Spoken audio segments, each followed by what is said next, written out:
And we're live. Hello and welcome to day 3 of the 5th annual HEXConference.com. I'm your host, Matty Allen. We've got a great show for you tonight. This is the third night in a row of 4 that we're doing the online HEX Conference this year for the 5th year in a row. And it's been more spectacular than ever. Thank you to all the speakers so far and all of those yet to come. We're about halfway through the program overall for this year's event.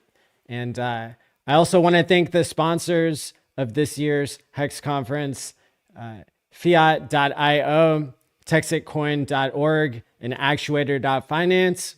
And as you all will notice, today we're celebrating the fact that people can donate to Aubrey de Grey's Longevity Foundation with our space up above. You can see the domain for levf.org/donate. And that stands for Longevity Escape Velocity Foundation. We will actually hear from Aubrey de Grey himself at the end of the program tonight. In the last hour, we will have one of the leading visionaries and scientists in the world for longevity research on our program. So looking forward to that. And in this first hour, we certainly also have a special guest. So I'm going to go ahead and bring him up. We're the Hexicans coming for your neck again. This cryptocurrency space ain't ready for us yet again. We're the Hexicans. Yeah, I'm a Hexican. Now, we're the Hexicans coming for your neck again. This cryptocurrency space ain't ready for us yet again. We're the Hexicans. Yeah, I'm a Hexican. So I'm like, bet, how can I invest? He said if you got MetaMask, brother, you set. Now don't forget to write your seed words down. Not your keys, not your crypto, bet. So I step. Richard is a vet, retired at 23, traveling in jets. He writes self-help books, especially his new book.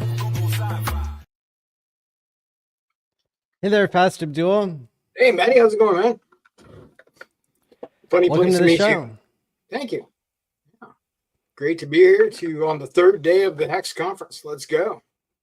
That's right. Yeah. We're taking an overwhelming approach of positivity this year.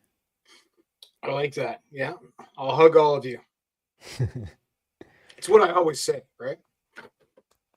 But yeah, that's good. right. And we've had a positive day, in my opinion. I see a lot of greens on my list of favorite tokens, so that's good. We get Hex is up 2% today on Pulse Chain.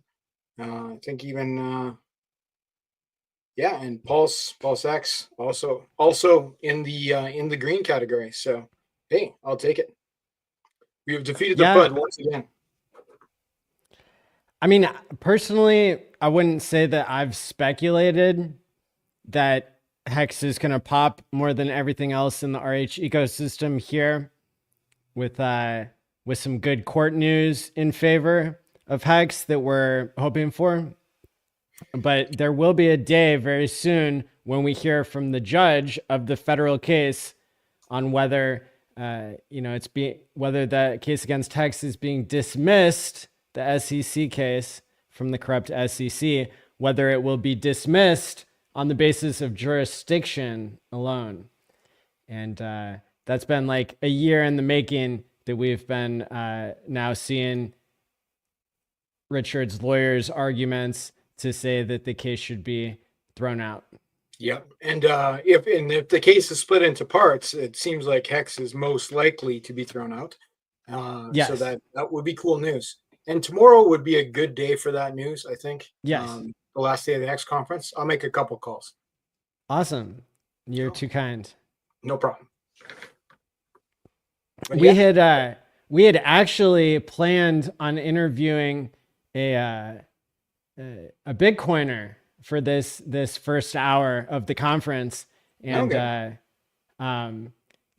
turns out he had not only confirmed, but he had confirmed across multiple platforms, and then ended up canceling like 15 minutes before the show. Oh, really? That's super classy. Good move. I mean, it's like it's maybe it's for the best because it's not part of the ethos of our ecosystem where you do what you say and say what you do. Like there's something in psychology, behavioral psychology called say do correspondence. In crypto, we call that trust. And while crypto was invented to like get rid of middlemen and get rid of trust, at the same time, like we still have to schedule conferences and Yeah, where I come from, we just call that being a man. So yeah, okay. if you say you're going to do something, then you do it. That's kind of the play. But hey, Yes. maybe not everybody rolls that way. Right. Right. Well, yeah, regrettably, I say that maybe it's for the best because um, I had been excited about this interview. I was hailing this as somewhat of a turning point for the community because I myself, like being a longtime Bitcoiner, I was ready to play the game, like take down the Hex conference banner and like make it so that this guy, he wouldn't have gotten a bunch of hate from the Bitcoiners. It would have been an interview that even a full-blooded Bitcoiner could have watched. Like, what a missed opportunity for him and for the Bitcoiners, I would say. Indeed, yeah, he could have exposed himself to a large audience. But I don't know. From what I see in the chat, I think people would prefer to talk with Fast Abdul once again. So you won this round, Maddie. Wise choice, audience. And while you're at it, go ahead and hit the like and subscribe button, share this out, because this is day 3 of the HEX conference that we do every year. This is our 5th year. I don't see Bitcoin doing a community run 175 YouTuber type of multi-year event like this. I really don't. Because they don't do that. That's why I don't see it. Why not? Why wouldn't they do that? It seems like the obvious thing that if you had, hundreds of influencers, that you'd get them to come on the screen and talk about, coordinate and talk about stuff. Right. That would be the play. Yeah. Okay. Yeah. Well, that's an interesting choice. I guess we win that one too. Round 3. Yeah, I mean, the social psychology of like the Bitcoin conference is particularly interesting because they use it as a mechanism of control to like decide what the people who are allowed to speak at the Bitcoin conference are allowed to say throughout the entire year. And this was, this came to a head, I started to notice it whenever some of my favorite Bitcoiners, like Robert Breedlove, he started questioning like, what is it that people are so interested in beyond Bitcoin?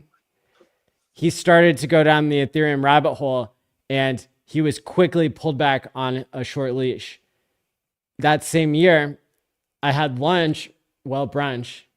That same year, I had brunch with Lynn Ulbrich, who is Ross Ulbrich's mother. And she had been kicked out of her speaking spot at the Bitcoin conference that year, 2022 in Miami, because she had raised money for her son through Ethereum to try to free Ross.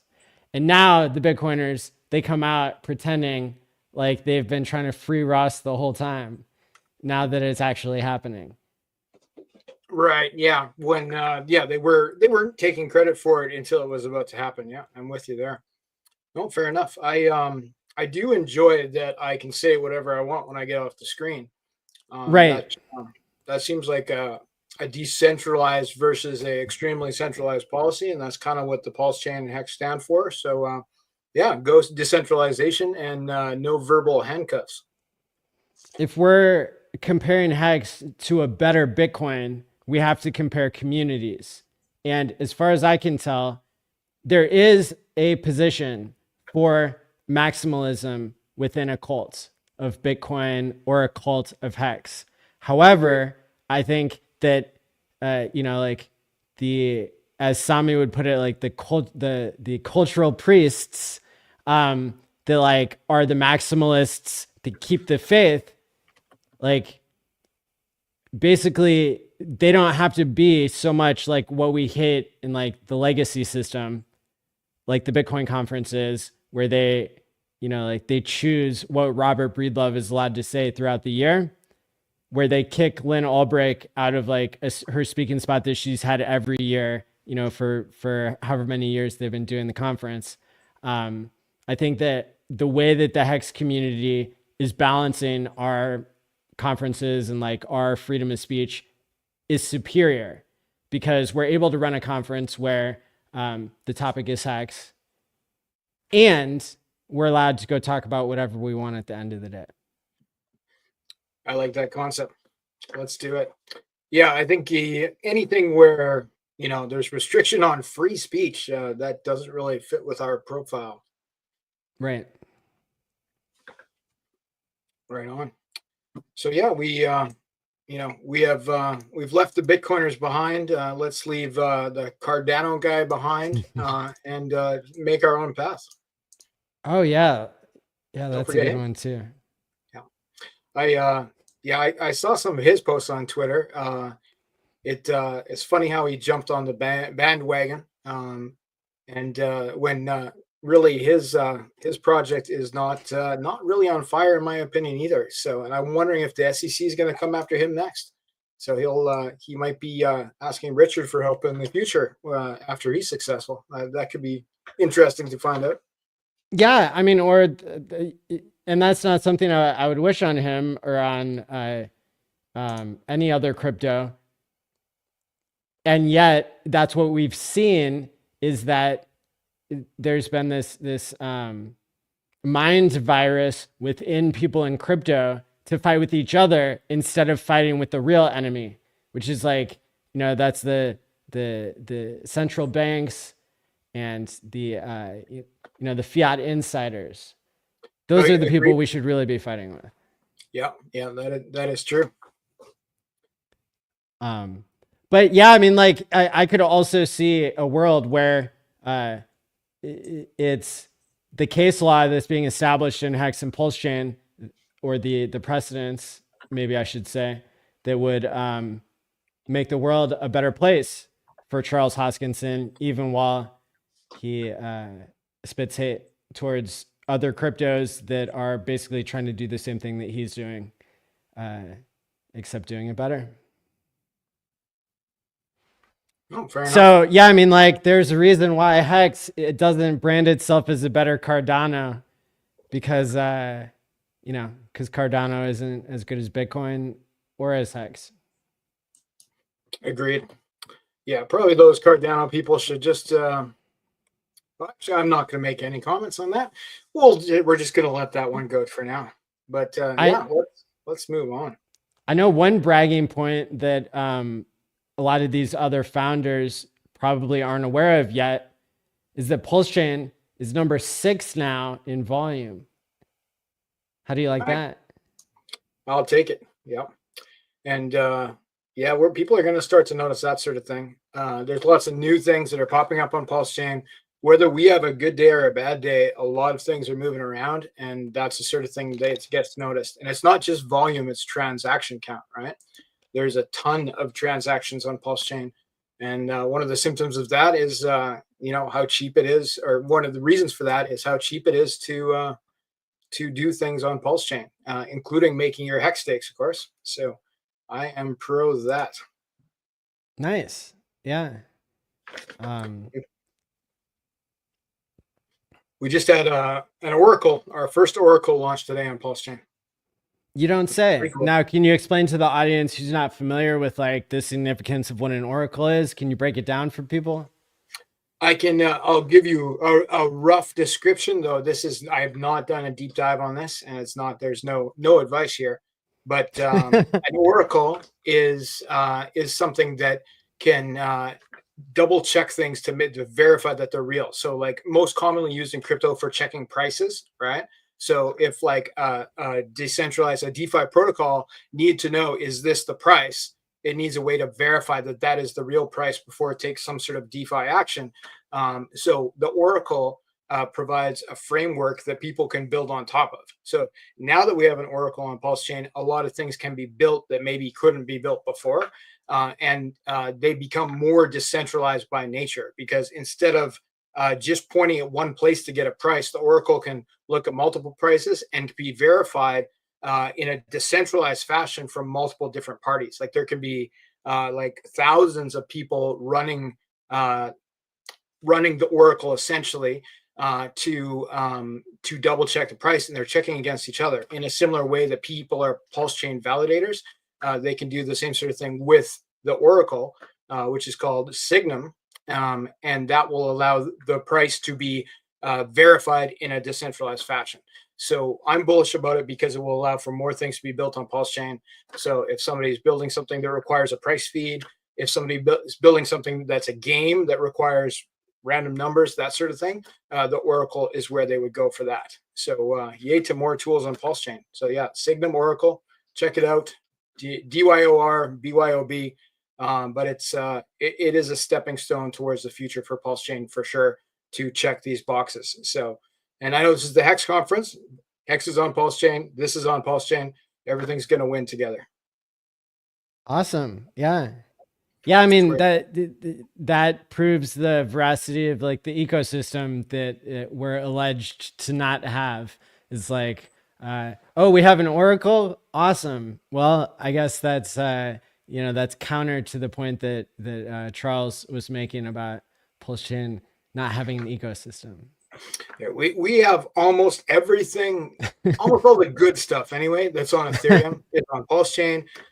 Even if we didn't build it ourselves, it was copied here. It does not necessarily mean it works, but it's like the tokens, everything that was on Ethereum the day of the fork is copied, including HEX, which is by far the most successful copy because HEX from Ethereum, if you had HEX stakes, you received a copy on Pulse Chain for free, world's biggest airdrop when Pulse Chain launched. It works because the code was fully immutable. And it immediately, day one, was as functional on Pulse Chain, more even because of the low fees, than it was on Ethereum. So here's to the best P copy, which is HEX. Hey, there you go. Yep. People are into the P copies. There's value in other ones to be sure. I know that the P die is flying off the handle and so on and so forth. But HEX, in my opinion, is still the winner for the thing that got copied that works the best, that everyone knows about, that the chain was made for. So big win on that concept. It's the exact same code from Ethereum. Nobody relaunched it. They just the whole Ethereum system state was copied to Pulse Chain, and there it was. Right, magic. The ticker is HEX. Indeed.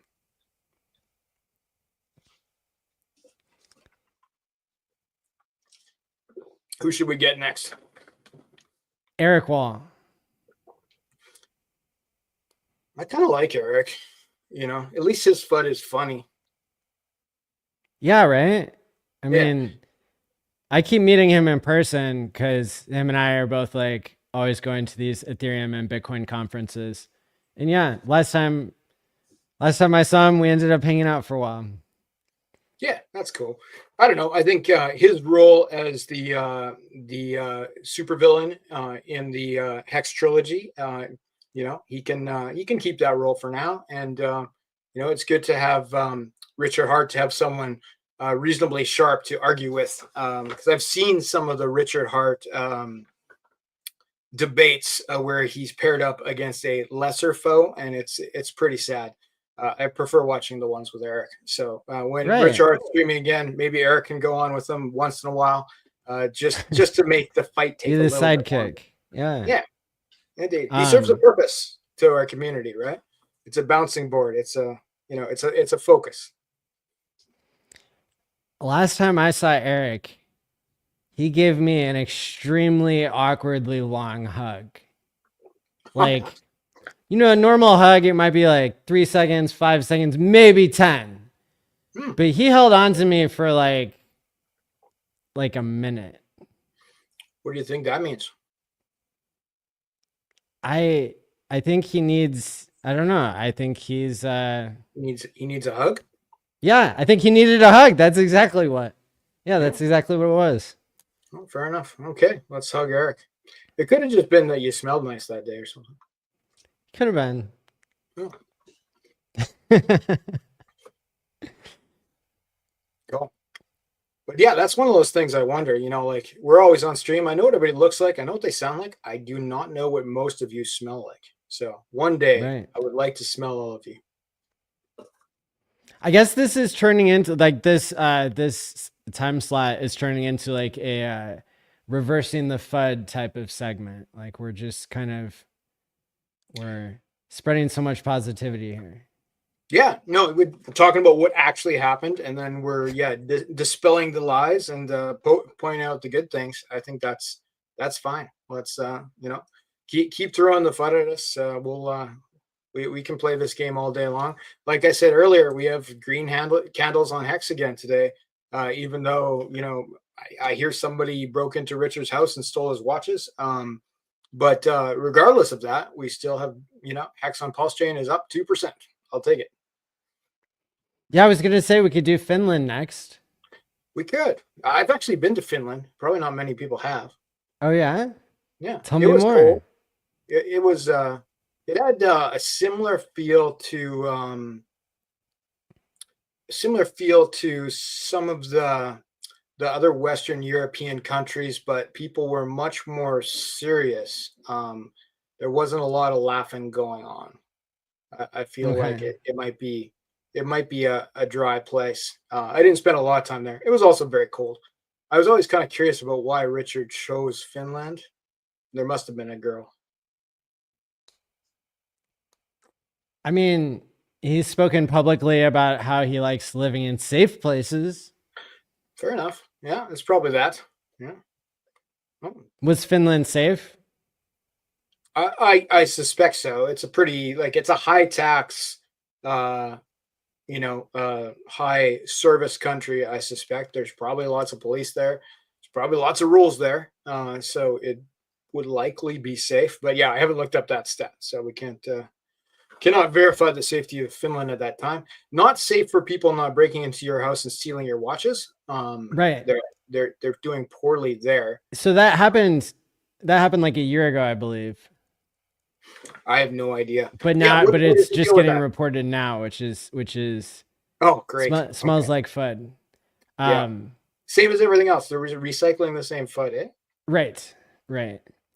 Yeah, and so there's a common theme here where like all the fudders of Hex, they they keep bringing up stuff out of context. Like Charles Hoskinson, he was saying that the case against Richard is criminal during a discussion about the U.S. regulation, which the case against Richard and Hex are civil. That's the U.S. part. And then there's this like extraneous Finland part that's like not having anything to do with the United States, that involves, other aspects. But one of my favorite things that somebody said on Twitter today had to do with like the observation that it seems like pretty inconsistent if people are guessing that Richard didn't like set up some sort of like good tax structure or like alternate organization or something like that in a different jurisdiction other than Finland, if he put so much design and care into like Hex, Pulse Chain, all the game theory behind that. Like, we've done shows, you've been on many of them, we've done shows for 214 weeks about the game theory of Hex and Pulse Chain. And so you're telling me that the guy does enough for us to make 214 shows about it, but all of a sudden in this one area of like taxes, he's not going to be prepared. Which, yeah, that does seem unlikely, doesn't it? That he wouldn't. Played 4D chess with everything else, but not this. I'm just speculating here, but to me, the SEC is a lot more scary than Finland. So if it was, one possibility is that first you defeat the SEC, and then you casually defeat Finland with, whatever scraps you have left, because that's probably the lesser of the two problems. So I hope we see the Hex case get dismissed first, and then a couple months later, everything else gets dismissed. And then he can turn his attention to Finland. And teach them the right way to do things. Yeah, I mean, let's knock it all out as fast as possible. Sure. And Well, instead of one win, there could be multiple wins, right? Because if you just okay. like everything gets thrown out tomorrow, that that's only one day. One That thing's could literally happen. Oh, it could. Yeah, that's true. Well, yeah, and I wouldn't be sad if everything got thrown out tomorrow. I guess well, it'd be okay. Fast Abdul says, but what if we had spread it out? Spread it out over 6 months. Come on, lots of wins. Yeah, but there could be an American win, and then there can be a European win. I'll be okay with that. We could do that. But Yeah, honestly, and the SEC thing gets kicked out. I don't know if anybody will even care about what happens in Finland after that. I mean, I care about like Richard's like freedom of movement and like any false allegations that are being thrown at him. And so yeah, I mean like like my heart goes out to him, and like I do see like I do see like wrong being done by the governments of the world all the time. And this like I was reading today that Finland hasn't even filed a police report according to like Nuclear Herbs. Like the detective that got cited in the news articles says that there is no public police report. Interesting. And that's the country where they publish everybody's tax owing online for everyone to see. So, but they're tax paying. Tax paying. Okay. Interesting. And he's on there. Because he paid his taxes. Right. Okay. Interesting. The question is over the origin address, which is not known to be owned by him. Or like the sacrifice address, I should say. Right. Yeah. So it's all like, it's also mixed up and like super not clear that he did anything wrong. So yeah, it's just like, it's a bunch of fake news. It's a bunch of FUD. It doesn't affect the blockchain, but like it certainly appears to affect people's emotions. I think that there's also like a pretty good theory to suggest that all of this RH FUD about like the taxes and about like whatever else, all of that's been known for for like months. But all of a sudden everybody blamed it on one thing, which was when, I don't know, a few sharks were like selling all at once. An observation that has been made by Sami and others is that like that there are downturns in HEX and pulse chain prices ahead of downturns in like the alt market and like BTC and Ethereum and stuff. And so I find that like kind of interesting that it might very well just be that, that people were kind of front running the news of other geopolitical events, and then everybody just attaches a narrative to something, even when it's old news. Yep. Yeah, no, I agree. It almost seems like psyops the last couple months, like it's like, HEX is going up. Let's make some fake news quickly. All right. Richard can't win this week, but they're going to run out of things soon enough. And you said something interesting there, Maddie. It doesn't affect the blockchain, which I think is an important point for people to understand, especially new people. So like HEX and also Pulse Chain, they are decentralized, and you can't turn them off. Like HEX is a mutable code, meaning that nobody can change the code. They can't go in and, I want it to pay this much. I want it to do that. I want to turn it off. No, there's no off button. It's on the blockchain. It's on Ethereum. It's on Pulse Chain, and no one can turn it off. If a front end disappeared, a community member could pop up a new front end. And there are multiple front ends where you can stake HEX, which is the thing that we talk about most often. And the same goes for Pulse Chain in a little bit different respect. It has so many validators. I don't have the number off the top of my head, but it's a big number, like 100,000 or something. And the validators are what keeps the chain running. It verifies the transactions. It pushes them through. And there's people all over the world who are running these validators. You would never be able to find enough of those people, even if you tried, to be able to shut down enough of them that you could turn off Pulse Chain. We are completely decentralized, and Hex is completely decentralized. It doesn't matter what happens to the founder of those protocols, like of Pulse Chain or of Hex. It will still be here till the end of time. Amen. Indeed. So what else we got going on tonight, Matty? Well, we got a great schedule for people tonight. There are going to be some pretty big speakers coming on later on. We've got Nerd Girl doing 2 different talks back to back. Of course, she is also what I would call a crypto psychologist, because she was trained in psychology, and then now she's a crypto expert and very interested in crypto social psychology. And so her first talk is going to be about how crypto is like relationships. And her second talk is going to have to do with some very interesting intricacies about the pulse chain social psychology.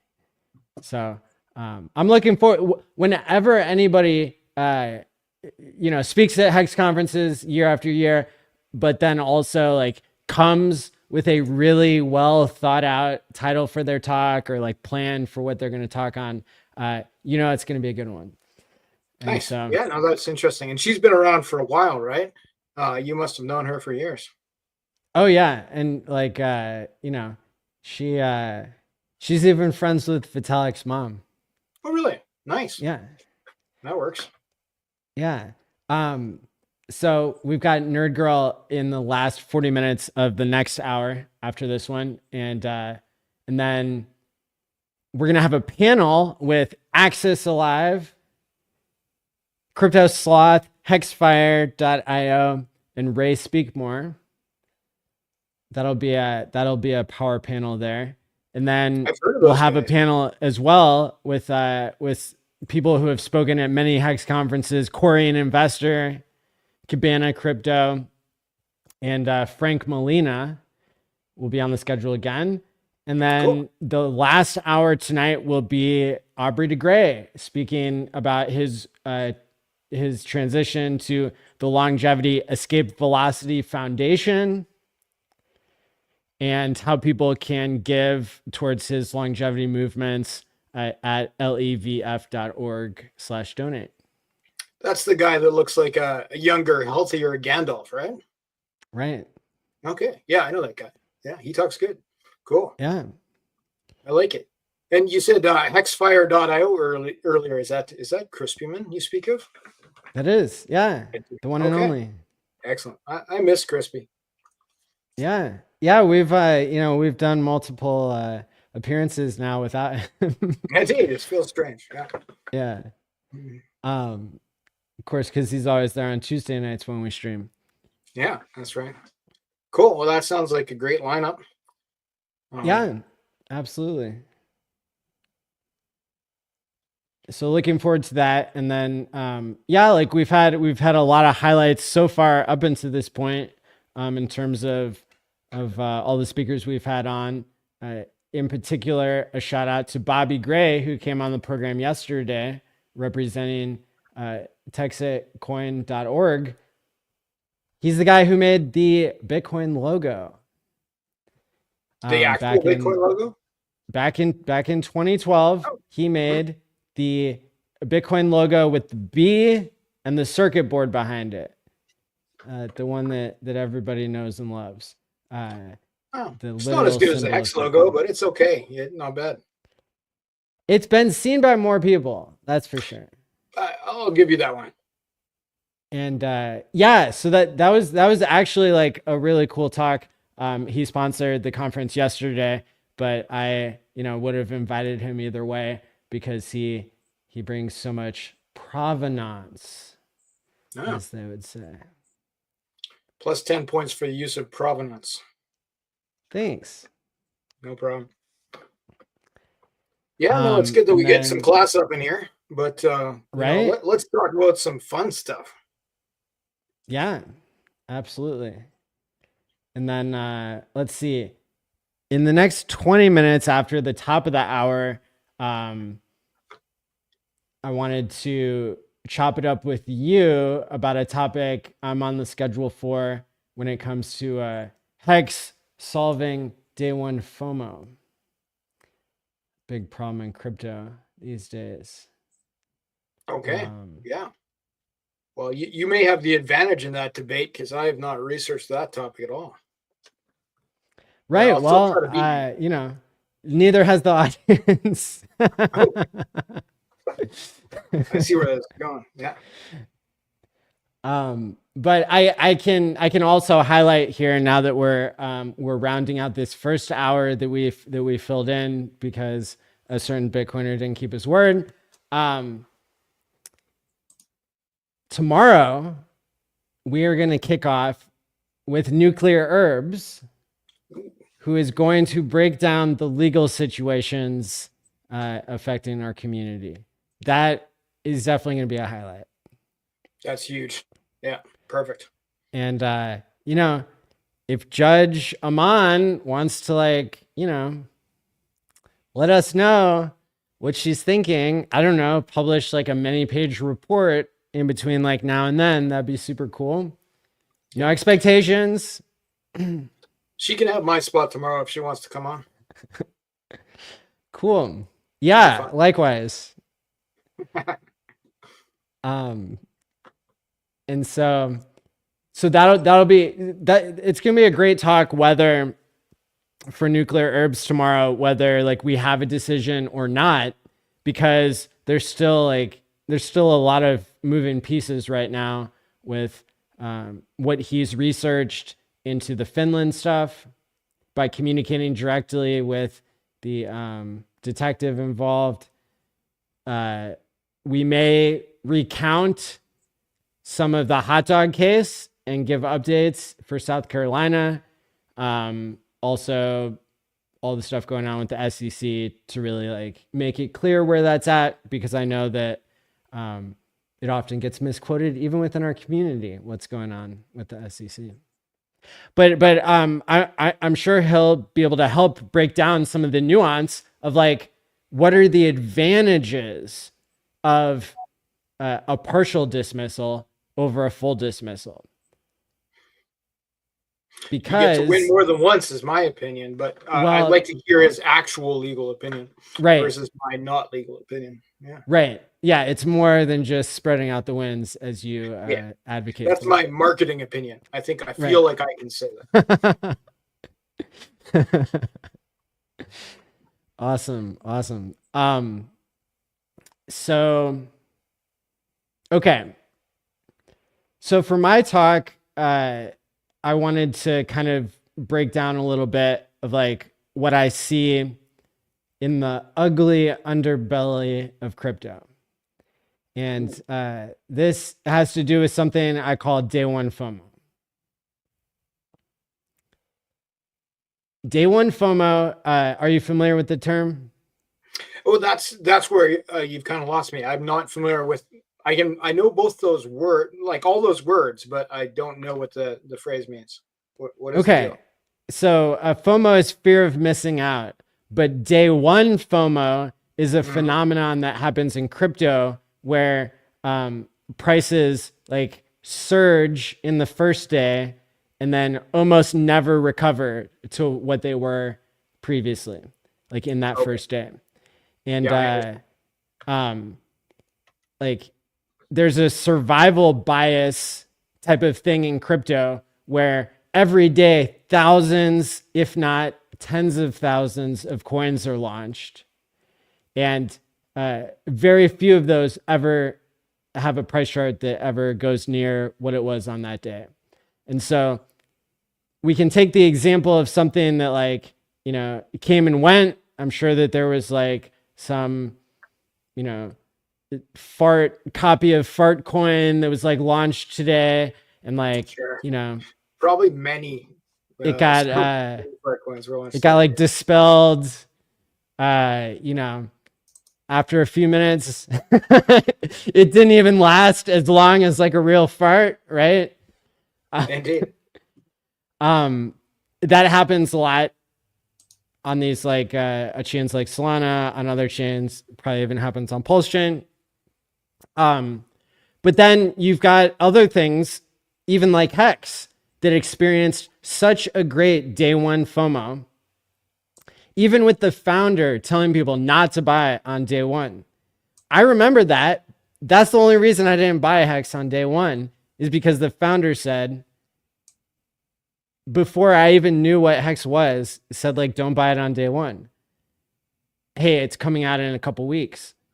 So I decided to like check back every week to see like if it had launched yet. And so I landed on like day 3 as like my first day of like getting into Hex. But the price had about it on day 3. That's yeah, it's still a good day. The price had fallen drastically because on day 1 of Hex, the price was a third of a penny. Then in the next 33 days, the price of Hex fell all the way down to 0.00005.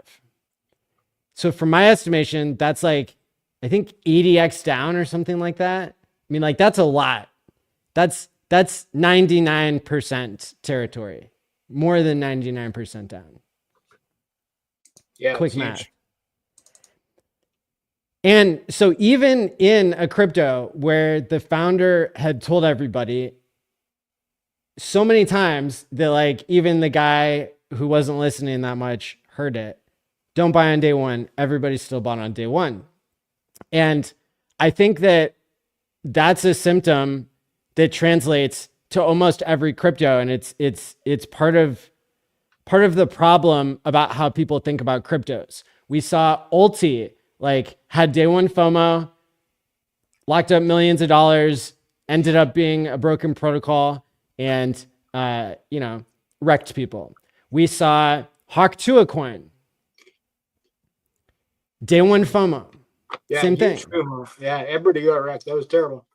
Day 1 FOMO, and so there's a common thread here between like things that you could say are more of a rug pull, like maybe like the Hawk2 pre-selling to people 20 million. I mean, even in that case, you could argue whether or not like where it falls on the spectrum of bad deals. Because I think rug pull is like so often ascribed to everything. Yeah, it's overused for sure. It loses its meaning, and then people don't learn even. Yeah. And so when we can understand like the influence of day 1 FOMO on whether or not there's like a future for a coin, whether or not like there's, and that I think that that's a different question than expectations, right? Like this is a kind of a bigger issue than just like the legal framework that's put around things and like the social layer of like, people wanting to blame others for their own bad decision. And I think a lot of it is this human psychology of day 1 FOMO, which, spoiler alert, is solved by Hex, because Hex is something that incentivizes you to time lock into the future and to not chase things that are new with your whole stack. I'm with you. But kind of another thing that comes into play is like, I would say, this idea that if it's not your keys, it's not your coins. And so I think that there's just like a really poor education within the crypto space about what your hopes and dreams should be for something that's new versus something that has stood the test of time, like Hex.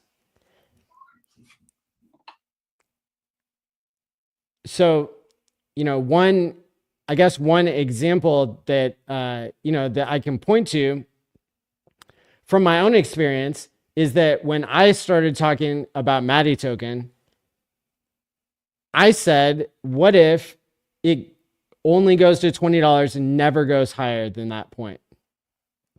Basically creating, putting it out there that, that there would be not more than a 20x, right? That was a good question to ask. And it turns out that it went from $1 to $10 and then right back down, instead of going to $100 or going to $1,000 and then falling down. And so from like, you know, from my opinion, I don't think it's right to say like managing expectations, because there are no expectations in something that is a free market. People are allowed to pay whatever they want. It's you know, like there's no centralization in that regard. Like the price is going to do what the price does, but if somebody is if somebody's viewing like less in a less greedy way, if somebody's viewing like what something can do, that can translate into less people getting wrecked. And so it kind of exposes this aspect of crypto that is poorly understood, is that sure, maybe you want, or like maybe your design intention is for people to like come and speculate, but the problem with that is that there could be lots of losers, and the people who are winning could be people who traded and did not put any time into it. They had an unfair advantage against people who are just casual participants. And so to have a design intention that decreases the greed, and if you're asking a question of, instead of what if this 10,000 X's versus what if this only 20 X's ever and can't go higher than that because that's not the design intention, that was a really interesting question to ask. And I'm still glad I asked it, even though there's been unfair criticism of Maddie token. I think that it reveals an unfair criticism of kind of all of crypto, where people aren't taking responsibility for their own actions, and where even in a situation where somebody sets a design intention that's better for, you know, limiting the amount that people can wreck themselves by day one FOMO, then, you know, like you can still get hated on. You could still get, you know, like people will still blame you for their own mistakes. Yeah, no, I hear you for sure.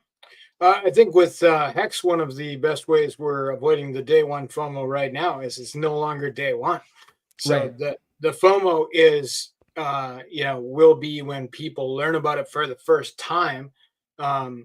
Like, because obviously not everybody knows about it.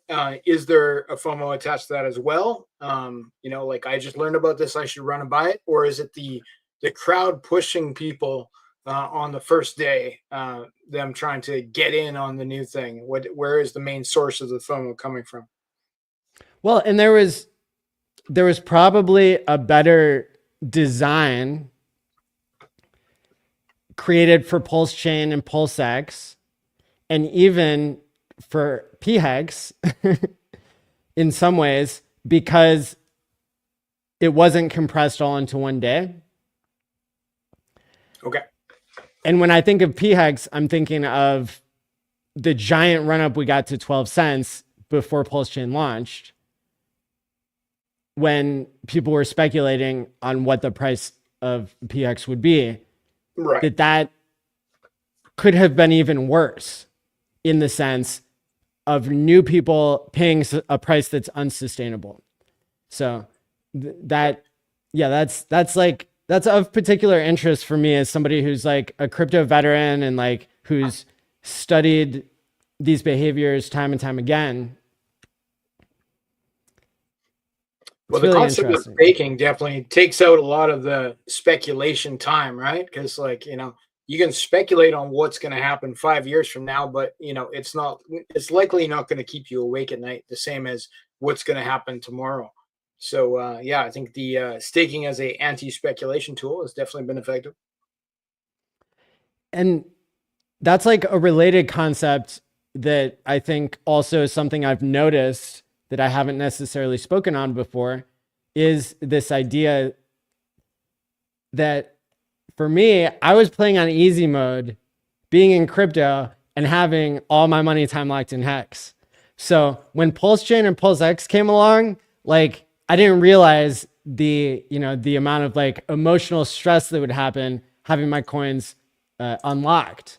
And of course, I created Time Pays Me as a way for people to time lock their coins and, you know, be able to regulate that for themselves, because it's a fully self custody. You like issue yourself a copy of the smart contract, and that smart contract then lives within your custody in your address, etc. And so, yeah, it's but there is an interesting psychology, not just of day one FOMO of when people buy, but also when people choose to sell. And another principle that I would draw people's attention to is that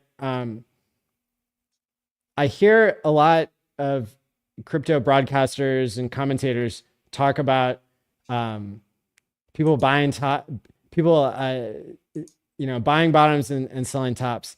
And I don't think that it's super intuitive to realize this deep truth about crypto, that when you're playing a short-term game, like you are like, what is it that Richard says? Like each drop doesn't realize that they're part of the storm.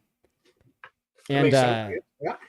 And so like, you know, by definition, if more people sold the top, like, I mean, it's not statistically possible, because then there would be a different top. If more people are selling, like that's not the top, basically.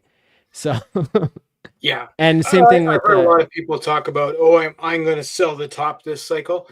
But I feel strongly that almost all of them are not going to sell the top. You're buying, you know, you obviously you want to buy the bottom and sell the top, but nobody really knows. So let's work on the DCA concept. Skip the FOMO. Well, I think it's particularly wholesome and fair and transparent when it comes to Hex, that people are basically, you know, they're essentially paying inflation to the people who time lock. And so somebody could come into Hex with the intention of holding long term, and they could be rewarded for that. And somebody could come into Hex with the intention of being a short term trader, and they could take the risk and reward that's associated with that. Yep. So that differentiates it, in my opinion, like from many other cryptos that are more designed around like a player versus player type thing, with the idea that Hex is kind of designed for multiple, it's designed for multiple use cases. And without the short-term traders and without the long-term stakers, I don't think you'd have quite the same system that you have in this case, like however unbalanced it can be. And I was having the thought the other day that like, there is definitely a price where Hex is too high, in terms of like the unsustainability of some, you know, of like, of that balance between like long-term and short-term. Yeah, you can have an overheated chart, but it like it might be too high in the moment at that time, right? Not necessarily forever, right? Like if Hex went up to like $1,000 each tomorrow, probably it would not be sustainable because that's too high for the market right now.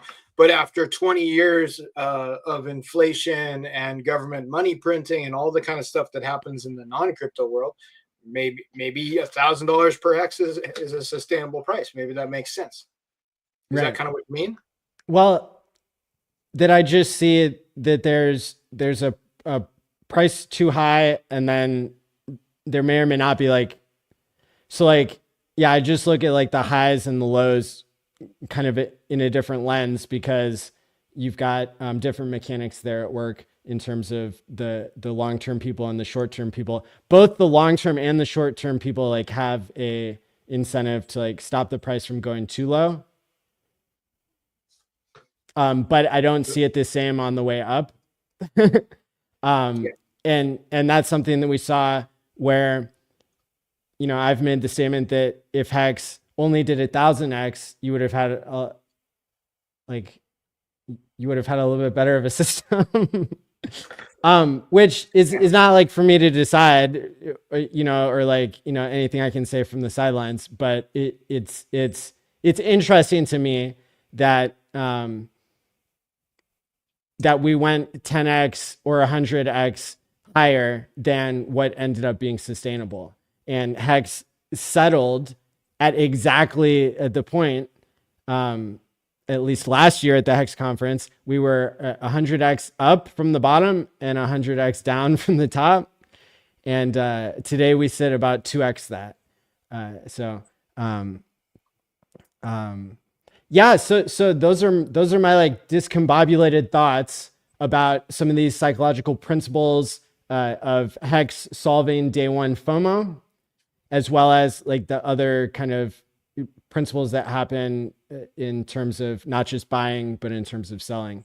And so, yeah, thanks for joining me on screen for this period of time, Fast Abdul. It's been super helpful because I know our original guest didn't make it. And so, yeah, means a lot.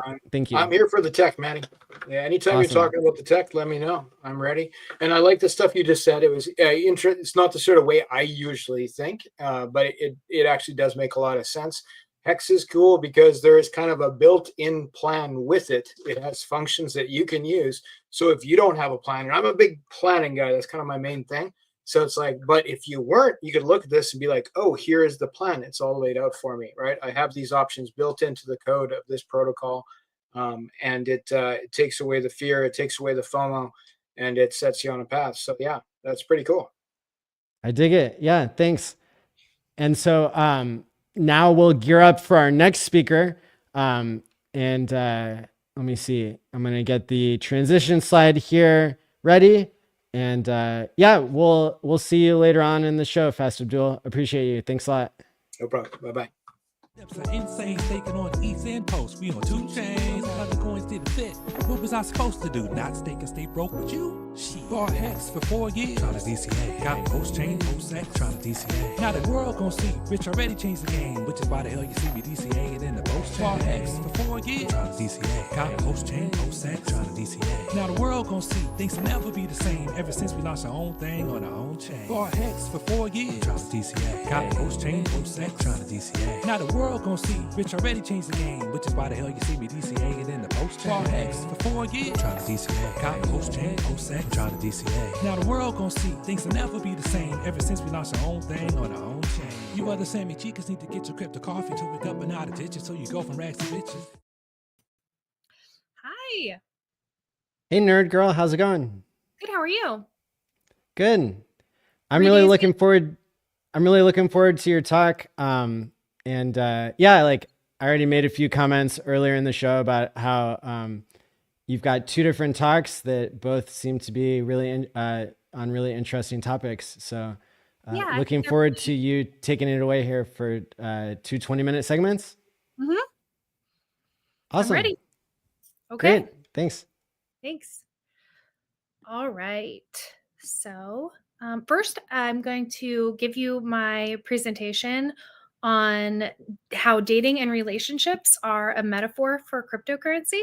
So I'm trying to share it right now. I have them all. Oh, there we go. Okay, just takes a minute. All right, so dating and relationships as a metaphor for cryptocurrency. So it makes sense for me to tell you why I chose this topic. When I first got into cryptocurrency, I started thinking about like trying to relate it to other things in my life that made sense to me.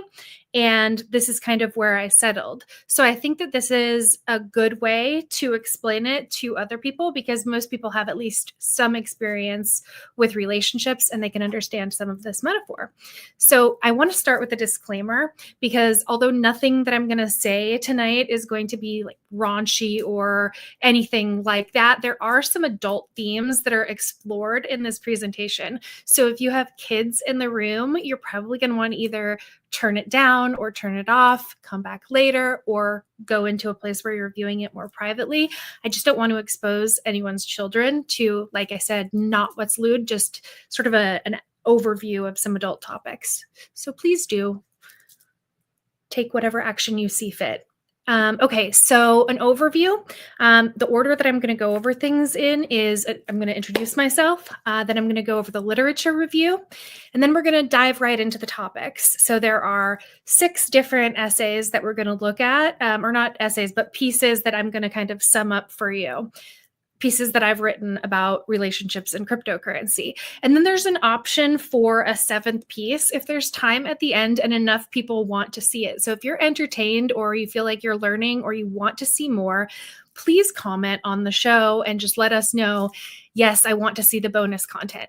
It's just 1 extra slide. So I want to see, like, I don't know what number, maybe just some. Let's see. We can kind of go and I'll let Maddie decide if there's enough of a demand for the final slide. Okay, so I'm Nicole Grinstead, aka Nerd Girl. I'm going to tell you more about my professional accomplishments and my academic background in the next presentation, because what you need to know about me for this talk is that it's kind of a funny story. So Corey Costa and I have a little bit of a tumultuous history. He doesn't like me very much, and I don't like him very much either. So he one time called me a dried up 40-year-old single mother. And I realized that I was going to own that because all of those things are true about me, right? Like, how is it an insult to say something that's true about someone? And also, it qualifies me uniquely to speak about the topic of dating and relationships and sex, because who has more experience than a 40-year-old unwed mother?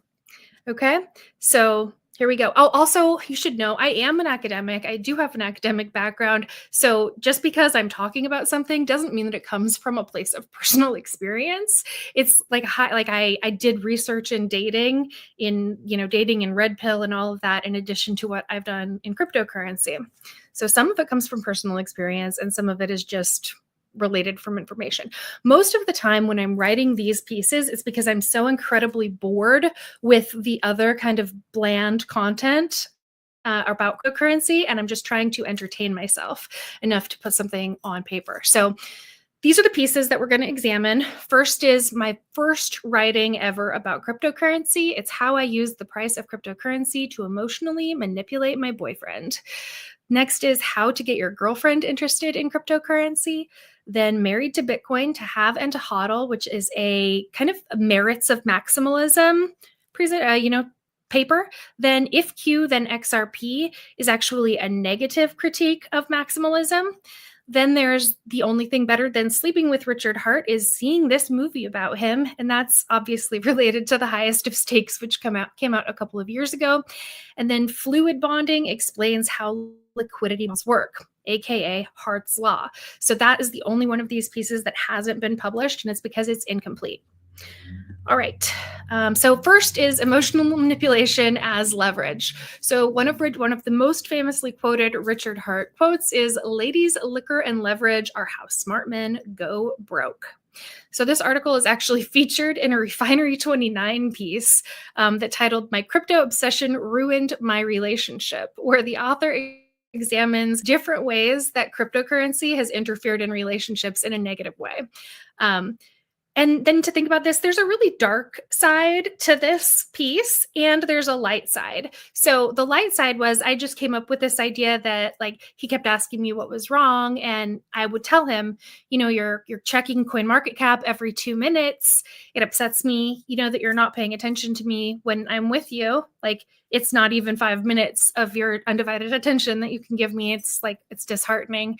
And when that didn't work, I told him that when he was mean to me or dismissive or ignoring me, that the price of cryptocurrency went down. And then it kept happening where things happened. And he'd be like, "What did I do?" It was coincidental. And as a result of this, like me saying this, that's how I realized that I should own some of my own cryptocurrency. And with purchasing it myself, of course, I became emotionally tied to it. So it was kind of a catch-22. Like I said, it was a really dark and light way, because everything was fine during the bull market. It was like a cute, lighthearted thing. And then when the bear market came, it became this like really destructive force. So I would not recommend that anyone do this, but it actually did provide some unique insights into how leverage works outside of just the trading world and the finance world, but emotional leverage over other people. So the next piece we're going to talk about is onboarding, how to get your girlfriend interested in cryptocurrency. So this is really, I wrote it because at the time, this was, I think, 2019, there were even fewer women in crypto than there are today. And a lot of people were saying that their girlfriends just weren't interested in cryptocurrency at all, no matter what they did. So I titled it this way, but the truth is that you could actually use these principles to onboard anyone who you were trying to onboard. So there's kind of four points for how you do this effectively. The first thing is that you get your partner's attention. You can do this by simply saying, hey, this is really important to me. I need you to not be dismissive and listen, hear me out. And then the next part is to tell them why this matters. It matters for our financial future because I want to be able to spend more time with you not working, or it matters for our financial future because if you want to stay home with our kids, we need to have more disposable income. There could be any number of reasons why it would matter, but actually them understanding why it's important for them is an important part of this. The third step is actually one that I've completely, it was wrong. It was wrong at the time and it's wrong now. I suggested that people should forget the money and talk about the social benefits that everyone being more prosperous would bring. But the truth is that everybody wants to be more prosperous, and to be more prosperous, you need more money. So forget about the money as a horrible point. You can also highlight the social causes that, crypto allows you freedom to access your funds where no one can take it away when it's self-custodied, as opposed to traditional banking system. And the fourth point is you have to make it about the person who you're trying to onboard. So instead of telling them all of the reasons that you got interested, think about all of the reasons that they might be interested. And at the time I wrote, no matter what she's into, there's a DAP for that. And that is more true now than it was then. So specifically, if you're talking about the female in your life, you might want to tell them about, numerous fashion products that are available on crypto payment rails and that operate via cryptocurrency, or I don't know, so many other reasons that someone might be interested, but you have to think about that person in advance. Now, additionally, I don't actually try to onboard people anymore. I only help people when they come to me, just because I've had too many negative experiences and I don't really like the flood of messages that come in whenever the price swings radically up or down. So that's another point to consider, is whether or not you want your loved ones to be as tied to your favorite assets as you are. Okay, so next is maximalism as a traditional value. The article is titled Married to Bitcoin, to Have and to HODL. It was originally published in Gokstein magazine, and it opens by, I'm a single woman living in a conservative state in a country founded by Puritans. So why are so many people on Tinder married but practicing ethical non-monogamy? And it kind of asks questions about whether monogamy is monotonous. So is it the case that more and more people are turning towards non-monogamous unions? I think that that's not true. So it might have been true for a short period of time, but we've seen negative repercussions of that. That doesn't mean that I think that maximalism in like the crypto sense is smart, but just for the sake of this essay, it was fairly funny to write. So yeah, we are kind of seeing people turn more conservative in the United States. I can't necessarily speak for other parts of the world. So, and also at the time when I wrote this, looking at Bitcoin's market cap, it was not as much higher than, it was maybe like 49% or something like that was the Bitcoin dominance. It's significantly higher now, I believe. So if anything, the data from today would indicate that a lot of what I wrote in this piece is wrong, but it's just kind of a silly comparison. I also delved into the first follower theory, which is ultimately social contagion. So whenever a new movement begins, it's more likely for the early followers to imitate the first follower of the person, of the developer, right? So in this instance, let's say we're talking about HEX, it would be more likely for someone to imitate the behavior of the first follower than of the developer or of the true founder, maybe not the public facing founder. But it is proven sociologically that this is true because the people, the earlier followers, they're not trying to be like the person who created the product. They're trying to be like the first adoring fan of the person who created the product. So it's an interesting theory. If you're interested in sociological concepts, I would strongly suggest that you look up the first follower theory and essentially, social contagion. Again, I asked, is the shifting tide away from the practice of monogamy indicative of a broader trend in diversification? Just a silly point that I used to make my point at the time. Again, looking at the data today, it would indicate something completely different.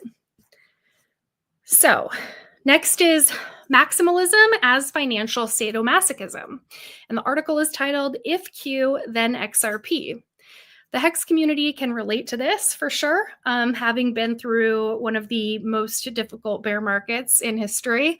And this was actually published 8 days after the SEC filed charges against Ripple.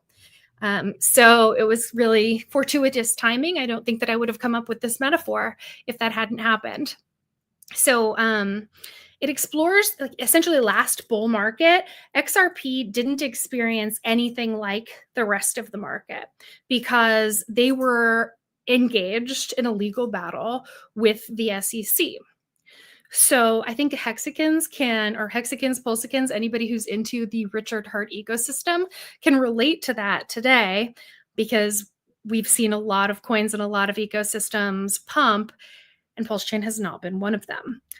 So there's that. So the idea is here, if you aren't a core coins maximalist, you might not be as wrecked as core coins maximalists are. And then this is about a large scale conspiracy to suppress price, which may be temporary, but we don't actually know how court cases are going to come out, how things are going to happen. There's a lot of issues that are beyond our ability to foresee. So if you want to miss the bull run completely, stay a maximalist. All right, the next article is about outrage marketing. And the article is titled, The Only Thing Better Than Sleeping with Richard Heart is Seeing This Movie About Him. This article was originally published in Crypto Weekly. It was to promote the documentary, The Highest of Stakes. And I'm going to tell you a story about the outrage. So I went to them and I was like, hey, can you help me find a publisher for this? I don't think it really fits the brand of this publication. And they were like, no, this is great. We love it. So many people are going to click on that title. We want to publish it. And I was like, okay, if that's what you want to do, go ahead. And they published it. And then the backlash of investors in the publication who were upset by the content of the piece was so severe that they took it down after about 2 weeks because there were significant financial backers who were willing to withdraw their funds over the lewdness of this article. I think it's really funny because the article itself isn't lewd at all. In fact, what it says more than anything is that women specifically are more interested in intimacy than sex and will forego sex in favor of intimacy almost all of the time. So I think it's funny. I think maybe it's the case that the people who were so outraged hadn't read it and just took what it implied from the title. And I'm not sure exactly, or maybe it's just that they were fanatically opposed to HEX. Though it's interesting, I've published numerous articles about HEX and Richard Heart and Hexicans in that publication and never had that level of outrage before. So let's see what else. Okay, there's quotes in the article from Hexalena Pulsalot and Sequoia Stone. I want to mention that because their involvement was, in this whole process was critical. And I want to thank them both in case either of them is watching for contributing in that way. And I want to just say, because a lot of people ask me, or a lot of people had insinuated things because of the title of the article. I have never met Richard Hart in person, never. So this is not about personal experience. It was just a stupid idea, like a funny idea that came into my mind, and I was doing some, promotional free work. As I was volunteering to do some free promotional work for the highest of stakes, and this idea, I couldn't get it out of my head, so I did it. I have never met Richard. This was not something that happened with me. Thank you. All right, so the last piece is probably the most interesting. I want to thank OG Stefan for this meme that you see on the screen, and it's going to make a little bit more sense after I go into this. So Hart's law, the theory, suggests that one asset in a liquidity pair gains or loses value. The other asset in the pair will move in the same direction due to their shared liquidity pool. The asset with the smaller market cap will move up and down with the larger asset, for example, bonded to the US dollar. If the US dollar loses value, so does HEX, but the inverse doesn't work unless the two assets are pretty similar in size. And when we look at, HEX compared to USD is obviously several orders of magnitude larger, and its primary liquidity isn't bonded to HEX. So the dollar is not moving up and down with HEX, but HEX is moving up and down with the dollar. Theoretically, if that were the primary liquidity bond. I actually did verify that Hart's law is a real thing, that it hasn't been published anywhere several years ago with a finance professor in Mykonos, whose dissertation was about liquidity. So he is probably one of the world's leading experts in what bonding does to liquidity, and he confirmed the points in Richard Hart's thesis about liquidity bonding were accurate. So, I wanted to talk, this meme kind of ties in here. So I wanted to talk about why it's different in like a direct monogamous relationship with liquidity bonding and in a polyamorous relationship. So in a monogamous relationship, it's just two people together and there are no other people. So there's no risk or worry about, the possibility of spreading disease, whatever else you might be worried about. But when you're in a polyamorous relationship, which does seem to be more common, maybe less today than it was 2 years ago, but still more common than traditionally. The way that most people arrange their relationships is that they will fluid bond to one person, and then the other person they'll use the other person or people they'll use protection with. So the fluid bond, if people were functioning in a polyamorous relationship and one person was stepping out by fluid bonding with multiple people, that would negatively, theoretically, impact the other person who's in the relationship, who's not knowing that their liquidity is being affected by these other forces. All right. And then for an example of this in real life, we can look at the petrodollar, which 1974 to 2024 was essentially backed the value of the dollar with oil. And that ended last year. And people were really upset about it. We haven't really seen the long-term outcome, so I don't want to make assumptions about what's going to happen to the value of the dollar or the value of oil. And there are also a number of other factors. But if you can consider that case to understand the rest of this, then I think that makes this a lot more comprehensive. All right. Thank you. That's the end of this talk. Okay, so I want to know, actually, hope maybe Maddie can come back up and let me know if anybody commented that they want to see the bonus slide. Oh, he's coming. Okay. Hi, Maddie. Hey. Did I make you uncomfortable? No, I turned off my light to save energy. Okay. Okay, so yeah, great talk. People including Bitfinesse asked for the bonus slide. Okay, all right. I'll share screen again. All right, so the bonus slide is about threesomes. It comes from an article that I wrote as somebody that I work for. So the article is titled "The Perfect Threesome: Quick Swap Polygon and Celsius X." I gave you the whole title because it really illustrates some of the important points that might not be comprehended if I weren't to say this. So the first step in having the perfect threesome is in finding the ideal partner who is suitable for both you and the other person that you're with. And this applies as much to business relationships as it does to sexual or romantic relationships. And then the second step is having clear communication with all of the parties involved. How long is this going to last? What are your expectations of everyone else here? So that nobody feels left out or anything like that. And then the third step is continued communication to ensure mutual satisfaction. And thank you, Rich Wealth. So I want to really drive home right here that the importance of this is that it actually highlights the difficulty in navigating relationships that involve more than two parties. Because in this case, QuickSwap and Polygon partnered with Celsius X, and within a couple of months, Celsius went under. So this negatively impacted both of their reputations, as this was called a partnership and not just a strategic alliance.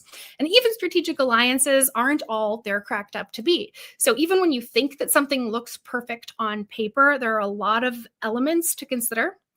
And yeah, so, okay, that's the end of this presentation. Thank you so much for bearing with me. I hope that that wasn't too much for anyone. Hope that anybody who was too sensitive to it left before.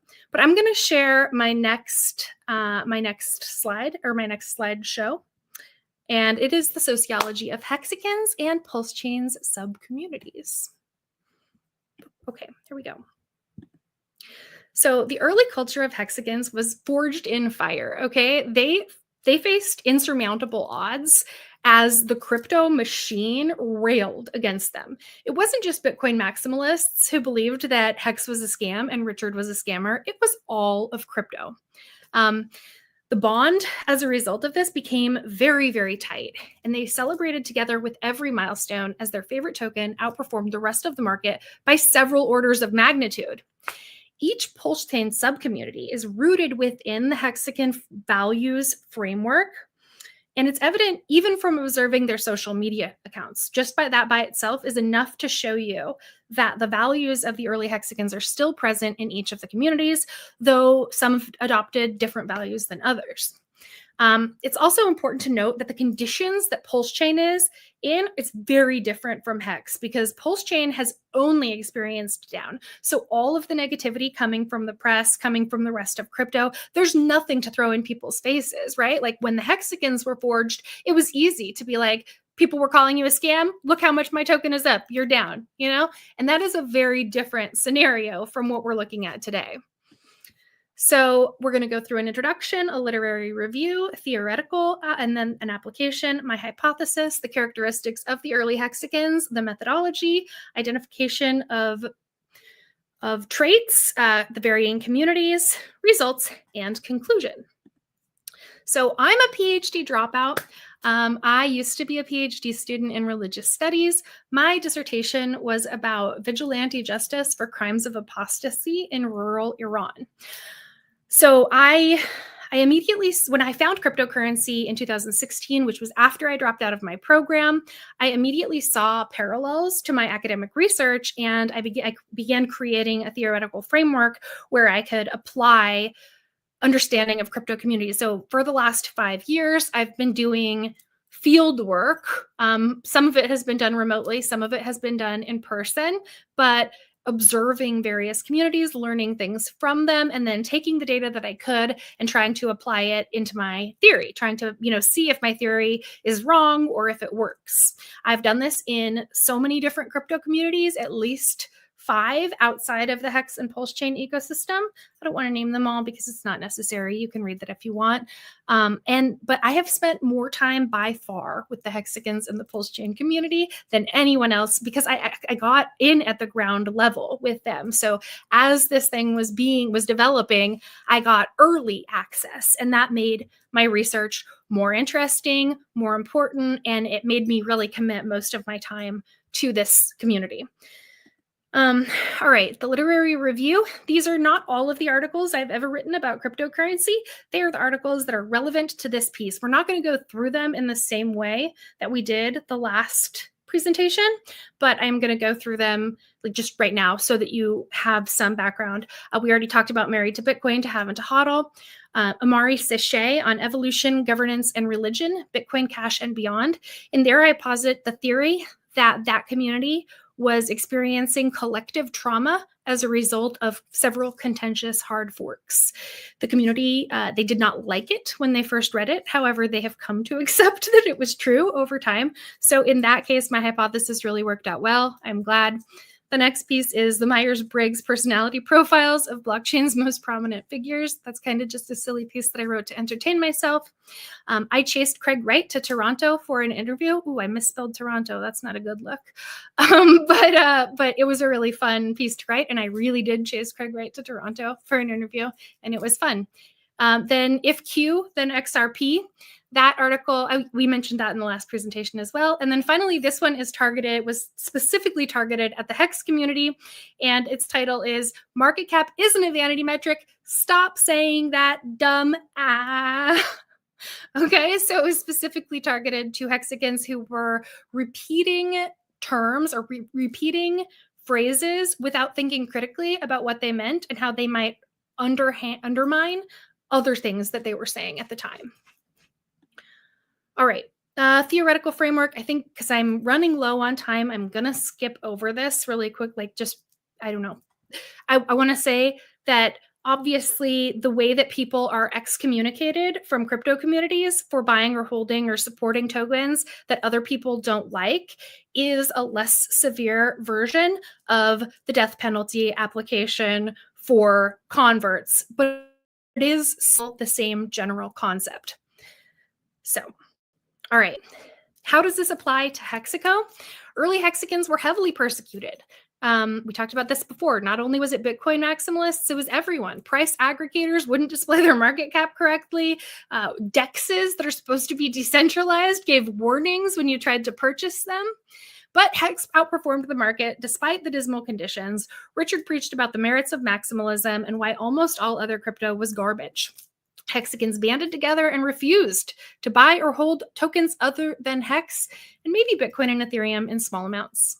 Hex maximalism died the moment that Richard Hart announced Pulse Chain. What was a Hex maximalist became a Richard Hart maximalist or a Core Coins maximalist. As Core Coins' performance has been abysmal, the number of purists has gradually faded, but tribalism between Pulse Chain's subcommunities is alive and well. Pulse chain subcommunities have more this is my hypothesis, okay? So Pulse chain subcommunities have more in common with each other than not. More intercommunity dialogue would increase Pulse chain's appeal to reach beyond its existing user base. Now we're going to look at some characteristics and see if this hypothesis is true. So characteristics of the early Hex community: they had a united front, disdain for paid influencers, strong bond, belief in true DeFi, high toxicity, staunch maximalism. They were active in it. They had an active and engaged founder and leadership. They were easily triggered. So engagement farming, it still happens today, but the degree is actually less, I would say. There were free independent thinkers. They were incredibly impatient, and they did have advanced DeFi knowledge because they were using DEXs and platforms that other people didn't really understand or know how to use yet. They were subject to groupthink a lot, which is funny because I also said that they're free independent thinkers, and those two characteristics are seemingly contradictory. But in this case, they apply because they were free and independent enough to go against the larger crypto grain and get involved with something that everyone said was a scam, but very susceptible to what other people who had roles of leadership thought of them in the community. So they had a mistrust of the media, rightly so. They're very cultish, and they were highly persecuted. So I also want to make sure that people understand that when I'm talking about these, I'm not saying that this applied to every one of the early Hexicans or that this applies to every one of the people in each of the sub-communities that we're going to explore. It's just that these are like kind of broad, sweeping generalizations, okay, that you saw enough that reaching these conclusions is not unreasonable. Okay, so I'm mostly going to take a quantitative approach. I just don't have time to get into qualitative right now. I do intend to write something about this at some point, but not today. So 4 subcommunities we're going to look at are the Richard Hart Core Coins Maximalists, the Tang Gang, Atropa, and the 9-inch crew. And I want to make sure that I give a disclaimer here and let people know that I have spent more time with Core Coin Maximalists and the Tang Gang than the others. So the Core Coin Maximalists holdings include HEX, EHEX, Pulse, PulseX, and Inc. The leadership is Richard Hart, and he is largely absent for potentially very good reasons. But just thinking about the early days, it's important to note that the conditions are different. So I want to differentiate between pure maximalism and public-facing maximalism. Pure maximalism is where you only hold those tokens that Richard Hart created, those core coins, nothing else, period, not in your wallet. Public-facing maximalism is when you don't talk about the other coins that you hold, but you probably hold other coins too. This is a dying breed due to the token's poor performance and other factors. But one positive thing that I can say about Core Coins Maximalists is that they're incredibly loyal. They potentially lack time for due diligence, which is also something that I've written about Bitcoin maximalists. It's not necessarily a bad thing. Maybe they're busy professionals. Maybe they don't think that they have the intellectual capacity to make decisions about other cryptocurrencies, and they trust Richard and they trust his products. So there are good reasons and bad reasons for being a maximalist. And I just want to say this in a very loving way to any maximalists who are watching, that if you are still holding only core coins and you believe that those core coins are going to dig you out of the well that you're in and nothing else, you're delusional. So next is the Tang Gang. All right, holdings include HOA, DWB, Peach, Spooky, and so many more. Leaderless movement, but they do have a founding team. It's Too Spooky, Bullish, and Orange Gooey, who was formerly known as Hex Orca. They are incredibly fond of meme coins and NFTs. Their community is 100% organic. They're heavily into memetics. So if you look at the people who have like the most memes, the most visual content, the most content around, like you cannot deny that they are strong in the meme department, and that memes are memes are the language of the internet, something like that. So they emphasize education around liquidity bonds and providing liquidity. They frequently accuse other subcommunities of scamming. I don't look into accusations because that's just not the role that I play here. I just want to say that they do level more accusations against other groups than any of the other groups that I've seen. And I want to share about the uniqueness I want to say this too. In my opinion, for worse or for better or for worse, this group most closely resembles the early hexagons because the early hexagons were completely organic, because they didn't rely on any kind of paid influencers, because they were there's a lot of reasons, but from my observation, that's true. In good ways and in bad ways.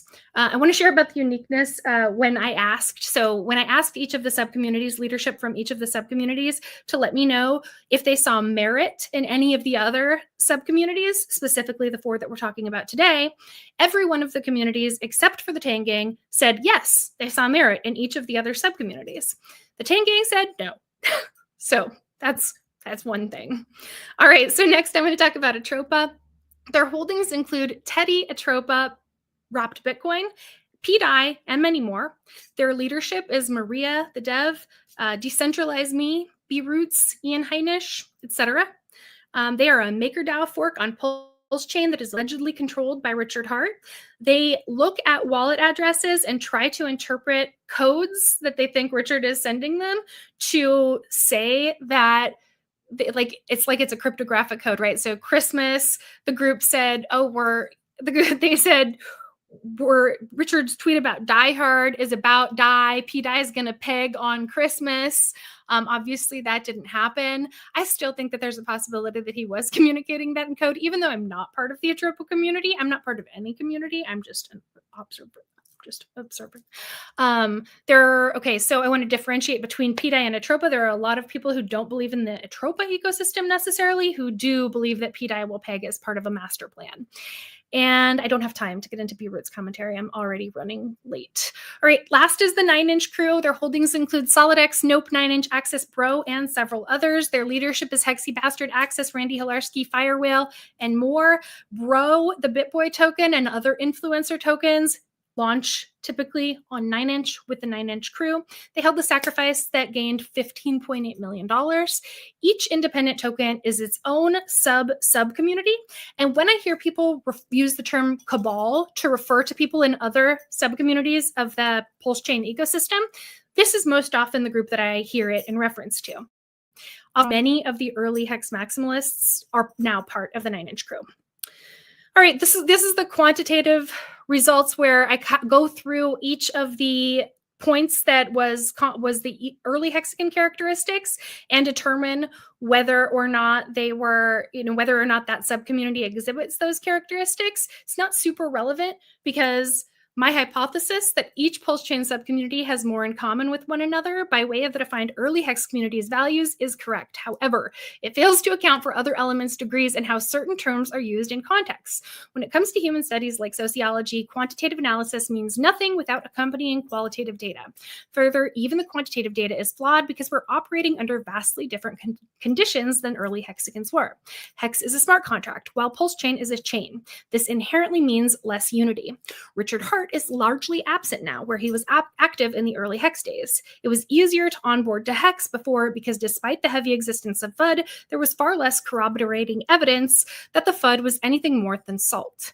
And of course, number go up is the only thing that matters in crypto, and we all know how this cycle has fared compared to last. This means essentially that I've wasted all of your time tonight, but I hope you had fun. Thanks for tuning in. And yeah, that's it. That's all. I'm done. I finished right on time. Daddy, come back and save me. Okay. This is live. Yeah. Okay. Yeah, awesome talks. Wow, you really covered a lot. And they were indeed distinct talks as well. Yeah, that's why I wanted to have a degree of separation between them. Thank you for allowing me to share that very personal research, even though it was a little bit out there. Yeah, my pleasure. We're still loading up the next crew. So okay. I have to think of a question to ask you for the next 1 minute. Okay. So in terms of like all the articles that you wrote, tell me a little bit more about like, there was that one that got the most pushback. What about the second most pushback? The one that got removed?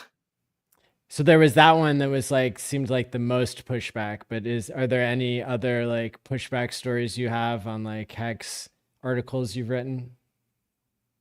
No, I would say that there are certain media outlets that are willing to publish them and certain media outlets that are not. And it's usually smaller outlets that are willing to because they want the engagement, because they know that the Hex community will turn up to read an article that's published about them, regardless of the legitimacy of the outlet or not. So I would say that it's smaller outlets that typically will publish things, and the larger ones that are open to publishing things about Hex, but only if those things are negative. Interesting. Well, I really appreciate your analysis on everything. And yeah, and I enjoyed your talks. Thank you. Thank you, Maddie. Thank you, everyone. Thanks for participating again this year. And we'll do a music transition before we bring up the next crew. Thanks. Bye. That's a Hex flex. Making money, yeah, we going by the X's.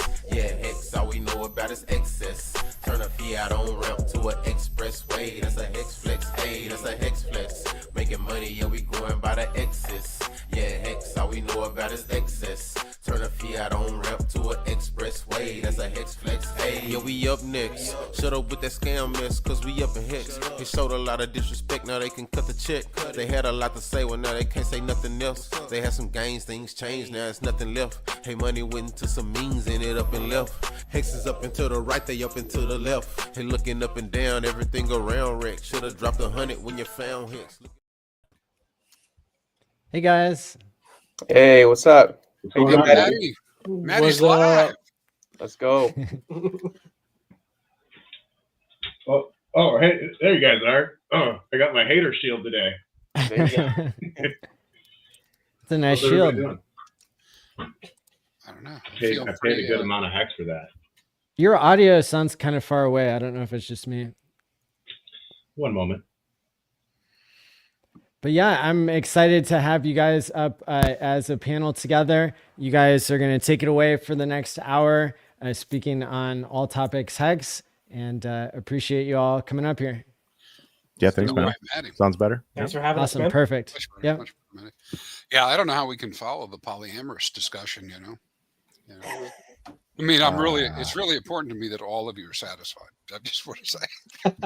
You always do. You know. Just being you on never the, have to worry about that, crispy man. Just being on the same panel as the guy that invented the new estimated share rate is enough for me to be satisfied. Well, I didn't invent the math. I just. What else did you do? You figured out how to do liquidity webs. Yeah, you but built there's other people doing that too. There were. Yeah. So you are also one of them, Mr. Crispy Man. You are also one of those I'll people. take credit for doing some of it. So, well, guys, welcome. Glad to see everybody. Likewise. Glad to be here. I'm glad that everybody's tuning in. I did try to stream this off to my channel, but it wouldn't go. Said it was too many streamers. For whatever reason, we hit a limit. So. Oh wow, yeah, I can't do it either. Yeah, so we're here, but we took the opportunity to kind of sit down and talk before this. I think we're ready to go. Start hitting some stuff. This will probably be the most bullish HEX panel of the entire conference. I'm safe to say. Let's probably be the most bullish. So definitely up and to the right. 100%. Like there's only one other thing that can go more parabolic, and that's the share rate, because it's got a longer lifespan than any of us. But we'll go as far as we can. That might be true. 15-year cycles, baby. Right, that's HEX. 15-year cycles. You know, everybody else plans for these little puny 4-year cycles. These little pumps for ants. We're planning for 15 years, multiple 15 years. I wonder, like, what percentage of the people watching right now are old HEX users, and how many of them are brand new, do you think? I'd say 70 30. 70-30. Yep, 70 is new, 30 old. Yeah. Yeah, it depends how you define old or new. Yeah. Let's say pre-sacrifice. Well, you know, hey, listen, that's probably a good point. I'm with you there, Ray. Yeah, 70-30 is close enough, 80-20, something like that. We couldn't know. But you know, the thing about all this though is product market fit is to be staking HEX in a ladder.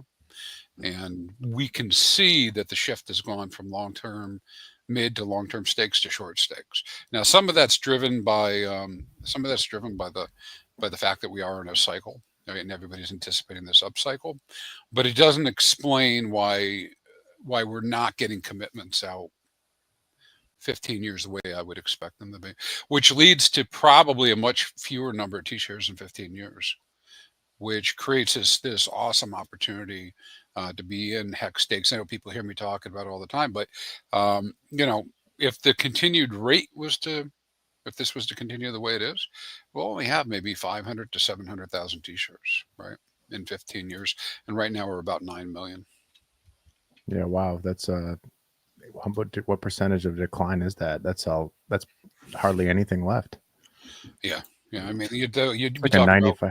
Yeah, you'd talk over about 90% decrease. 90%, yeah, 90% decrease. Well, you know what's interesting about that is, like, everybody seems to be like, we were looking at the volume that HEX has done on the main pair on V1 before we started, and like HEX has done like almost $500 million of volume from like September, since the bottom in September till now. It's about 121 days, $500 million of volume, which tells me that there's a huge appetite for HEX.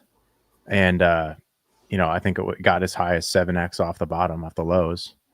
And so there's not a lot of long-term commitments being made, but yet everybody's really bullish on HEX. It's very strange to me that the coin that does have that ability is like the mechanic isn't being totally utilized, but yet everyone's super bullish on the short term. So in a world where there's $500 million floating through an asset in such a short period of time, like, in what world does that not lead to higher and higher price floors? What you understand, like, with that kind of volume at the beginning, basically at the bottom of a bear market coming into a bull market, that how, in what world does everybody sell the top of the bull cycle, and this doesn't have higher price floors, get more adoption, get more eyes, become a household name, be a better Bitcoin, like there's like some sort of disconnect between. I think the believers don't believe it. Like, I think they think that there's value here for this thing to rep this cycle, like on a lot of different reasons why it, and like a lot of different headwinds that once you get past them, everyone sees high prices for HEX, but nobody wants to commit right now for like the long term. Like we're seeing, I mean, there are some, but yeah, we get 500,000 1,000 users, right? I think that's a great point you bring up there, Axis, because I think a lot of people have this sentiment, and you have to look at like what's analogous to where we are now. Like if you look at Bitcoin when it was in its second cycle, essentially, people were unsure. People saw it rip already. They saw a lot of things happen with it. They saw a lot of hope, but it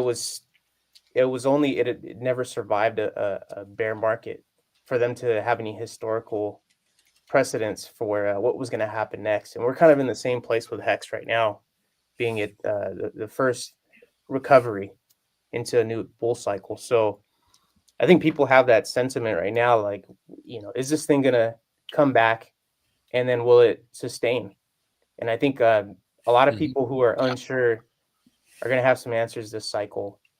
And if you wait for the answers to happen in order to get in, you're going to miss that upside. 100% right. Yeah. Couldn't have said that better. That's a good point. And I think maybe that discrepancy in the long-term staking data that you talked about, Crispy, could also be due to the fact of like how long HEX has been out and when those stakes were made, right? So it's like during the beginning, there was a discovery period of the system where like the hive mind of the community was talking about it, discussing it, finding the value, and then getting excited about the long-term staking because it was a novel idea in DeFi at the time that it was created. Now with extra price history, the narrative isn't as novel, so the acute excitement isn't as magnified in each individual person. And on top of that, you also have like some people have experienced the pain of being illiquid during a major impulse up. So probably those two things, at least in my mind, explain a decent amount of like why we're seeing a different behaviors on the staking data. Yeah, I could accept all those as possible answers. There's probably a mix of different things going on. I mean, it's really reasonable that people would be concerned about crypto, right? It is one of the riskiest assets to be in, no matter how I feel about it. I mean, that's reality, because we don't know the future.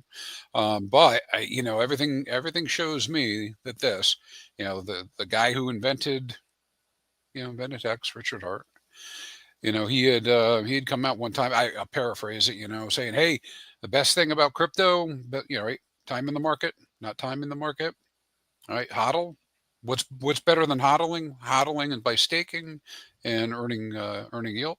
What's the best way? Best way to stake as long as you can. What's the second best? Build a ladder. Mirror TradFi. Right, there's like 10,000 books out there you can go find on certificate of deposits and how to build a ladder to maintain your what they call liquidity, fiat, right, from the rolling of CDs. In any case, what it all comes back to and boils down to is what we're describing right now is there is a core group of people who believe in keeping their ladders up. They do, and they're doing it. And man, they're going to be the new whales. They're going to be it might even be, some of these people will be the Poseidons, if they make it that far, for sure. There's that table that you posted on your Twitter. I think you had a pin for a while, Crispy, of like the aquatic animal leagues, the staker class leagues. And like, what was the year 2020, 2040? 2035? Well, yeah, if we go all the way out into 2040 right now, well, just roughly, we'll just say 2040. 10%, right, of all the T shares makes you a Poseidon, and we're guessing that there'll be about 50,000. It might be less. So 5,000 T shares makes you a Poseidon, probably in 2040. Now it'll change. It'll change because there'll be more staking and everything going on. Probably that'll be the case, right? And then if you do that every year going forward, then you are a Poseidon. So a couple of the ways we were talking strategies before, like different strategies that people can deploy. And if I'm basically looking at the 20%, because any of you guys that have been around long enough have heard these before. But for the 20% of you that's listening that is just new to Hex and needs some perspective on how this game is being played right now, it's really being played on the short end and on the long end and not really anywhere in between. And there's like a reason for that. And Sloth made a good point earlier that people that go short are playing the market volatility, and there is a valid strategy for doing short rollers to try to capture a reasonable amount of yield on the short term, and then be able to capture that market volatility at the cycle highs, to be able to compound and make a good sale at the top, and then come back in and buy back a bunch of units in the next bear to multiply your position 3, 4, 5, maybe 10-fold. And that's important because that's one way to get ahead and become a Poseidon in 2045 or 2050 is by playing that short-term cycle.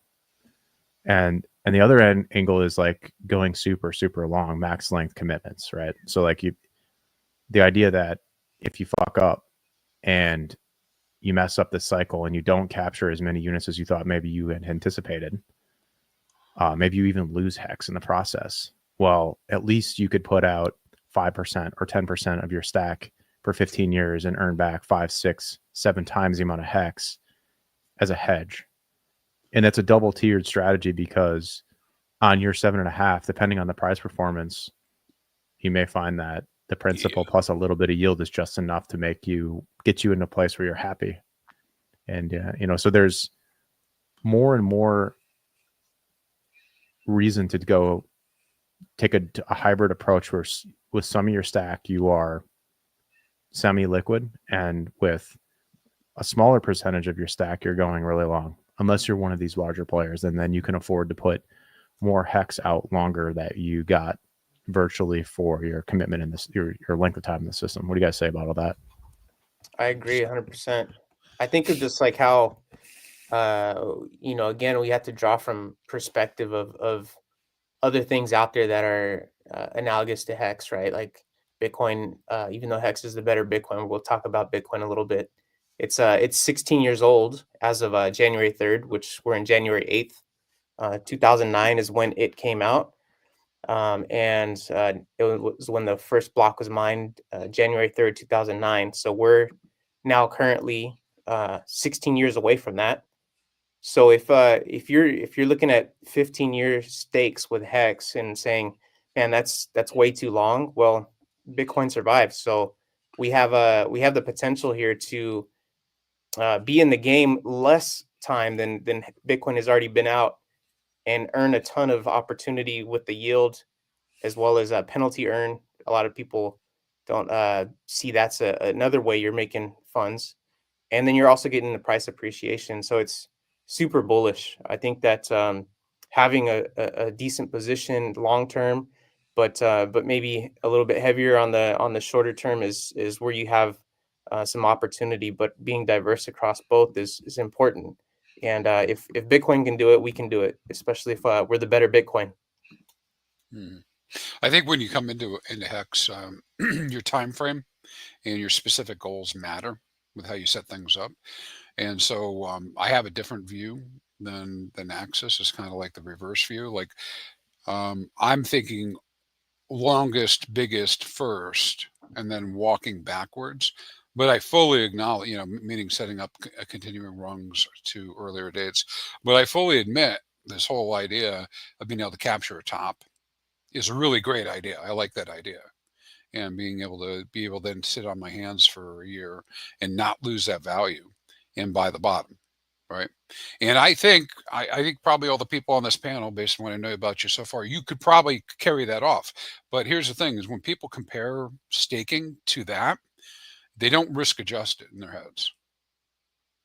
Right. And in their calculations, not risk adjusting it, they're assuming that everything's going to go well. They're going to get the top really, and they're going to do really good, and they're going to be able to hold on to that and not chase anything. Right. Which I know I did. I had a lot of trouble with that kind of stuff, holding on to something for a year and a half. And then they got to figure out when the bottom is and hit it. right? And so like some of the people in chat are saying, one of the lower stress, lower worry methods is to set the ladder up and let it go. But that doesn't invalidate what Axis just said and the modified approach that Ray had just said. Everybody's got to decide for themselves how to do it. But there, and what's cool about Hex is you can do all of these things. And so then I see the discussion about being able to sell tops and buy bottoms should be a way to convert people who are really traders into the idea of staking. Yeah, for me, it just seems because both of them are so extreme in some ways, like short term rolling stakes, or holding liquid hex and 5 stakes. Because they're at the extremes ends of the pole. That's where like you can get the most out of what each of the actions can give you.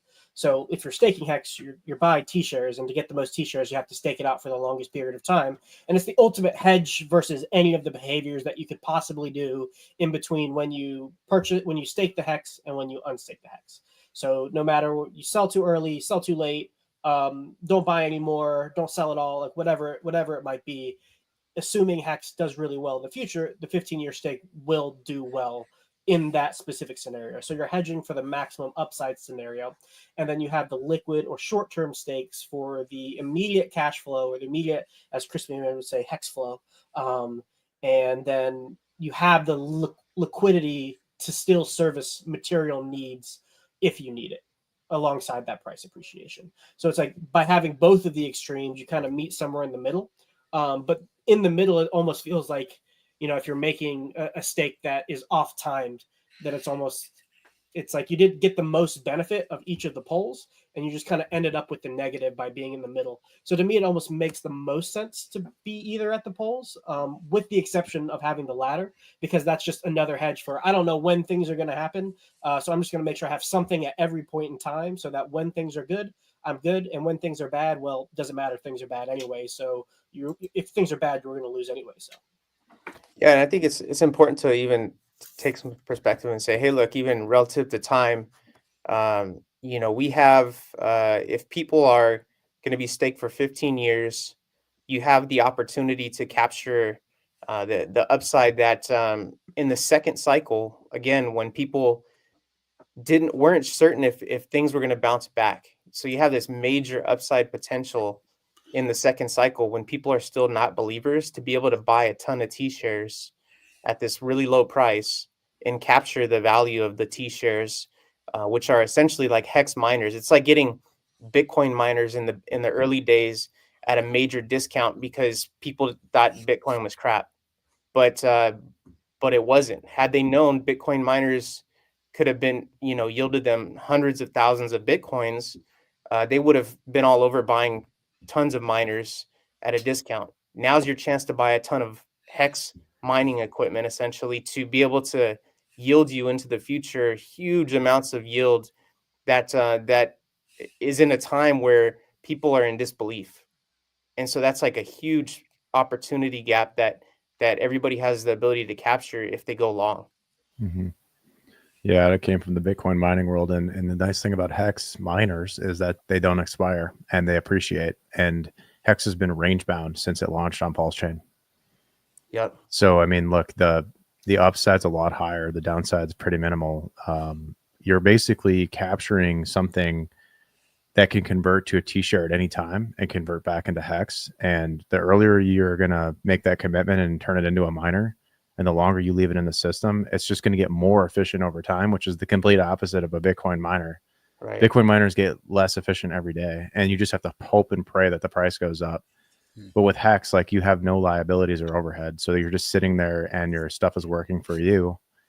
And that's what gives you guys now listening the power, is because you're able to capture Hex at a penny or 2 pennies, and that's been range bound for 2 years. And when it breaks that range of the upside, you locked in your miners forever. And everybody else that comes in and buys after you has to buy the mining equipment at a much higher price. And by not staking for 15 years this year, every year that passes by, you're only losing 20% of the purchasing power of T-shares. So like by 5 years from now, you could only get half as many T-shares as you can get today. So there is that cost benefit analysis that you have to go through, but at least you're securing the miners at a couple pennies versus everyone else who's have to be buying them at 10, 20, 30 cents. Because like all four of us that's on this panel understands that long term, with any amount of adoption, the price floors in the following bear markets are higher than where they are today. 100%. No matter what, there's this cult is going to, it's grown a bit of a culture to it. This is going to get bigger, and the reason is because it's the only coin on earth that has a chart of future market supply that's been around for 5 years. First mover on yield, basically, coin that produces more of itself, that protects new and old users alike by immutable code.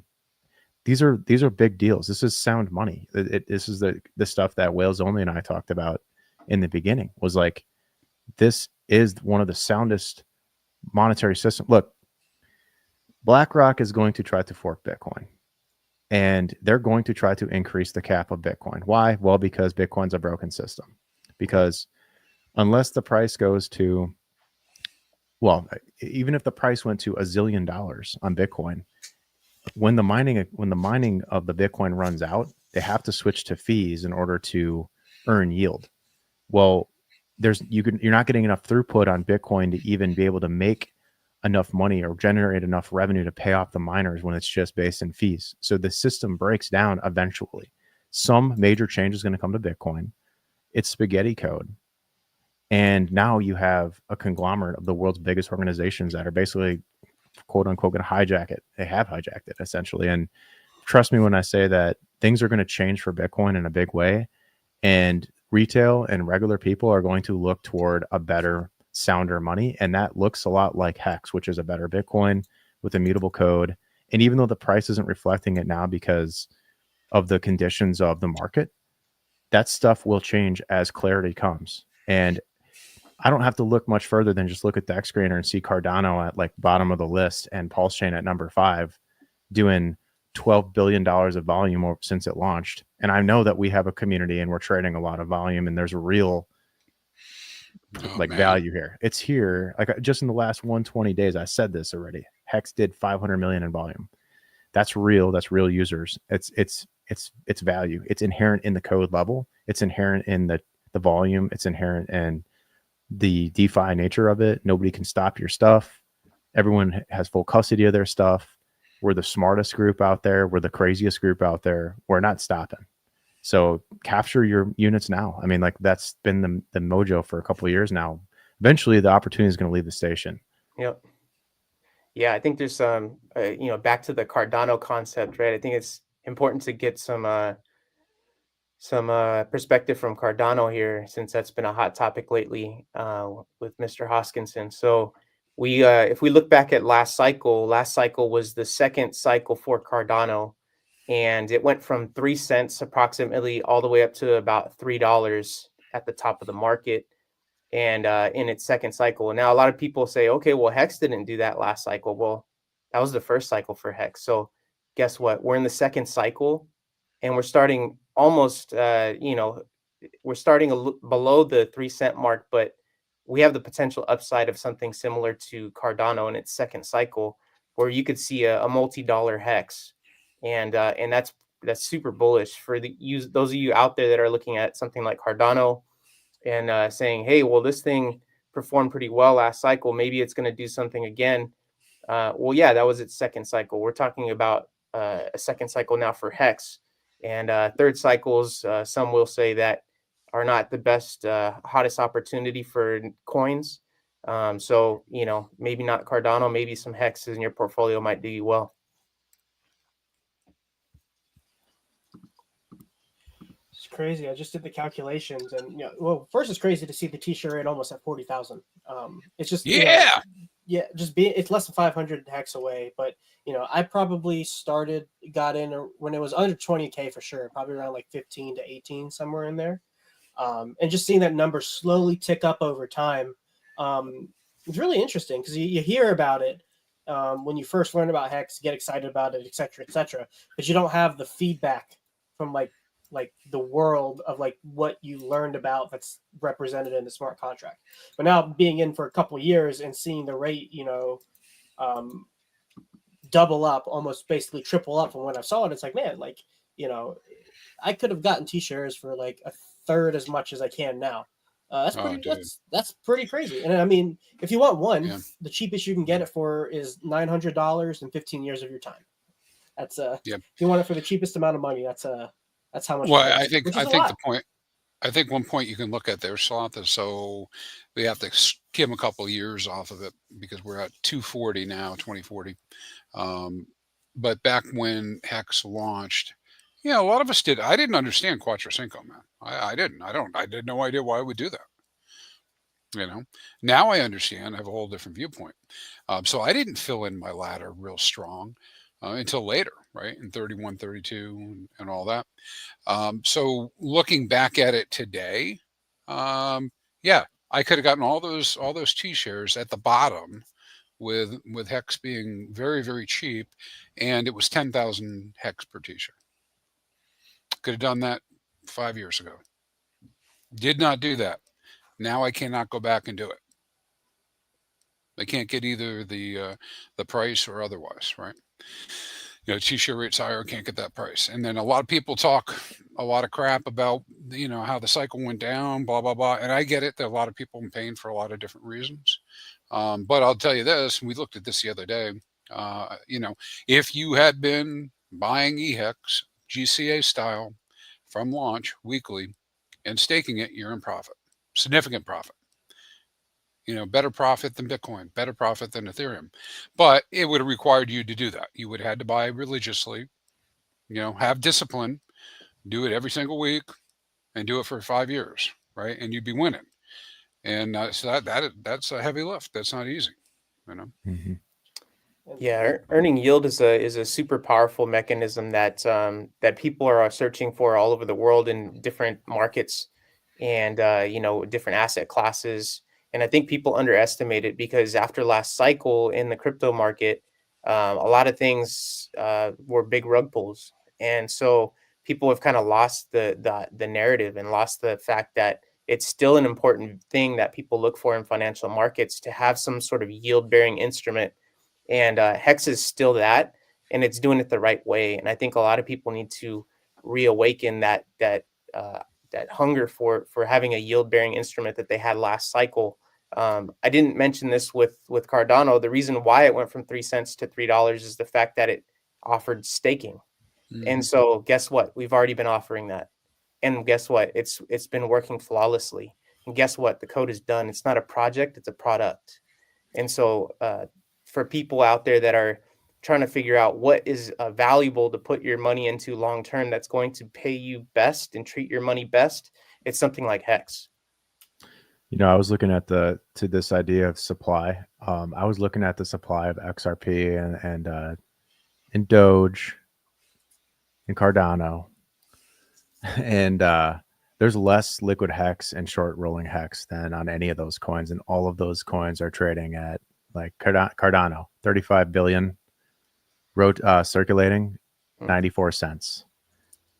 Dogecoin 147 billion circulating, trading at 34 cents. XRP 57 billion circulating, trading at $2.36. The reason why Hex isn't trading at a higher price with a circulating supply somewhere between 12 to 18 billion liquid short-term Hex, which is less than any of those three that I just quoted, is because we don't have any visibility and we're being gatekept everywhere. Yeah. From regulators, from the crypto, mainstream crypto, from everywhere. Like, everybody does not like us. That doesn't mean that we should be retards about how we act and deter everyone from participating.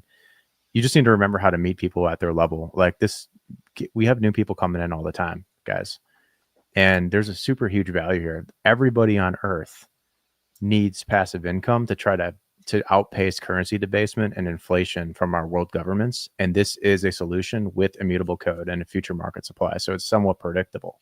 And it's less liquid than the other three quoted coins. But there's enough liquidity there to service the market needs. So it's just liquid enough to give you guys millions of dollars of money to splash around in, but not so liquid that with our small gatekept community, we can't push the chart around. It's a panacea of opportunity, and it's staring you in the face.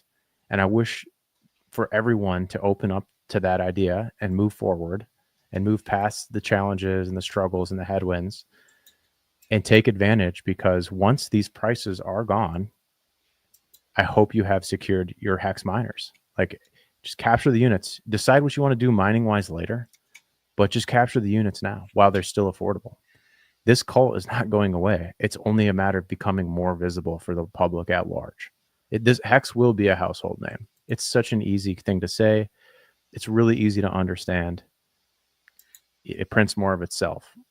Once you're above your cost basis, by the way, once you're above your cost basis, what is the reason not to try to capture more of it? And as that confidence grows at a market-wide level, it's just going to steamroll and compound on itself. Michael Saylor. Well, Look at Michael Saylor. Yeah.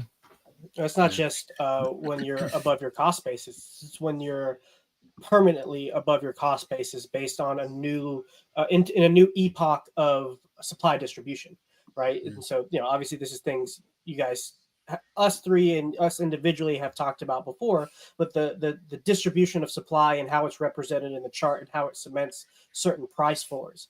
If you play one cycle right, with the assumption that the thing continues to do well, and you're able to capture units at a price that never gets seen again in the future, then you're really in a position of power to utilize the mechanisms of the system to accumulate more units without having to add additional capital risk to your position, as well as play fun games like liquidity providing, short-term staking, etc., etc. So it's like that. Yeah, go ahead, Crispy. Let me see if I can say it this way and see if this meets your point. I think Johnny Chaos might have said this before. Our intent is to not sell Hex. We don't want to sell anymore. Well, our intent is that it's so valuable, you only need to sell just a very tiny amount. And the way to make that happen is by accumulating more. Yeah. Or at least the way to make it happen faster for you individually is to accumulate as much as you responsibly can. I mean, technically, that's how all these markets work. Yep. We were talking about earlier how much. So 40K hex to get a T-share at this time, and then at the T-share rate is adjusting daily and getting more and more expensive to buy a T-share every single day. What that means is that if you hold hex and you have it staked, it essentially makes you a hex miner. And so you can actually have this hex miner that actually becomes more valuable over time and mints you more hex. And that price we were talking about it increasing every year about 20%. So whatever hex you have staked is increasing at a rate of about 20% annually, and that's huge just for mining, for having that miner in hex. Now the yield you get, that's a whole nother thing, as well as the earn penalties that you can earn. Yeah. You know what helped me? So I was a little bit broken as I got into Hex and tried to understand everything, right? But eventually figured out a whole bunch of stuff, and finally came to the conclusion that I needed to be doing Quattro Cinco stakes. That's why I had already been doing them, but I mean the idea that even now, right? Like I'd be in my 70s, maybe I'm talking about going to my 80s or 90s. Why the hell do I want stakes? But in terms of the game, I need to be doing it, right? Because that'll earn me the most hex. And then Axis really turned me on to this idea that, hey, you know what? What are you going to stake, dude? You don't have any hex; it's all staked. And that turned me on to this whole 30-day roller, right? Or some similar amount of time, because I can't go stake in the future yet. Not Matty Allen. I can't go in the future. Right. So that means I got to wait for time to go by. And so the question is, where the hell does the hex come from, the stake? And so that's another reason for these short rollers that some people are doing. I'm just mind blown that we're already in year 5 right now, and that's a third of the way to year 15. So those are for the people that have staked hex in year 1 are already a third of the way through their 15-year stakes, and that's incredible. That's crazy. And we're just starting to get some mainstream crypto adoption here, and this is just the beginning. Yeah, we got a bunch of people they ask me all the time about what do I need to what do I think is going to happen with You know, what I think was going to happen with all these 10-year stakes, whether it be emergency end stake and all that. And we haven't seen the guys do it yet, the folks do it yet, but they could do it at any time, right? They could, we're in range now. The 10-year stakes that were made 5 years ago, just like you're saying, right? We're 5 years in, they could start ending, right? And if they were to start ending, then that would be the case. Just because we had asked for it before, Ray, Yeah. Mr. Speakmore, I just threw this up on the screen here. Maddie shared it out for us. So this is just showing us how the T-share rate has gone up from 0 on day 1. Well, day 2 or 3, whatever, but to 10K, and now has gone up to the 40K. And as you were saying, what's happening is it's becoming about 20% more expensive for a T-share as we go along. But the number of T-shares are also dropping 20%. And so roughly, I'm just kind of like making up an average, right? So while the number of T-shares are going down 20%, each T-share is earning more. It's earning more in payout. Right, so payouts are going up, and so we've got some models that show. I mean, I don't think the most extreme models will come into place, but I mean, if we really saw a significant fading of long-term staking and T-shares, it could be 200 hex per day per T-share. Yeah, we had my number. Was it 2022? We were getting about six-ish hex per T-share. Now it's I'm seeing it break, topping out at 8 a lot of days. And so, depending on what type of day it is, we're seeing 8 happen probably 3 out of 10 days at this time. So that's crazy. I can't believe we're yielding that high at this point in time. So get your T-shares. Mm-hmm. Mm-hmm. Yeah, this is important here. This ahead. chart showing these models about how much per T-share you could be making. This is the reason why you just have at least one long-term stake, because it's just a hedge. It's just a way. If you're in HEX for this cycle for like a 10x, a 20x, a 50x, a 100x even, you can get that on any meme coin. You can get that on a meme. There's like a handful of meme coins that are like somewhere between new enough where they can still get 50 to 100 X's and old enough that they're going to be around for a long time. That if you don't want to stake HEX, why are you even messing with HEX? Like, go find your 50 or 100X in something like that it's out there. But like, HEX gives you so much more control and power over your money. And that comes from the mechanism that's built into it. It's designed to pay you to hold it. And so that's where I kind of come back to, you really have to either be thinking lock and roll to capitalize on the short-term volatility. And if you do that well enough, long enough, you could take just a small percentage of your profit and once a year go 15 years. And in a decade from now, you'll start having long-term stakes, one per year, coming off perpetually till the end of time. And it will all have been house money that you made back in 2025 when you started your lock and roll ladder. That's something that Maddie helped me coin at last year's HEX conference. It's lock, rattle, and roll. Right. Such a powerful system with no one way to play it. There's like 9,000 ways to play the system. I think we've just given you a few ideas today.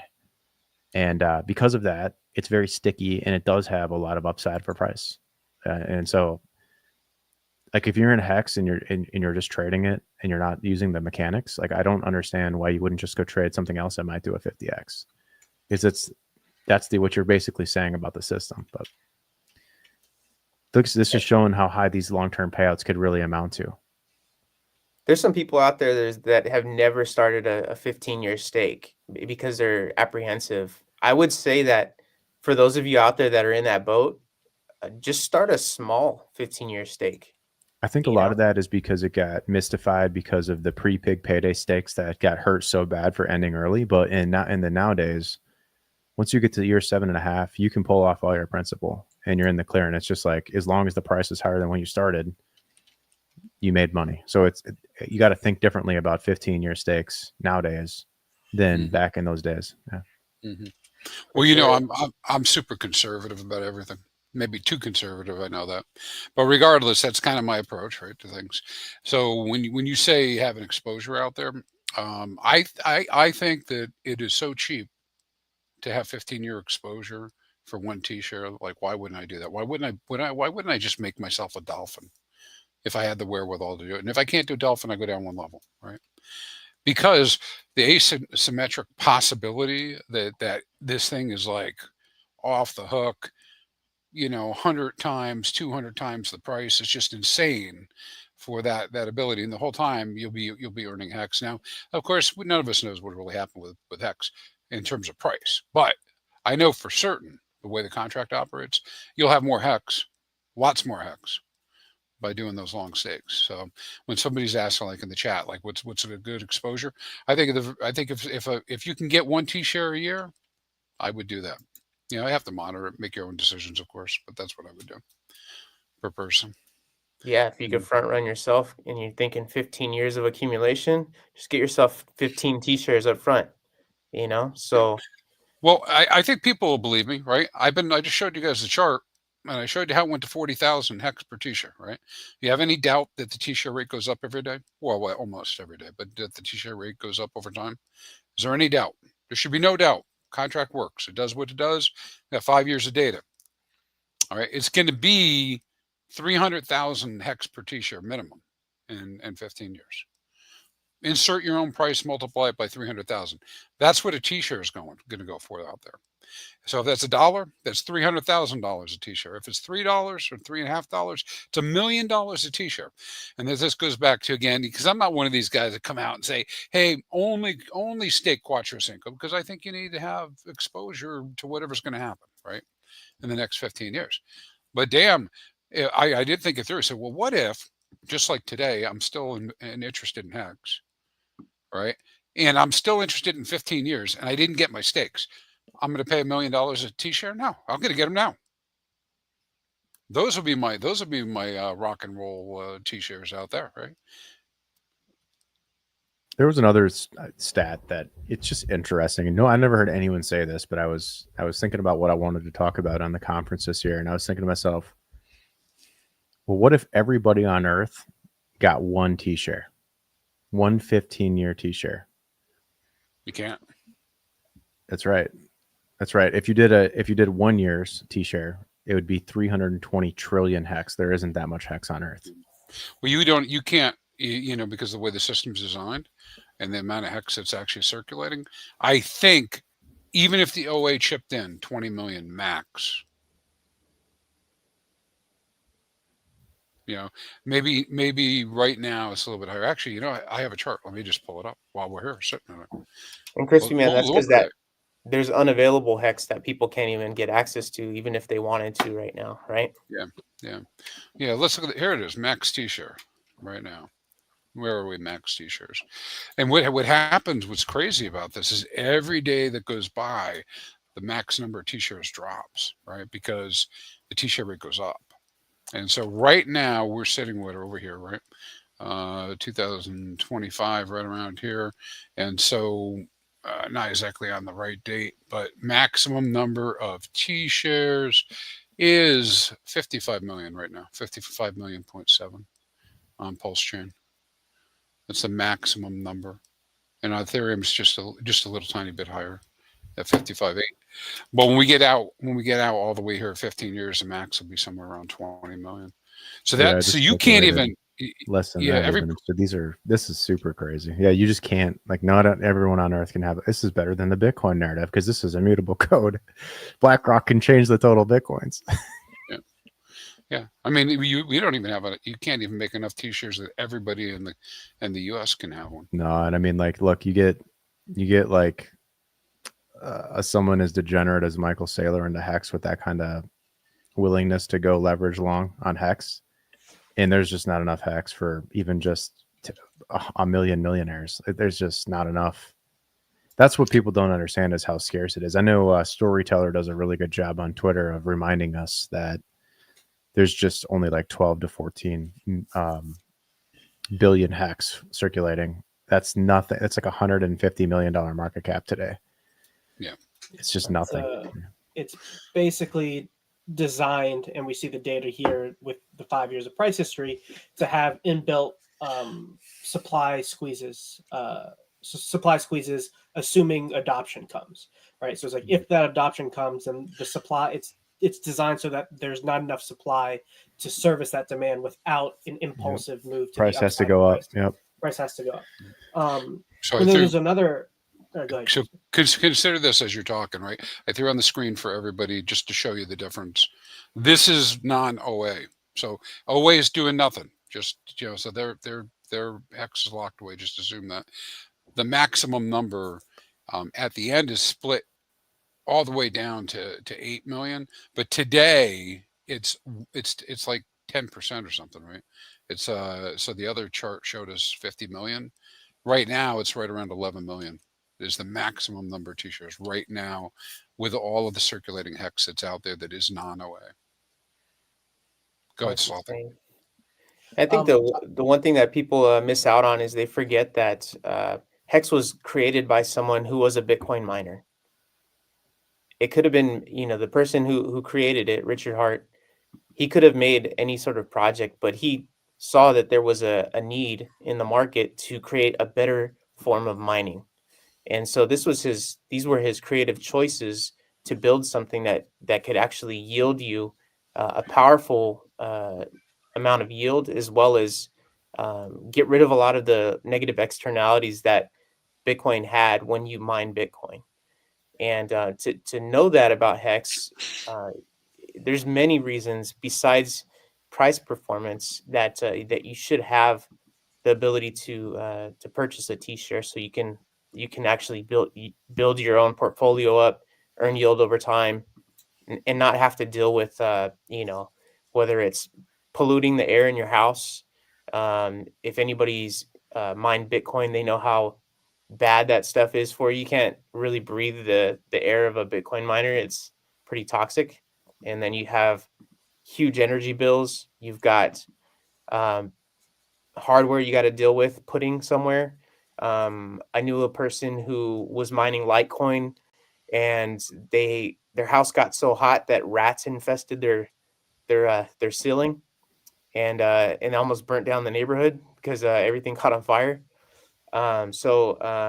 Yeah, there's a lot of problems with that. Now with Hex, you don't have to get equipment in order to mine Hex.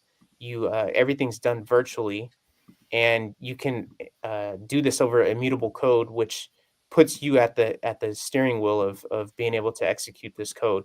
You don't have to use a middleman, and you also don't have to have expensive, dangerous equipment in your house to do so. So it's super powerful. People are still underestimating what its potential is, and it's not getting any cheaper. Yeah, what I was going to say before is to add another dimension kind of on top of everything we're talking about, especially now that we're kind of closing in the last 10 minutes, is a lot of the conversation has been about like the units of dollars that you can accumulate based on the scarcity of based on accumulating T-shares and juxtaposing that with their scarcity going forward into the future. But one way I like to interpret things, or at least view things, is not just as a units of dollars that you can get, but as you start to separate your portfolio value relative to other people more and more over time, you also get more like power. And the accumulation of power through your crypto bags has been very interesting for me to think about, but it's even more applicable to us with the ecosystem of Pulse Chain being starting to unwind, and all these different sub ecosystems starting to form. And so, the scarcity of the T-share also, let me take a step back.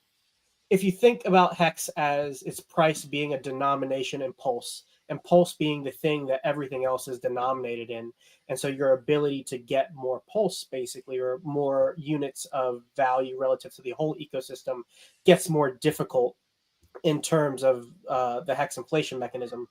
That is a really interesting dynamic that I think it's good to add on top of things as well, because there's more implication to accumulating these T shares than just like the dollars you can extract out of the system, but also what you can do in the system in terms of how you can change things, how you can affect things. And this is more on like the market maker and whale side of the conversation. Yeah, simply put, like your mining equipment in Bitcoin expires, but if you lock in Hex at a penny, you have that for the rest of your life. As long as you don't get hacked, as long as you didn't go give your keys to somebody on the internet, like you're locking in generational wealth. Like I'm convinced of that by now. I mean, I have been for years. I quit Bitcoin and Ethereum mining for Hex in a lot of ways, went full on DeFi. And by extension, you know, you talk like some of the advances in MakerDAO, and which is now Sky, or Aave, or the DeFi platforms, which will have a resurgence this cycle. We're looking at a possibility. We already have something like Flex Protocol where you can collateralize your Hex into a vault and borrow stables from it, so that you can have infinite utility built on top of Hex. And I expect that the more concrete, confident, long-term, more people get bullish on Hex, the more stuff's going to get built on it indefinitely. Look, there's already a guy that created a thing that can pay you. Well, there's Actuator, there's Communis, there's encapsulated stakes through icosahedron. There's stuff out there that is powerful and valuable. It's being mispriced right now due to the the negative stuff going on around the ecosystem. But generally speaking, like there was a point not too long ago where you could go stake for 15 years and get 20% of your money back. And I know Crispy's one of those guys that capitalized on that. And if you don't know what I'm talking about, go look at Communis. You know, like it's out there. You know, we're Super Bowls on that stuff. It's like pay people to automatically. Communis markets long-term Hex staking on its own. If you want people to stake long, pay them to do it. You know, and then back to the original point Sloth made, like you can't understate how important it is to seize the opportunity now to capture something that you'll never get ever again. Like this is a once in a lifetime shot. Once it becomes cool to buy Hex and that it's mainstream, like it's not here anymore. It's at other prices. We already just explained in detail how scarce Hex is right now relative to some of these other major cryptocurrencies. It's just a visibility problem and a gatekeeping problem. It's not. We have the cult, we have the community, we have a working L1. We just got to get out of our own way and use the tool. So such a tremendous tool, and we got to thank the founder for all the work he's put in over the years, and thank the community for sticking through, because you're in the right place. Y'all know it. You're just ahead of your time, so stick to it. Yeah, the people who made the most, and Richard Hart said this so many times, are the people who bought crypto in the early days or mined it, forgot they had it, looked at their wallet 5 to 10 years later, and were just mind blown. Imagine forgetting you had Bitcoin, and then today looking at your wallet at $100,000 per Bitcoin. 15 years later or 16 years later, you'd be in a different atmosphere. So that's the potential with Hex. But what's great is that not only are you sitting on it for the price appreciation, but you're earning yield that entire boring time when most of the time nothing's happening, that you're actually earning yield as well. The potential is so much bigger than Bitcoin, and people are missing it. Mm. Yeah, it's pretty huge, I think. You know, pretty huge. I think there's a lot of things going on under the hood, man, that gets me excited. That goes beyond just Hex, but it all comes back to Hex in the end. I know you guys out there know what I'm talking about, and it's a deep web. All roads lead to Hex. I mean, just like first grade mechanics here, we could just talk about the other coins in the Richard Hart ecosystem that are positive impacts for the price. You know, we have Pulse Chain, Pulse X, and INC as positive mechanics to the Hex price over time, and that's just scratching the surface. So we wanted to go over PDI a little bit, huh? Before you do that, I gotta say this. Like, I know we talked broadly a lot today, and that's good because that's what most people need to hear. But just for the nerds, by buying Hex, it gets a double pump because all of the exposure into Pulse Chain comes through Pulse. So if new money comes into the chain, first it has to pump Pulse, and then because Pulse appreciated in price, you're getting more. That guy's getting more purchasing power that then goes into Hex. So, and Richard made a tweet about this in the past too. It's simple. It's how the AMMs work. It's how Uniswap V2 tech works. You have to pump Pulse to pump Hex. So Pump gets an amplified pump on top, and because it's more illiquid, it's liquid enough. It's got 20 million on it right now on the main pair, but it's illiquid enough too that it has a huge upside when it gets that double pump. And then at the same time, you have Pulse X out there that's just continuing an uptrend versus Pulse forever so far. And that's acting like a magnet that's pulling the whole chain up and up and up based on supply and demand, based on real volume of real human and user interactions with the protocol. So it's the amount of supply burned away is proportional to actual user activity on the chain and volume flowing through the DEX. So it's not just burning for the sake of burning. It's burning based on people actually using the shit. So that human user activity is making the whole system more valuable, which is making Hex more scarce and more valuable, which is making Pulse more scarce and more valuable. And so this whole system is designed to pump. We just got to get out of our own way. We got to get rid of the gatekeeping. We got to get past the case. You know, this all was launched in good faith with this was new technology, never been done before. And in the method by which it was done has never been done before. And I was there at the hearing, and I mean, these lawyers, they put up a pretty good case for, you know, everything being above board. And we just want our L1, just leave, you know, and we'll get it. We'll get it because we're on the right side of history with this one, guys. So I'm very excited and happy to be a part of the HEX conference again. Thank you guys for having us on the stage. And I hope we helped remind you of how scarce this stuff really is and try to help motivate you to get out of your own way on some of this stuff and get with the program. It's time to move forward. 2025. It's our year, guys. Oh yeah, man, it is.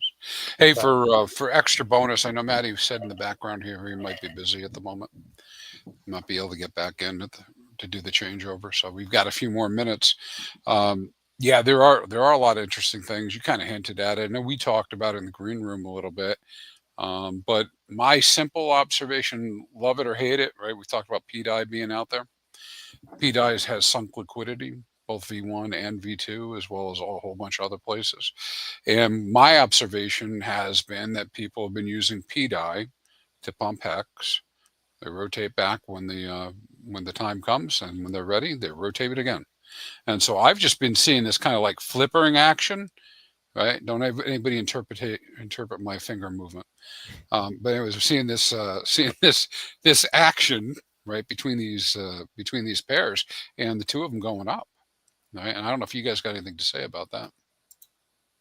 Yeah, I've noticed the price action is keeping those two relatively close.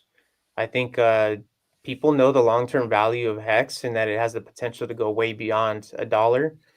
Those who have been around for quite some time understand that concept. For those of the people that are being attracted to the dollar narrative, they're coming in on PDI.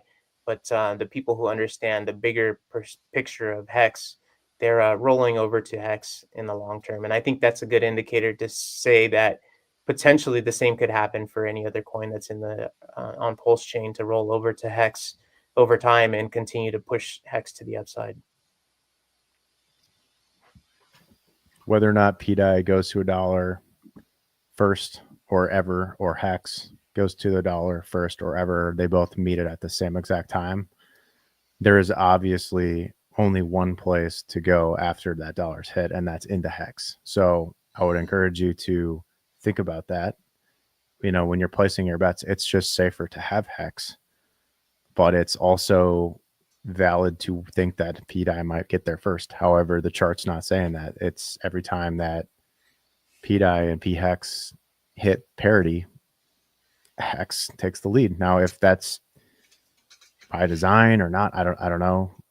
I can't say with certainty. However, you know, having a bit of both could be a solution. I know there's a lot of volume rotating through that ecosystem. Like it's you don't have to look very far to go back and remember that Richard was talking about the world's largest airdrop and what it would mean to get something for nothing. And then when those copies started to create a market amongst their east side counterparts, that he wasn't just saying that to say that. I mean, I think I thought he was a bit nutty back then, thinking like, how could you compete? How dare you try to compete with Ethereum? But now I'm starting to see that, you know, somebody that's well funded enough and motivated could actually take a lot of these coins and peg them to their ETH counterparts, or at least make a good forceful effort to get these things at some sort of meaningful valuation versus their ETH counterpart. And so I think all of that bodes nicely for upside for the whole chain. So I'm excited, man, and it's all going to come back to Hex. Let's go. Love it. Yeah. Very positive, well-informed talk you guys had. Really appreciate the panel and everything each of you do to like get the word out about Hex. And yeah, so thanks for being up here, guys. Thank you for the invite. Absolutely. Thanks for Thank you, having Maddie. me. Thanks for putting it on. Appreciate it. Thanks to everybody listening, man. Appreciate that. Yeah, Yeah. hit the like, share this out, follow all the speakers here on the screen. And up next, we have another 4-person panel after a 45-second interlude. Thanks. See you guys. See ya. With that being said, let's talk about the highest appreciating asset class today. It's crypto, not stocks and bonds. Boy, this ain't for play. My word plays to educate the children around my way, so they can get out the hood. No, I don't wanna stay. Education's critical in my life, pivotal.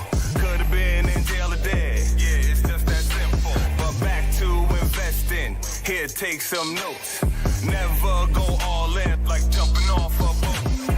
Dollar cost averaging. Google that term. So you can keep your shirt on. So you don't get burned. Now there's a risk to all investments. This you should know. You can take yearly profits and get ready to. What's up? All right. Hey, Maddie. Hola. What's going on, everybody? What's up, Maddie? Yeah. So we can thank Corey and Investor for that banger. The Voice sounded familiar. Good stuff. All Good right. stuff. Yeah, super excited to have you guys on the conference again this year. And I'm going to let you guys take it away for the next hour for your panel discussing all things Hex.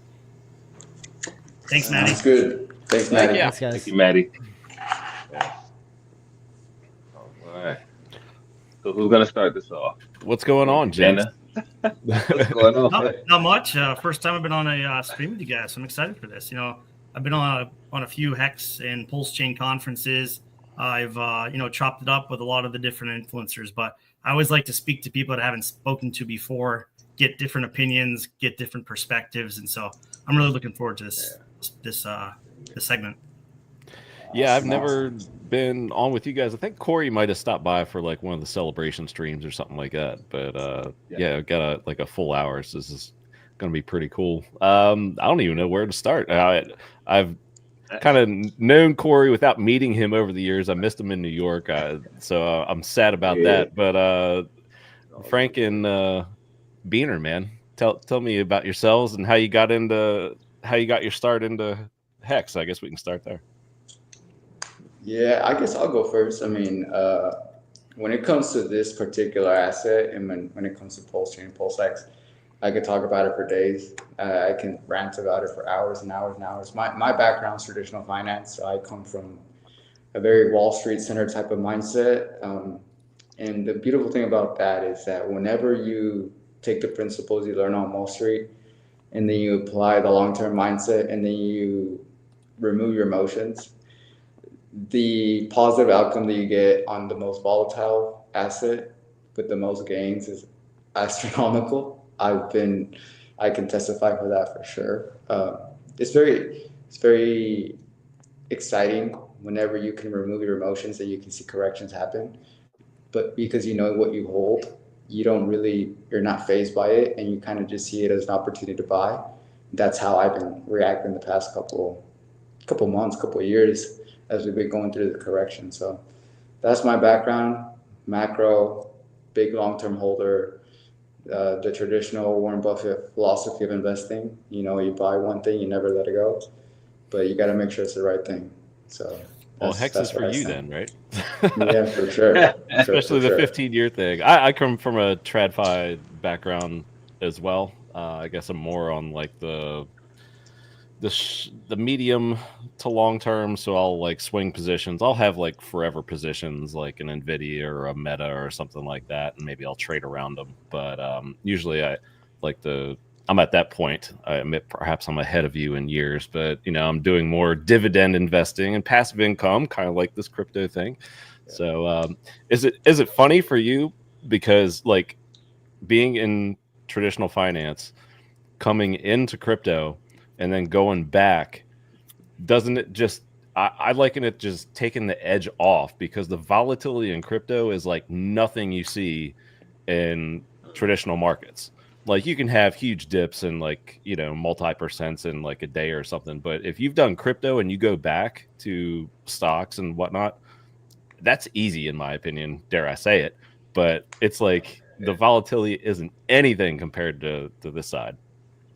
Yeah, you actually, people take this misconception that you think is going to become easier.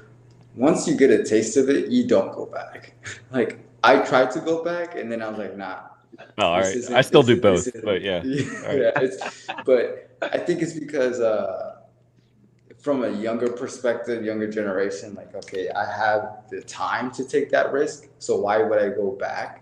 So I can stay in crypto, and especially, see, the way that I take it is I don't like to put Pulse Chain, PulseX, and HEX into crypto. To me, it's DeFi.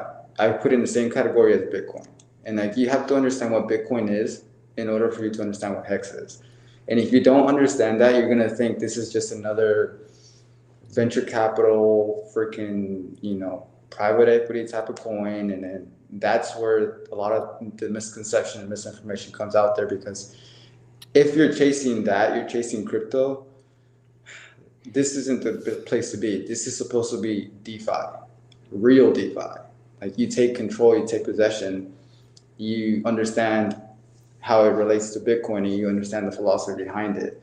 And when I understood what Bitcoin was, and then I saw the opportunity where I can go into HEX and PulseX, the idea of going back to TradFi seemed asinine.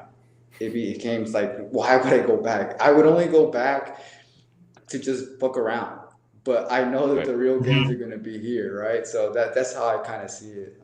Yeah, there's a couple other things too for me. I actually come from TradFi a little bit as well, so a little bit of Pamela TradFi here.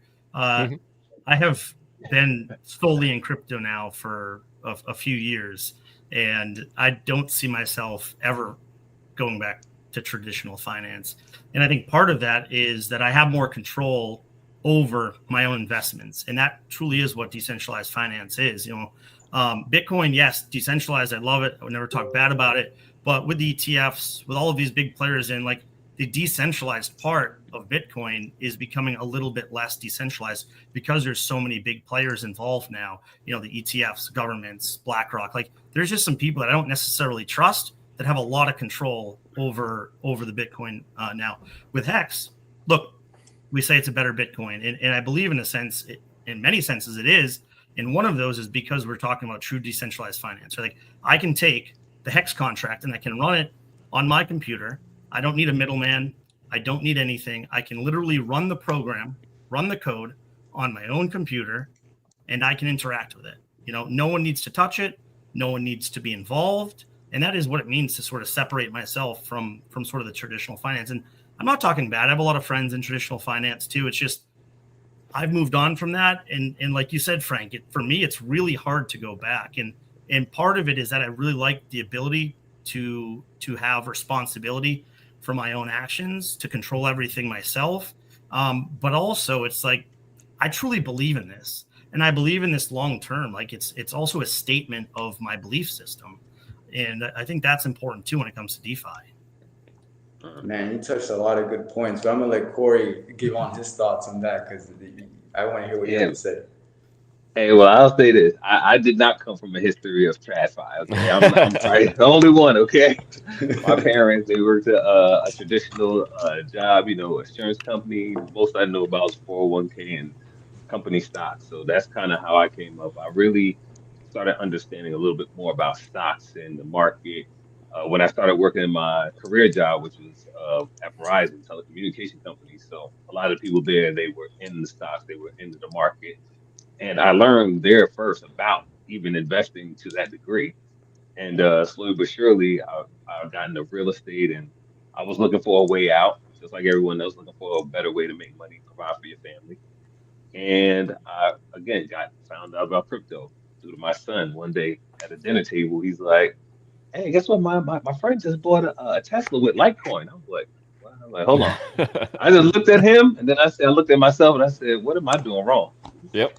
I said, "If a kid in high school could figure this out, I think I need to look into it." So that was my whole rabbit hole starting around 2016, and again, following influencers, not really knowing the space, again, getting to know the language and cryptocurrency in general, scams, and got into BitConnect and went through that whole travesty.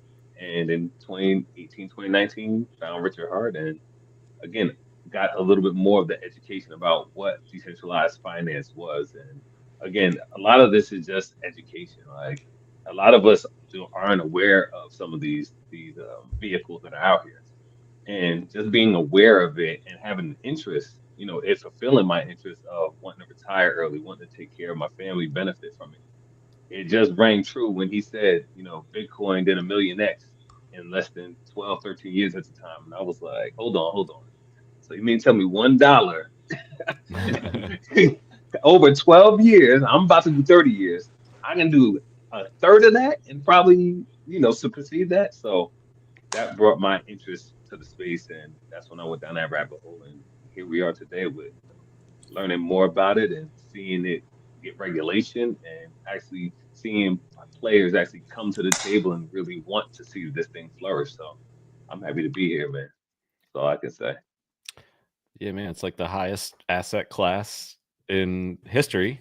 That's another Richard Hart-ism, I guess, and I guess other people have said it too. But I mean, it's true, and it's like, how could you ignore it? Like, I'm the same thinking as you.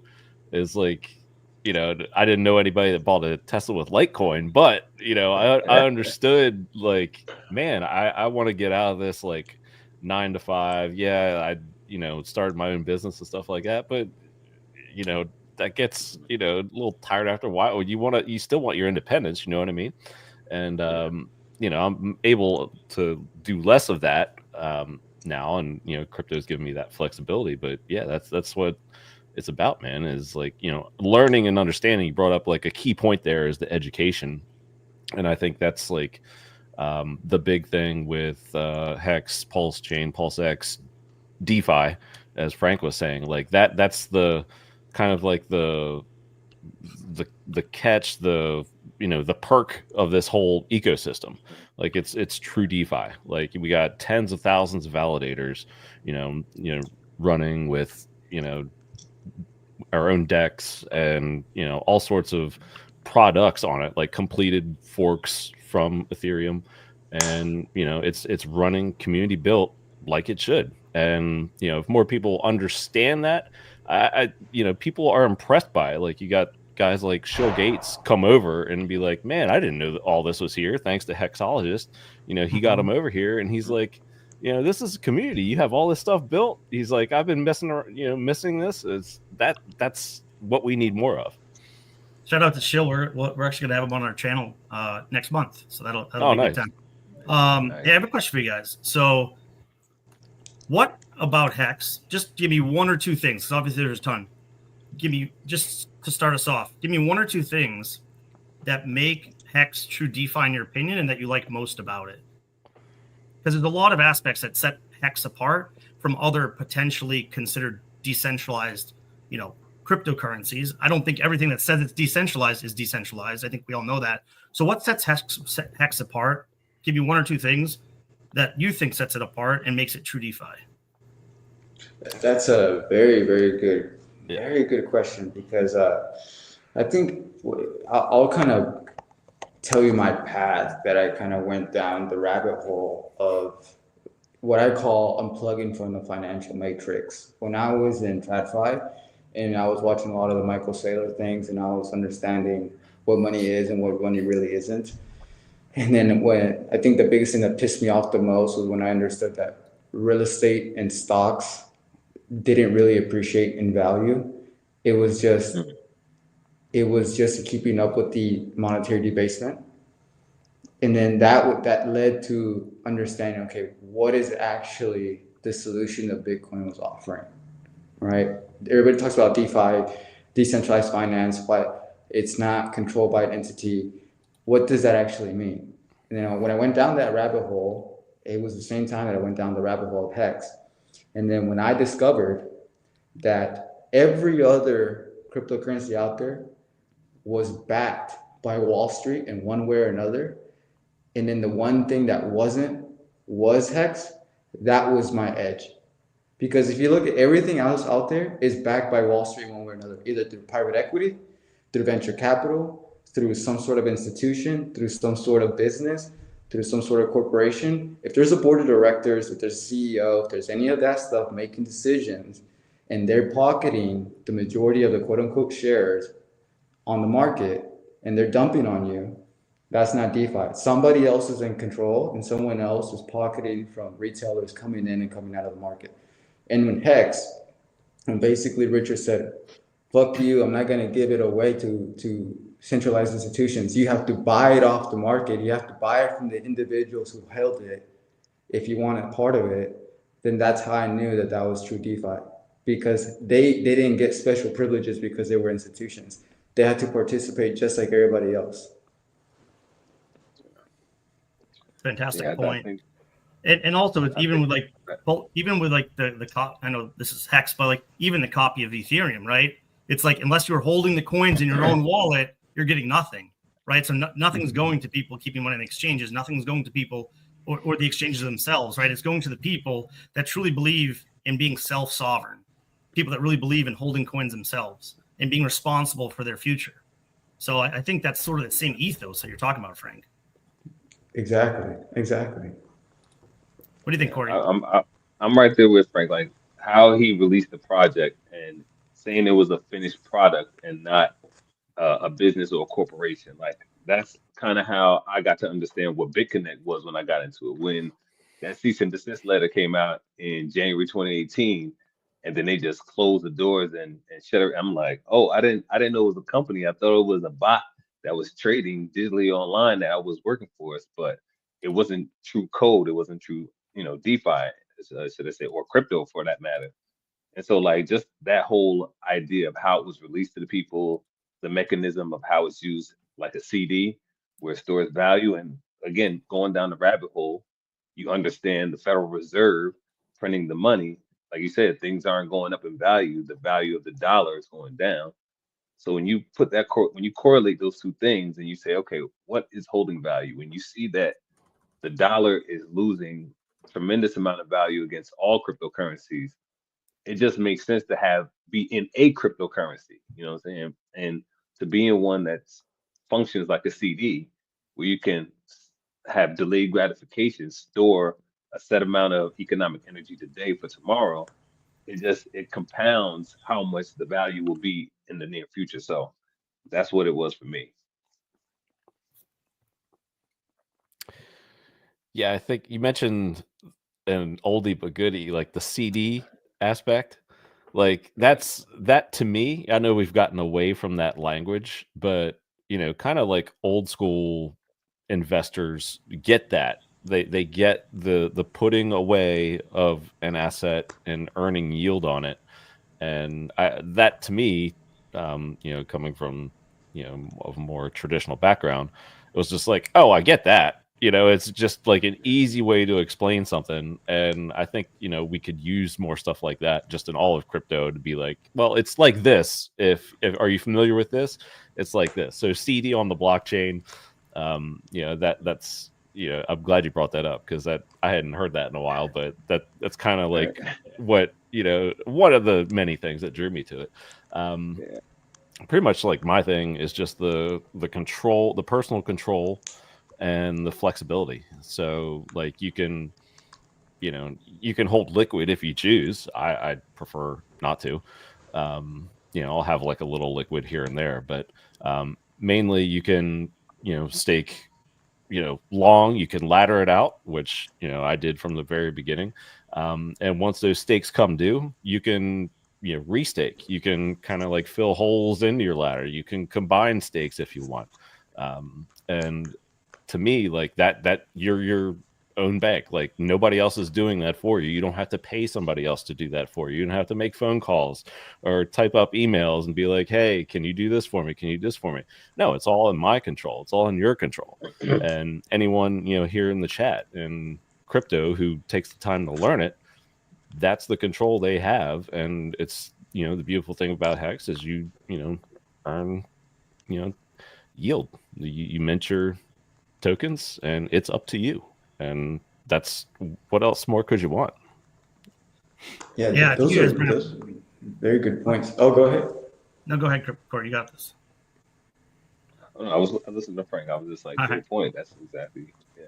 No, I think you guys brought up a lot of great points. I mean, some of the things that I like about Hex that really make it true DeFi for me is one, it's smart contract based, right? There's no intermediaries. It is what it is. It's a contract. It's immutable. It can't change.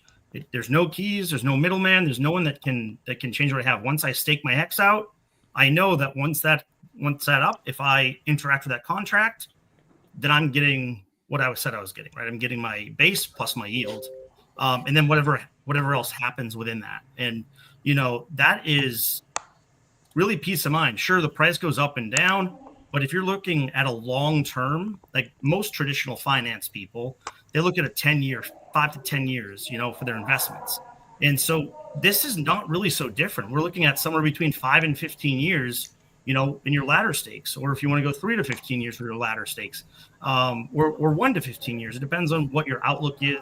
But that really is a traditional finance outlook, right? A long-term investment cycle, so that you can kind of go through the ups and the downs without having, like you said, Cabana, earlier, that huge emotional swings. Hex being staked out allows you to sort of be middle. That doesn't matter if it's today or tomorrow or a week or a month or a year, if it goes up or down. It really matters what it looks like 10 years from now or 15 years from now or whatever your stakes are. And to me, that's super important. But smart contract, no one can touch it, immutable, no intermediaries. We're running it ourselves. In fact, you can run it on your own computer, right? You don't even have to interact with the front end. I don't know really any other DeFi protocol. There's a couple, but nothing like that I would talk about, where you can run the code yourself super easily without having even to go through a front end. And that is really huge. The tokenomics of Hex are also incredible. There's been many other cryptocurrencies that have really followed Richard Hart's plan and his tokenomics. And I know that isn't necessarily DeFi, the tokenomic part of it. I just think that's one of the things that I like about Hex so much, in addition to the decentralized finance aspect to it. Yeah. And another part to that flexibility, I'll use like last month as an example, is like if there are known events, I'm not even talking about, court hearings or anything like that, but one of the more recent events was like the 5-year, anniversary. So technically if you staked, day one and you got to half your 10-year stake, and things were, oh man, we're at like a couple pennies at the time, I think. And it's just like, well, people can just end stake and, get out of the system right away. And I was like, I don't want to deal with that. I'll just throw another stake out for like another 30 days and not even have to think about it, instead of like, oh man, should I hold liquid? Now I bring that up because, some Hex friends of mine are like, oh, what do you think it's gonna happen on December 3rd, December 4th, first week of December? You think all these end stakes are gonna come out? We're gonna have a huge drop? I was like, oh, we could, but I don't care. I'm just gonna stake right past it, and it'll settle out by the time the stake's up. And then again, flexibility. You can do what you want with it. You could take a little off, or you could just extend that stake, or combine it maybe with another one that came out at that time, or just throw it out even longer. So yeah, I think the people who appreciate Hex the most are the people who understand either a TradFi perspective, like they've done the rabbit hole and they've gone through the whole financial unplugging of the finance metrics, or they come from a TradFi background and they're open-minded about what Bitcoin is. Because you see a lot of TradFi dudes that are just dumb. They're not open-minded. They're closed-minded, and they still think Hex is a scam and all these, or Bitcoin's a scam and all this stuff. So they're too deep into TradFi. They don't have an open mind to understand it. So you can't appreciate what Bitcoin or HEX is. But the people who do understand it, people who took the time to put the hours and really, really appreciate what HEX is along with Bitcoin, right? Because the reason I compared to Bitcoin is because Bitcoin solved the problem. HEX is supposed to be the better solution to that. So HEX is a better version of Bitcoin. So you have to understand those two things. They go hand in hand. And one of the things that a lot of people argue is like, oh, but your yield comes from HEX, right? That's the biggest argument that I get. Okay, but when I explain to them that when I buy a treasury bond and I have it for 5 years, my yield is also US dollar. So it's the same thing. The only thing that I'm getting yield of is the same instrument in which I lock in or stake my position. In treasury bonds, it's US dollars, or I'm quote unquote staking or holding. I'm making a contract with a third party to hold it, usually Morgan Stanley, Merrill Lynch, or whatever financial institution you want to make it with. I hold that contract with them for 5 years. I get my yield in more US dollar. But in this case, I'm doing it directly with the blockchain. So it's the same concept. The only difference is my yield is more because there's no overhead to pay a banker. There's no overhead to pay a financial institution. There's no overhead to pay a building and all these different things because it's not a company. It's you directly with the blockchain. And when you have those, in theory, you have all these savings. Well, all those savings goes to the person who stakes their position with the contract. So that's how I kind of explain to them that the concept is the exact same thing. The only difference is the financial instrument in which you are staking, whether that's US dollar with treasury bonds, or here it's HEX with the blockchain. And one of the things that I love to use the example is 401k. It's like when I put money into my 401k, I'm not expecting that in 2 years from now, I'm going to be a millionaire. It is a long-term perspective, and I'm little by little putting into my Roth to my 401k, and I'm told that I cannot take out that position until I'm 55 years old. So I'm making a contract with whatever financial institution that's holding my funds as a third party that I cannot take those funds out for the next 30 years. So you take that same principle and just apply it to HEX. I'm making a contract with the blockchain that I am not going to liquidate my funds for the next 5, 10, 15 years. And the biggest barrier that people have to overcome is just taking the same financial instrument ideology that you have in your 401k, your treasury bonds, and just taking those same core principles and just now looking at it from a HEX perspective. And the moment you can do that, you start to appreciate it a lot more because it's the same principles. The only difference is you're going to get paid a lot more because HEX not only does the same process as a treasury bond and a 401k, but it's now trading against native currency. So anything that trades against native currency, you already know that it's being devalued. So over time, anything that's traded against a devalued native currency is going to go up. That's just basic macroeconomics. Real estate goes up because it's traded against native currency. Stocks goes up because it's traded against native currency.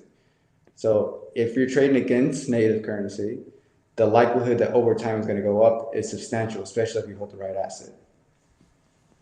Got it. Yeah. Yeah. In addition to that, it's also a lot more deflationary because what happens with T-shares, the longer we go on, T-shares become more and more expensive. They become harder to buy, right? And so unlike putting your money in a T-bill and when it comes out, you're getting your percentage, but that could be easily offset by what inflation is. So in the end, your yield might be nothing. With HEX, your yield is first going to be a lot higher when we're talking about, staking and we're talking about having T-shares, but they're also deflationary. They get more expensive over time. They're harder to accumulate, right? And the panel before us was talking about this, and so I don't want to rehash it too much because people probably heard Axis and Sloth and Crypto Man and Crispy Man, and look, that was a great panel. But they're right. It's like this is deflationary compared to anything you put or keep in the system of dollars, right? That's inflationary. And That's also in addition to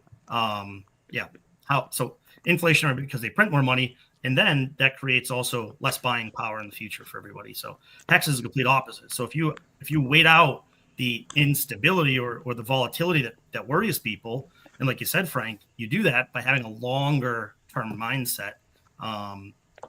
Man, people come into crypto expecting they're going to get rich in a year or 2 years, or they're going to hit a meme coin and they're going to be done. They don't actually, not a lot of people don't actually take the time to learn what it means to become financially independent.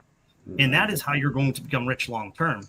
And actually, it's better to take time to become rich because sudden wealth syndrome is very challenging for a lot of people. If you aren't mentally ready, if you aren't in a place to be able to understand, hey, this is my plan when I become wealthy, or this is my plan when I can buy my time back and retire, then you're probably going to mess up even if you become rich in a short time, or if you get lucky with a meme coin. In fact, I don't know if you know this, most people that win the lottery and win millions or billions of dollars, they end up going bankrupt because they're not ready for that. They aren't stable. And so it takes more than just becoming financially independent. It takes becoming independent individually, and that's bettering yourself, physically, spiritually, mentally, whatever it is for you individually, but being ready for that next step of life, being ready for your financial future. And so that staking out, that sort of delayed gratification also gives you the time to work on that growth so you can be ready to achieve what you really want.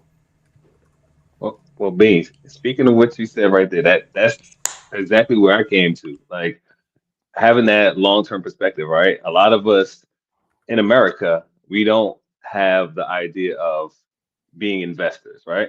The majority of Americans are, by the country, we're consumers, right?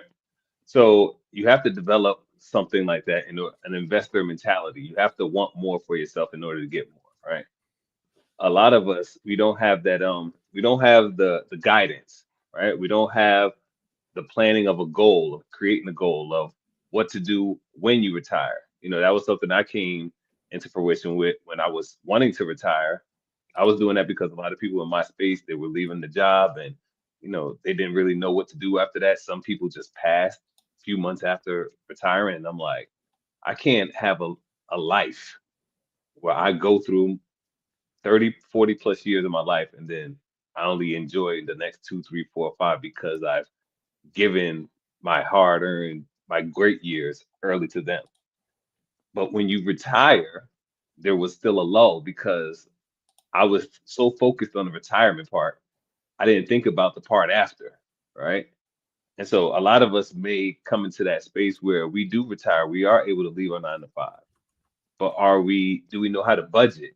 Do we know how to reinvest into other assets that may benefit us in the future outside of cryptocurrency?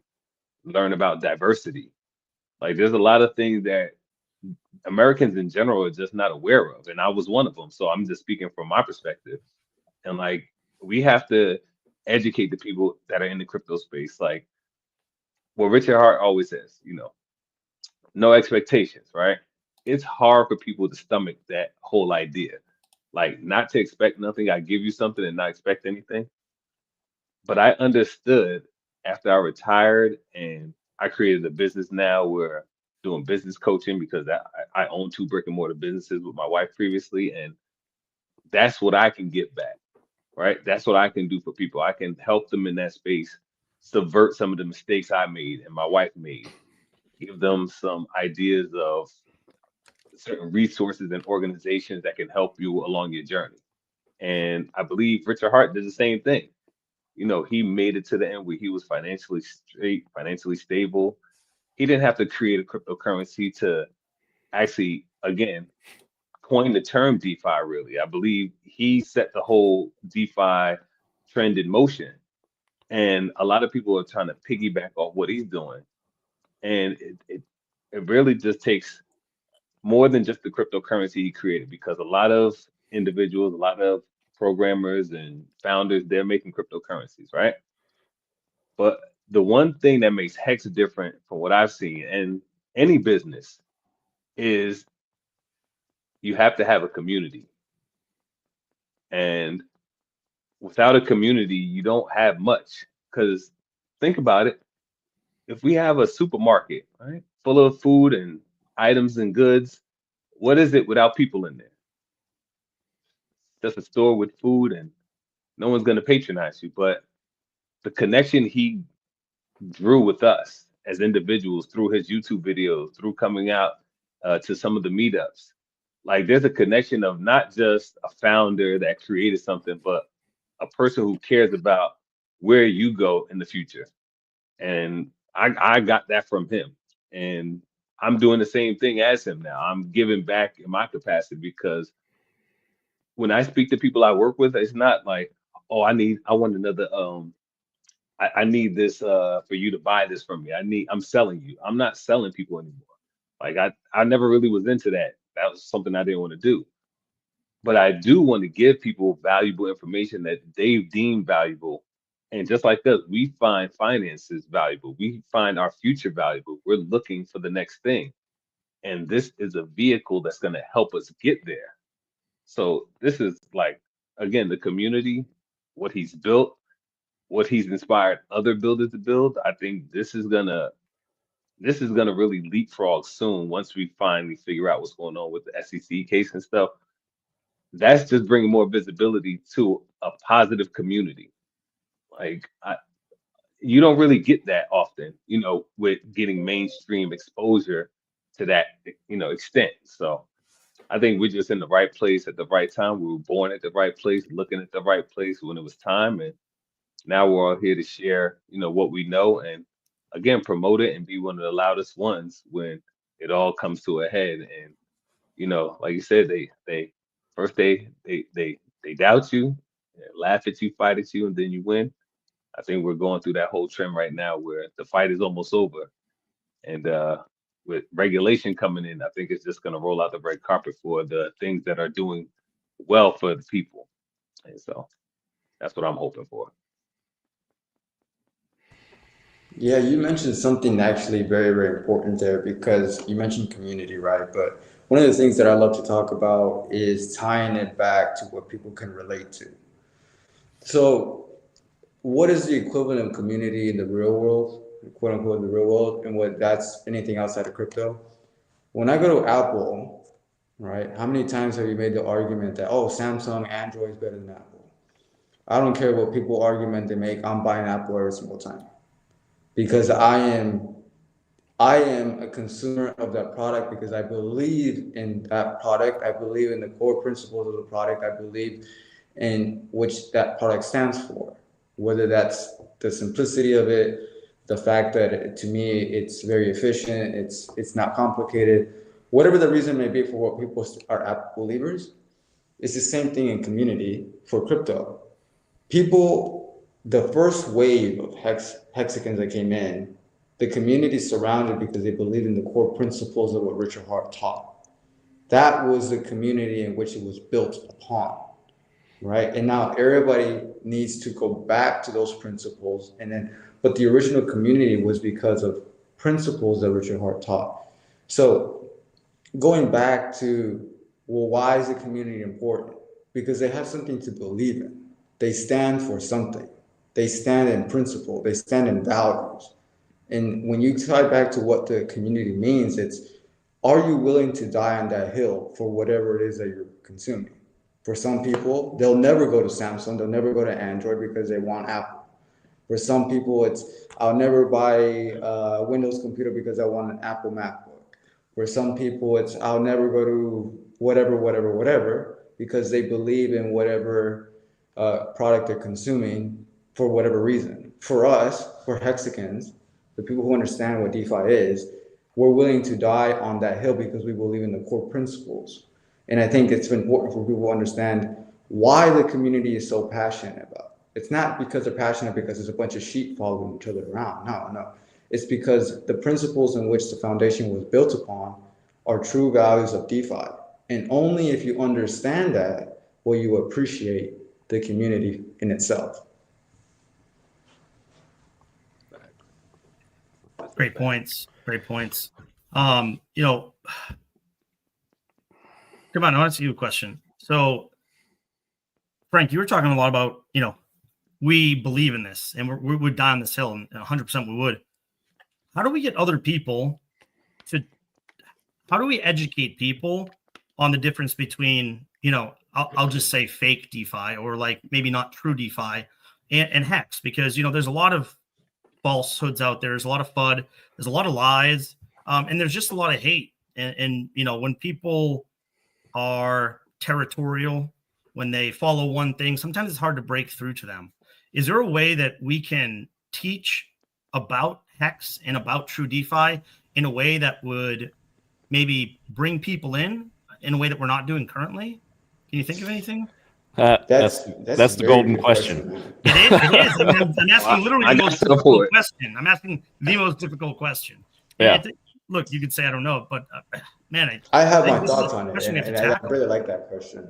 Yeah, I mean, I like the question as well, and I think like you saw, I guess, during the conference last night, Richard, I guess, gave a shout out to the postcard contest, and he's always been a fan of like direct mail, and that's great. That gets eyeballs on it. That would bring someone, into probably website to where they could learn about it. So if that all that is set up in just the correct fashion, like the funnel, if you will, if you're into like the marketing kind of thing, like you get, send out your info, you answer all the questions. Richard posted the entire list of like great things that, the target audience might be interested in, the questions that they might want answered. Why should they, click on this or, go to this website and learn more, all of that. Then you get them there. That's the start of it right there. Now I have my own thoughts on it, and I retweeted Sai, who's like a Hex OG this morning. I think that initiative in particular should wait until this stuff subsides, because the first thing that someone outside of the ecosystem is going to do is, aside from whatever funnel, the promotion sends them to, postcard, whatever you want to call it, piece of direct mail, what's everybody do? They Google it, and it's what's going to come up right now. And nothing, you'll have all sorts of informational stuff like that, but the headline risk is just too great right now. You got talk about watches and case dismissals and all that. Like, that's not what we're all about. Like, that needs time to sift through, in my opinion. So I hope whoever is in charge of that holds off a little bit on that until things clear, because I think that's a great idea. I think the actual concept is a great idea. They've actually, taken donations for it, so I'm happy to participate in that.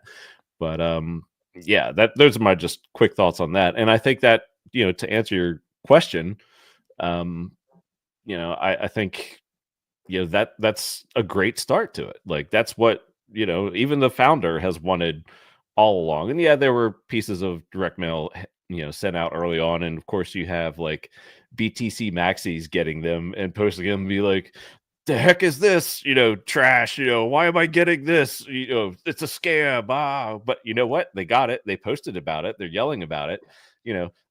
They're going to be the unreachables always. You're always going to have people who are unreachable, they don't want to be reached, but there are a lot of people out there that can be reached. And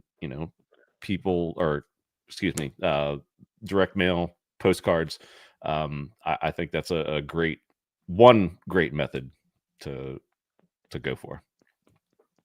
Okay, well, I would like to say real quick, from what my experience is, I think that the best way to get people involved in Hex and cryptocurrency in this space of DeFi is to meet them where they are, right? We have to find the individuals who are already into finance, because you're not going to make someone who's really not financially literate, or a person that sees a future with finance, like they don't understand 401ks and how they work and planning for their future. You may not be able to convince them as easy as someone who is investing in some way, shape, form, or fashion, whether it's real estate, stocks, or bonds, 401k. If you can have the conversation, because they've done some of the work to understand what you're going to tell them moving forward.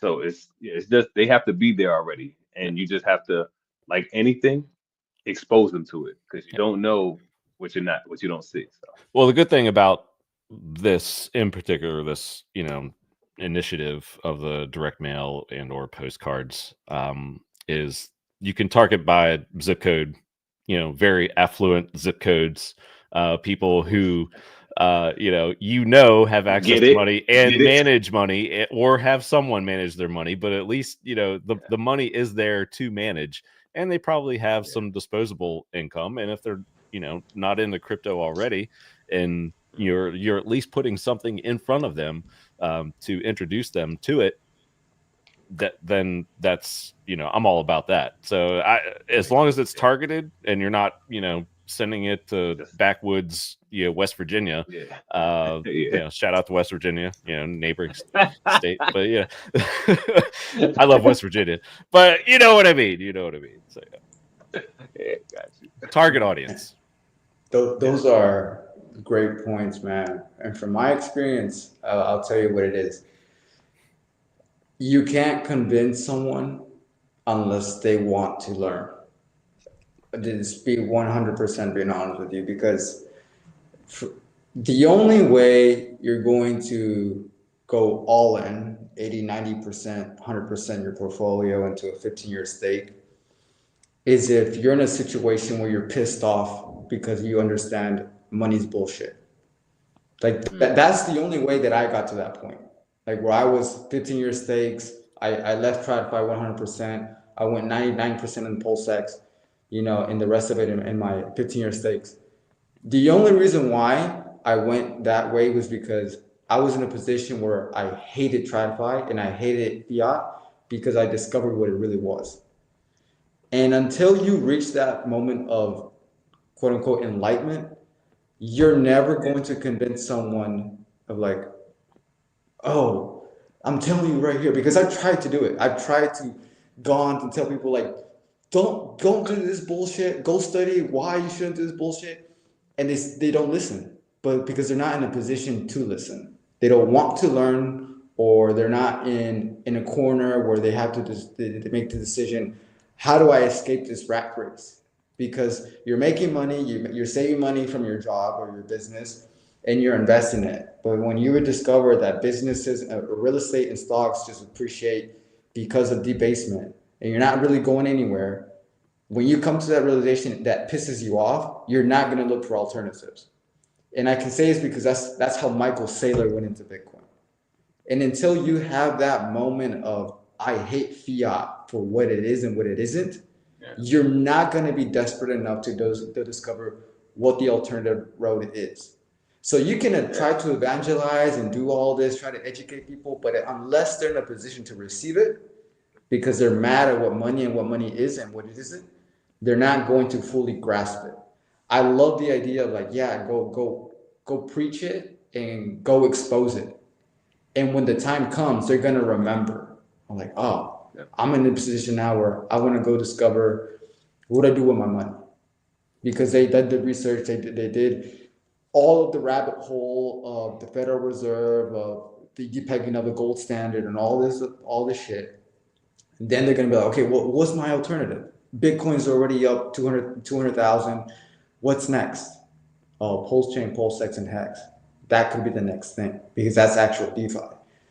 So they have to have that moment of like, okay, what is out there other than the basic bullshit real estate, stocks, and business, right? So the whole exposing, yes, expose as much as possible, because maybe it may be 5 years from now when they're like, okay, now I'm in a position to go learn about it.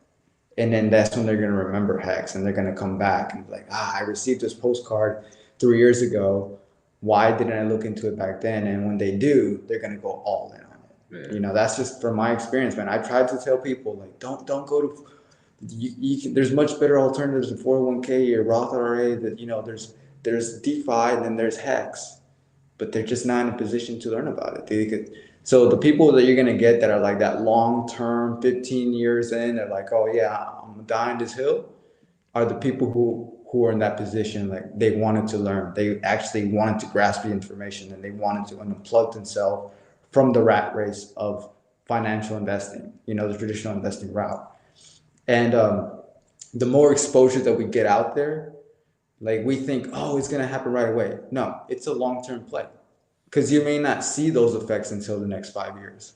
And that's the whole mind shift that you have to go through, is like, when you deliver a postcard or when you talk about it for the first time, expect that that's going to take 5 years, 6 years, 7 years for them to finally grasp it the way that you grab it right now. Yeah, look, you guys bring up so many good points. I mean, I don't know how much more I can add to that. The first thing I want to say is, come on, you talked about affluent zip codes. So I just want to give a shout out to everybody in LA who's struggling, with these fires and everything, man. Like, look, a lot of those people lost insurance recently. And so like, it's a tough place to be. That's crazy. And so like a lot of those people, some of those people don't even have insurance to get their house rebuilt because they were dropped. So I just want to give a shout out. I just want to realize like there's some tough times going out there for everybody. But when you have a long-term mindset, it's like, okay, at least I have a plan. And I will say a couple of things before I talk about moving out and how I think there's two types of people. We have two different types of conversations: the people that are outside of crypto and the people that are already in crypto. And I think how we market to those people about true DeFi, it needs to be different, right? Because one probably already has a preconceived notion about Richard Hart and HEX, or two, they have no idea, but then they talk to people and then they might get a preconceived notion. But, so first of all, I kind of look at it like, as a Christian, like when I go out and evangelize, when I go talk about my faith to someone, look, they might turn their back. They might not listen to me at all. But like, I've had people reach out to me 3 years later, 5 years later, say, hey, what you talked to me about, like 3 years ago, that like, I didn't know when then, but like those conversations changed my life. And Frank, that's kind of what you're talking about. It's like, hey, look, we're planting seeds about, truth and how to sell yourself free with decentralized finance, with true DeFi and with HEX. And, sometimes what we don't necessarily get a yes right away. We don't necessarily get instant gratification, but that's what HEX is all about, right? That's why we're in HEX, is because we understand that we're playing a longer term game. We have a whole financial future that we need to plan for. And so that's one thing, right? We need to let people understand that, look, instant gratification isn't a good thing. I know that's what we learn about in the society. That's what a lot of people try to shoot for, but it doesn't help you feel good. It doesn't help you learn, and it doesn't help you improve individually. What does is having, a mindset of learning. And that's what you talk about, Frank. So like on one side, it's like, hey, this is DeFi, and this is why you want to get into it. On the other side, like, look, I live in Miami. I go to crypto conferences. I go to crypto meetups at times. And when I talk to people about HEX and Pulse Chain, like, yeah, sometimes they get laughed at because they don't understand the truth about the platform or Richard Hart. And then I start asking questions and they literally have no idea what they're talking about. And so it's literally just this, like, and I ask questions like, okay, do you listen to legacy media? Okay. Do you do this? And a lot of times like, no. I'm like, why? And then I'm like, this sounds exactly like why you don't like HEX, or why you don't like Pulse Chain, or why you don't like Richard Hart, just because of what you've been fed in headlines. So it doesn't feel to me like you have done your true research on this project. And so I feel like when it comes to people in crypto, I want to challenge them a little bit. I want to challenge them to take a deeper dive, to be like, look, I don't think you've truthfully done your research. I think you're just reading headlines and coming to a conclusion that maybe is valid and maybe isn't, but you need to find that out for yourself. And so like, those are the conversations that are really challenging for me, but in some cases have been the most rewarding, and I like when people challenge me. I don't like it in the moment. I don't like when people put me on the spot, but sometimes those difficult conversations are the best way to break people out of their like small mindset, at least for me personally, when it comes to crypto. So I'm kind of looking at two different sides and two different ways to bring people into HEX and bring people into true DeFi. But it takes work, and it takes each and every one of us. Look, just talk to people about it. Find a look, I'm in sales. I teach sales management. I'm a national sales manager for a company. It's literally, I talk to people for a living. I teach for a living. And what I tell people is, look, you need a 2 to 3 minute elevator speech. okay, you need one about HEX. What is HEX? Why do you love it? You need another elevator speech about DeFi. What is decentralized finance, and why is it important? And it needs to be quick hitting points so you can get literally to the meat and potatoes of each of these conversations individually. So if you have 5 2-minute elevator speeches on the most important topics, you're going to be much more efficient about what you want to tell to people. And because you're more efficient, you're going to get more people's interest because you're not all over the place. There's so much to talk about HEX. We get excited. And unless you really dial down and have that elevator pitch ready and on point, like, it's hard, man. It's really hard to get, especially people that are in crypto already.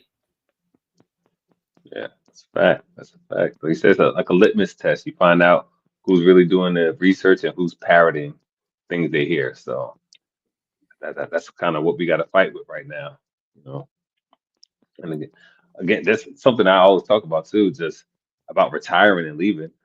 Wouldn't it be easier to retire in 5, 10, 15 years than to the standard 30 of what we already have in mind? You know what I'm saying? Like, if that's not a sell right there, if that's not a way to start looking into something different, an asset class that's brand new to the whole world, and you just happen to be born in a time where you can look into it, do the research, it's online, it's for everyone to see. I mean, what more do you want? Yeah.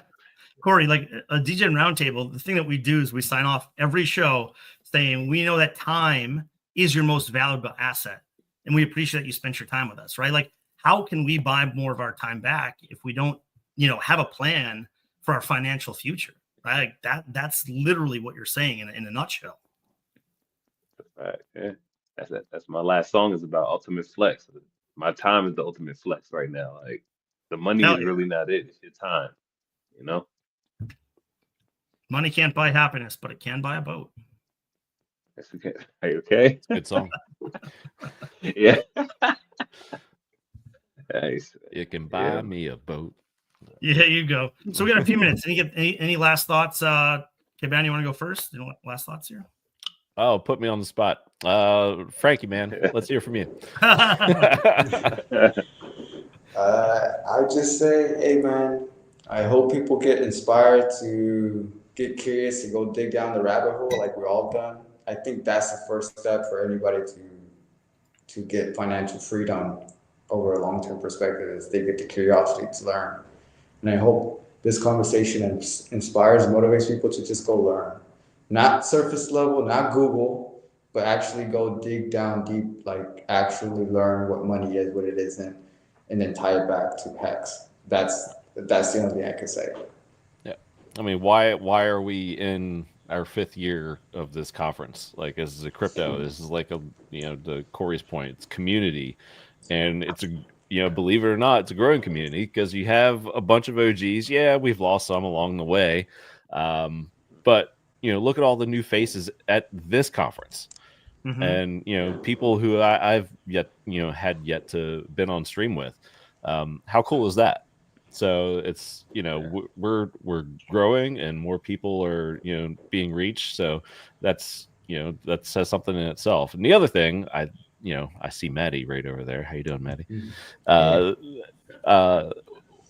wanted to bring up was T-shares. They're not getting cheaper.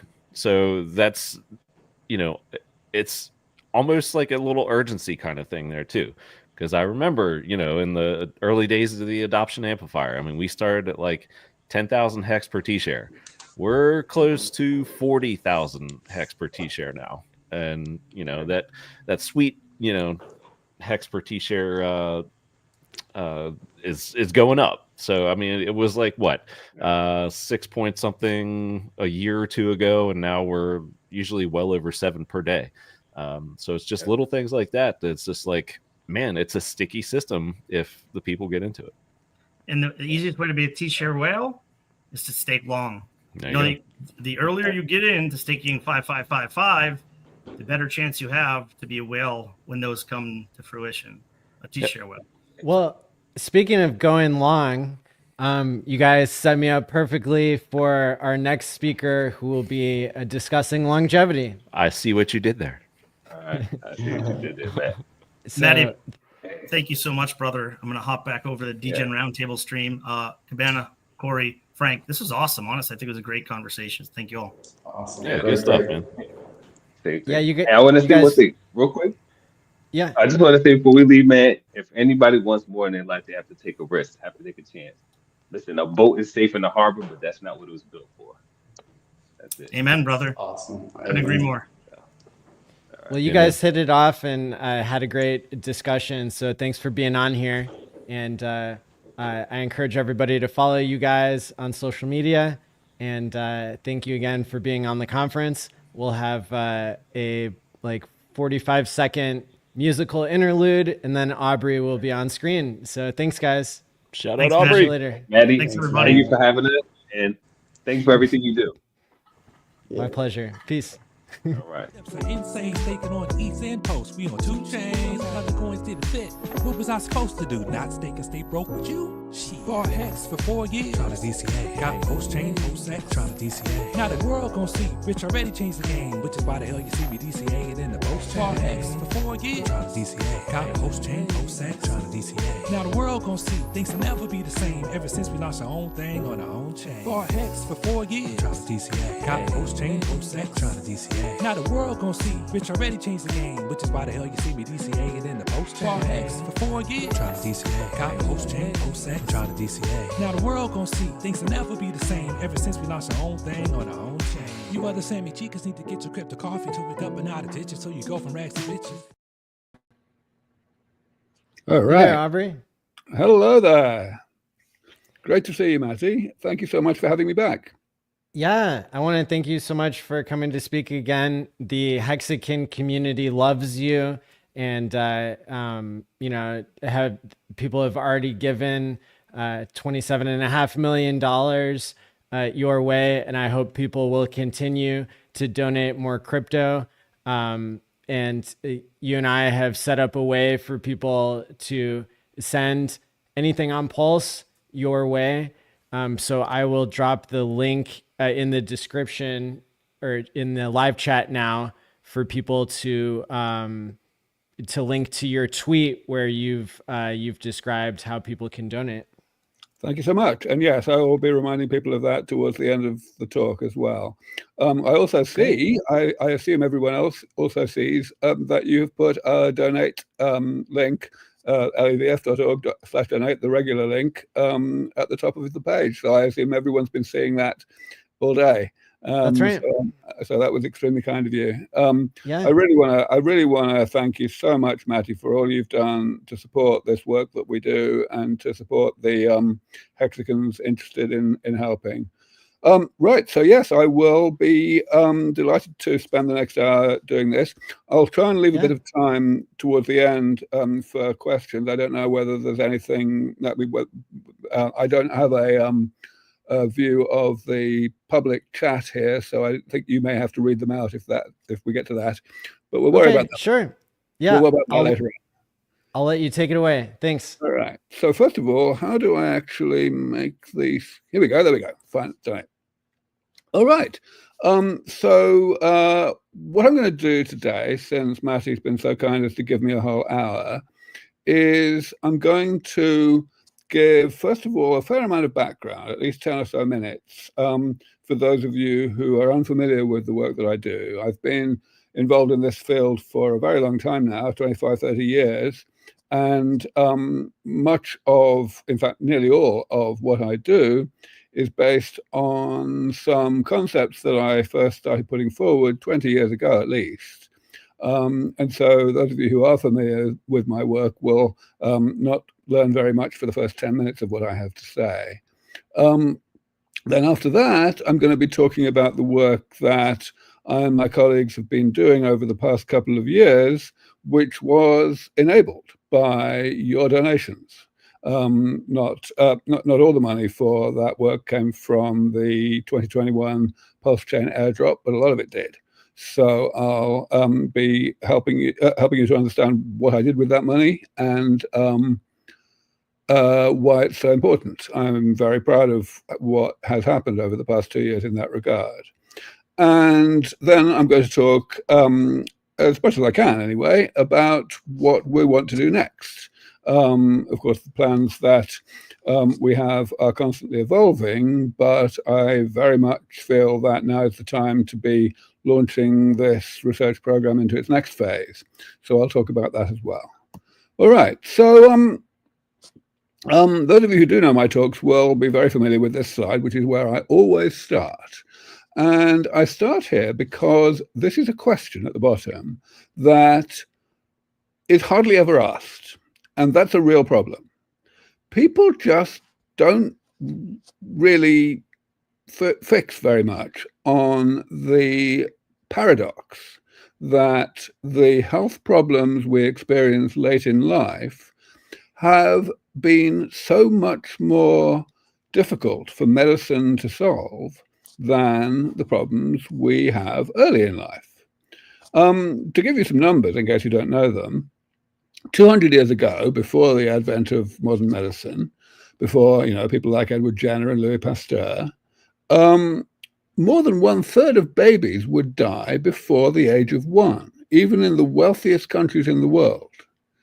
And all it took to pretty much entirely eliminate that was the realization that hygiene is quite a good idea, and the development of really elementary medicines like vaccines and antibiotics that completely got rid of all deaths in early life from the main causes that used to be so prevalent, like tuberculosis and diphtheria and so on.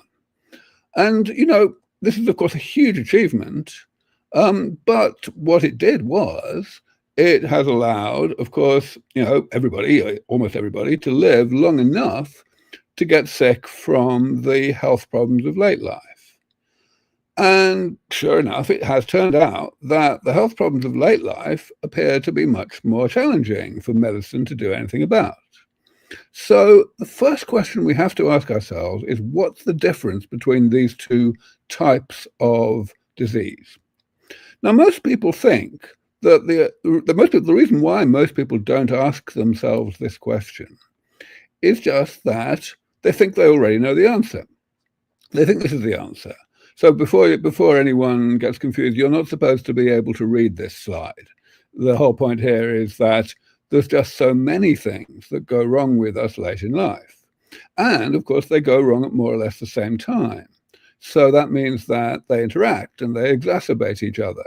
So the assumption that everybody has, pretty much everybody, is that it's just complexity. It's just that this complexity overwhelms the medical enterprise, and we just haven't figured out how to take it apart and to treat each of these things.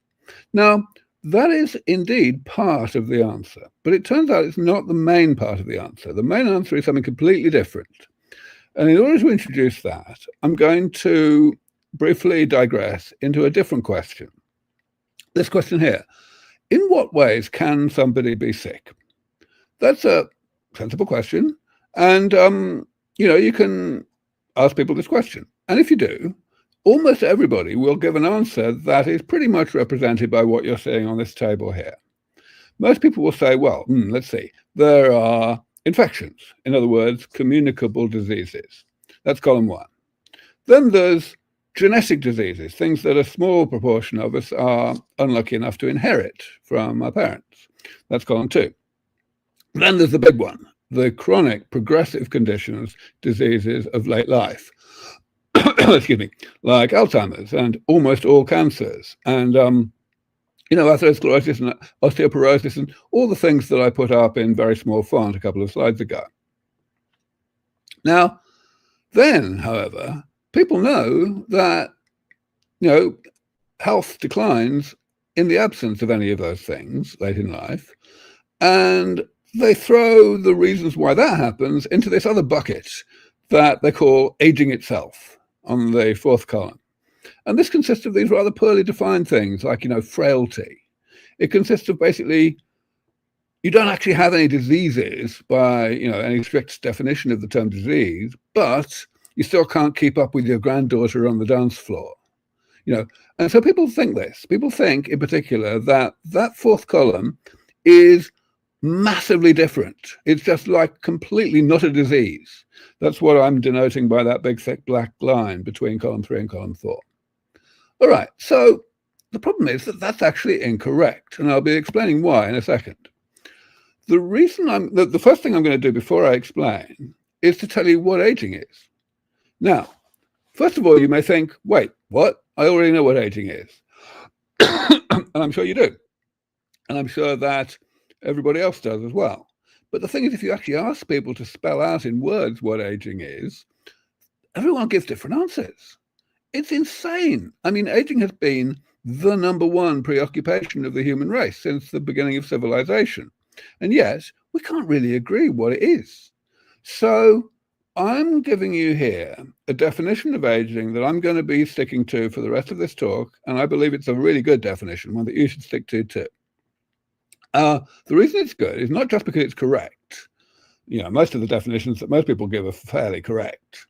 The main thing is here that it demystifies aging. It explains to you that aging is not actually a mystery. It's not some enigma that we don't understand.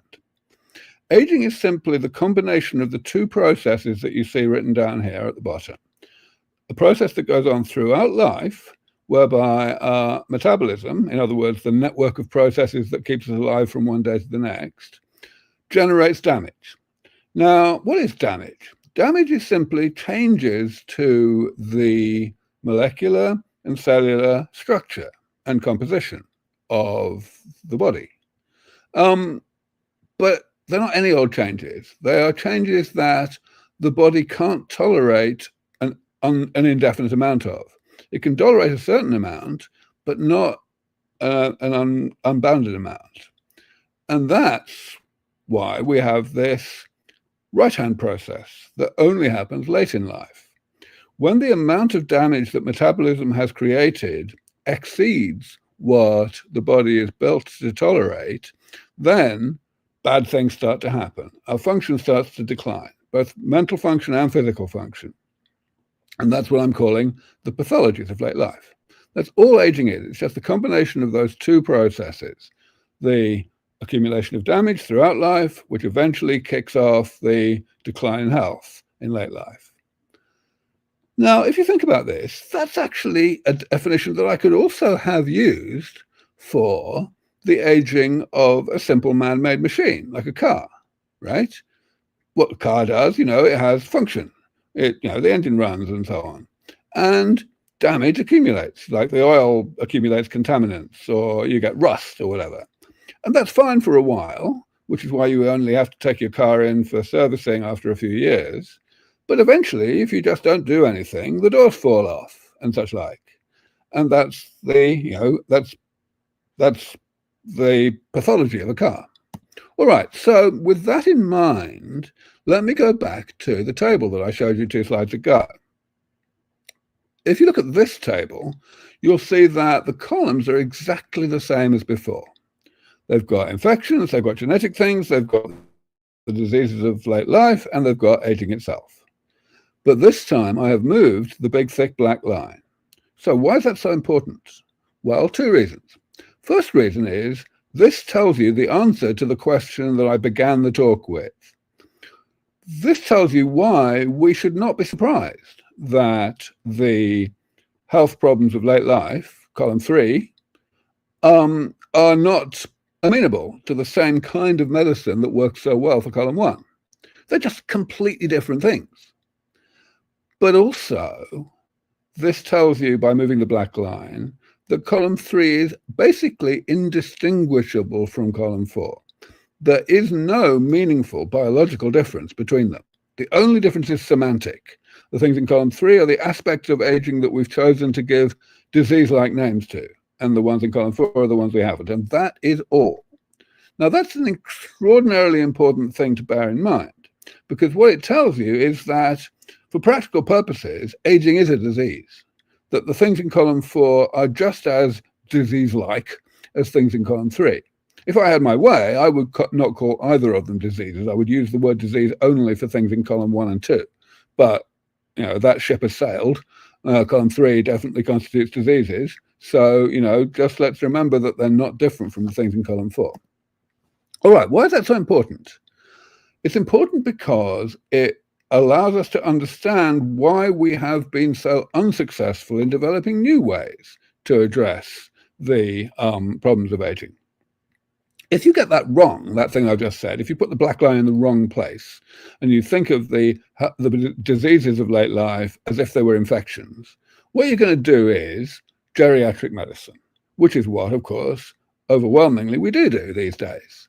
We wait for people to get sick, and then we try and cure the sicknesses that they have, completely ignoring the fact that those pathologies are self-inflicted, that they have come about not because of any external agent, but because of the accumulating damage generated by being alive in the first place. And so, geriatric medicine is a mug's game. It's never going to work.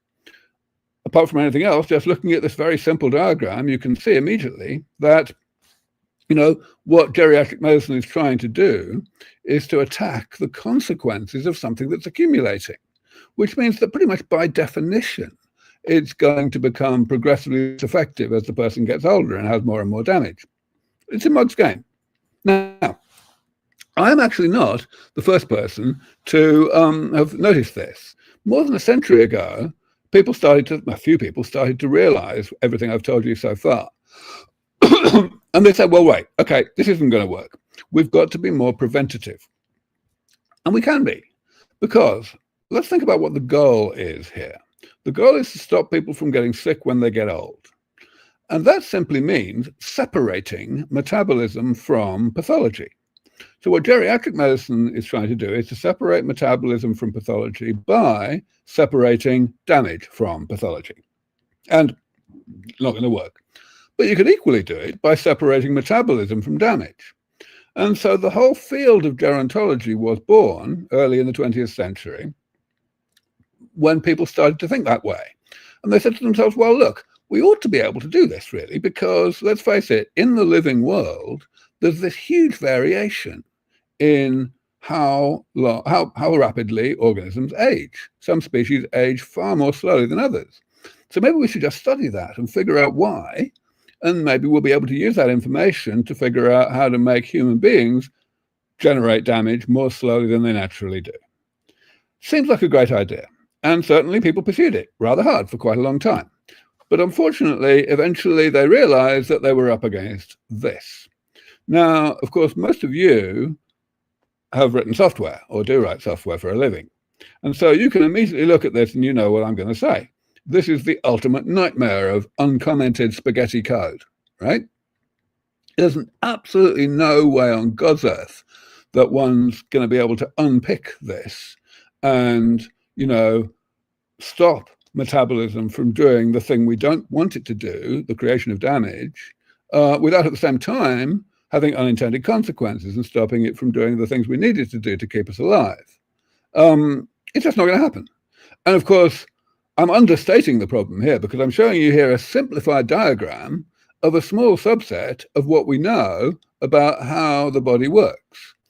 If you had an unsimplified diagram of the whole of what we know, it wouldn't fit on the slide. I'm telling you that.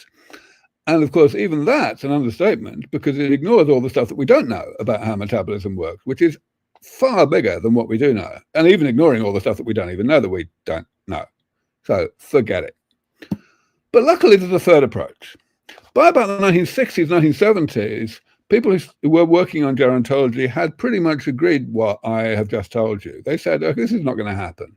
And if you were writing a grant application in this field back then, you couldn't even mention the idea of doing anything about aging. You could only mention it as something that one might study. It was a bit like, seismologists. They know that the thing they study is bad for you, but they don't have any aspiration to stopping that thing from happening. It's just, trying to figure out how to get out of the way. So it's the same thing. So this was true until the year 2000, when I had been in the field for a few years and I realized what everybody was missing. I realized that in order to separate metabolism from pathology, you don't need to separate metabolism from damage or to separate damage from pathology. Instead, you can separate the two processes from each other by periodically going in and repairing, eliminating the damage. So this is simply preventative maintenance. It's just like, it's so obvious, it's such common sense that this is what you can do.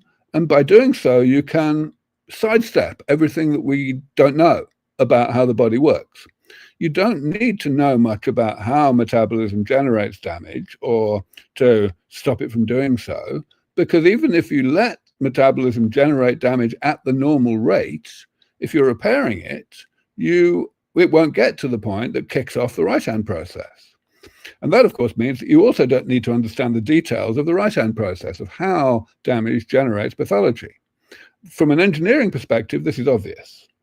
From a basic science perspective, it made no sense at all to pretty much anybody for several years, but eventually I got the message across.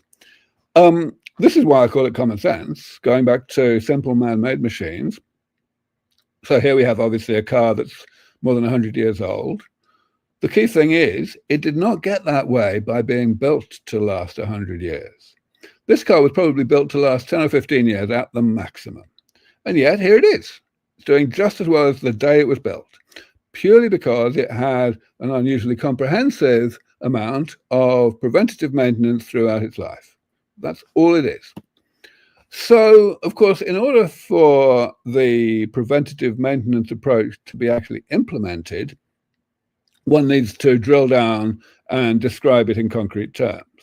And that means two things. Number one, it means describing what the damage actually is, what this stuff that is being generated by metabolism and that eventually causes us to get sick actually consists of at the molecular and cellular level. And that is the left-hand side of this table. And then secondly, one has to figure out how to do the actual damage repair, how to eliminate these various types of damage. And that's, of course, the right-hand side. So I'm not going to go through the whole of this right now, but I'll just, for illustration, mention the top row, cell loss. What is that? That's simply cells dying and not being automatically replaced by the division of other cells. All right, seems reasonable. The number of cells goes down. Eventually, there are not enough cells to do the job that that particular type of cell was doing, so you get sick. Parkinson's disease is a fine example of that kind of thing. There's a particular type of neuron, dopaminergic neurons, that die rather rapidly, and that's why you get Parkinson's. Excuse me. Now, of course, the natural answer is put back the cells. All you need to do is restore the number of cells, and of course, that's what stem cell therapy is all about. And sure enough, it works. It didn't work very well the first time it was tried, but that was 30 years ago. Now we know a lot about stem cell biology. And so half a dozen clinical trials are ongoing right now doing this against Parkinson's disease, and everyone's very optimistic. That's just for illustration. I could go through the rest, but in the interest of time, I won't do it now. Now, I mentioned that this was a very heterodox idea when I first put it forward, and it certainly was. It took me several years to get people to take this seriously. I suppose that's true for most paradigm shifts, and actually I'm fairly pleased at how few years it took. But anyway, the fact is it did actually, win people over eventually, with the result that more than a decade after I put this forward, it was essentially restated, albeit not terribly accurately, by a group of other scientists who were much more, credentialed than me, and perhaps they had better graphics. And the result was a paper that came out in 2013, which is now by far, by a huge distance, the most highly cited paper in the whole of the biology of aging this century, and it's almost certainly going to stay that way. So, I guess I could argue that I should have got more of the credit, but what matters to me, of course, is that I don't have to spend my time justifying this damage repair approach to my colleagues anymore. This is totally mainstream now. And the good news is that progress has been made. Not only are we pushing forward with the various things that I showed you on the right-hand side of the table a couple of slides ago, but also to the extent that we might still wish, that these things were easier to implement, alternatives are being found, different ways to eliminate the same types of damage. For example, many of you may have heard of something called partial reprogramming, which derives from really important discovery made in the mid-2000s in Japan. Essentially, what we can do here is, instead of doing stem cell therapy, actually transplanting cells that are in a stem-like state, instead of that, we can inject chemicals or proteins that will transform cells that are already present in the body into a more stem-like state. We have to be very careful to do that because you can take it too far, but it's also very promising and it's getting a lot of funding from a lot of people right now. That's just one example. And again, I could go through the rest, but in the interest of time, I won't do that now. All right, so I said I was going to talk about what we do at LEV Foundation, what we've been doing with your money, and that starts now. As you can see, the damage repair approach, the maintenance approach, is a divide and conquer approach. That means that we have to develop different individual interventions to repair different types of damage, and then we have to apply them all to the same individual at the same time so as to repair all the types of damage. If you only repair half of the types of damage, it's not going to really benefit the individual very much because, you know, the other things are going to be proceeding and you're going to pretty much have everyone die on schedule just from a narrower range of causes. So that's not good. We've got to do them all.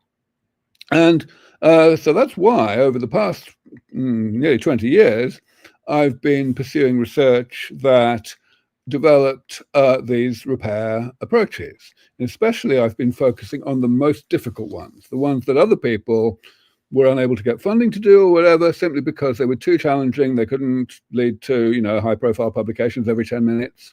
And so, you know, something had to be done. So I did it. I was able to attract enough philanthropic funding to make very substantial progress in several of these areas. But in parallel with that, other people were working on the low-hanging fruit, the stuff that was relatively easy. And that also made good progress, with the result that as of maybe 3 or 4 years ago, we were in a position where it was possible to start on phase 2. In other words, combining things that already work individually to some extent and making them work in combination. At the beginning of this period, I actually started a kind of beta test, so to speak, of this combination rejuvenation at Sense Research Foundation shortly before I was ousted. But things have gone rather better since then because thanks, as I say, to the donations that we were able to retrieve from Sense Research Foundation, thanks to the courageous litigation that went on 2.5 years ago,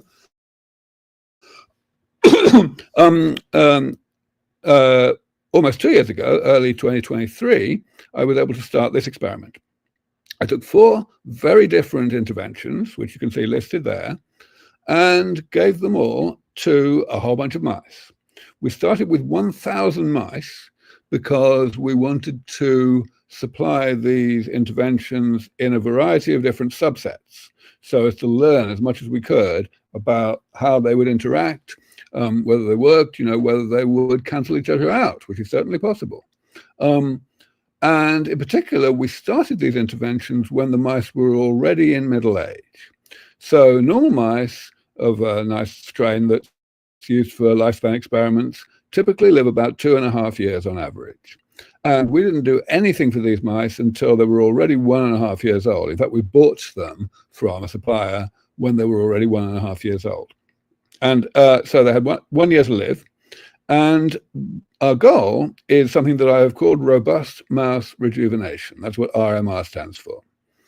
So the goal is, the definition of RMR that I have given is simply to double that year, to give these mice an additional 12 months of extra life.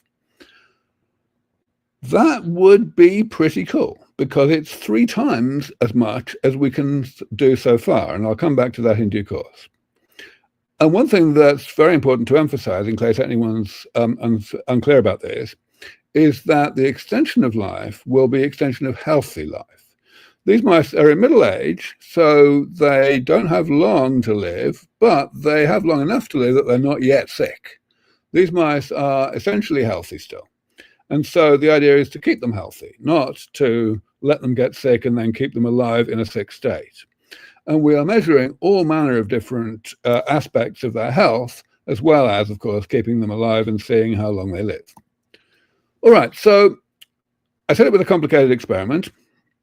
There's two sexes, of course. We've got 500 male mice, 500 female mice, and we're splitting each of those 500s into 10 treatment groups.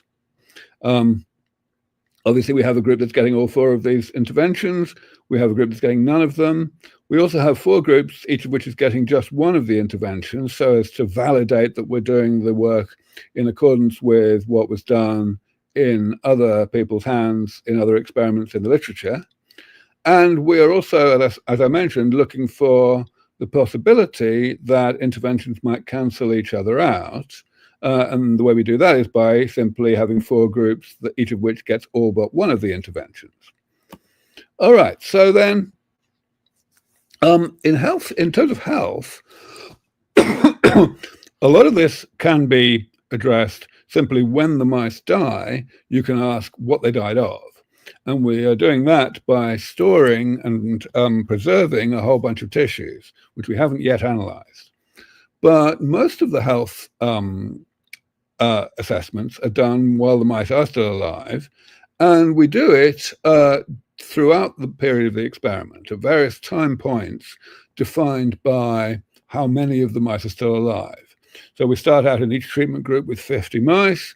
The first time point when we do these tests of health is at the point where 10 of those mice have died, and so on. So it's different actual chronological ages depending on how well the mice are doing, but it teaches us more than if we just did everything at the exact same chronological age across all the treatment groups. All right. So I said we were doing a lot of health measures. What kind of health measures? Well, one kind is we can just look at the mice. We can see how much they weigh. We can see how much fur they are losing. Mice lose fur throughout their life.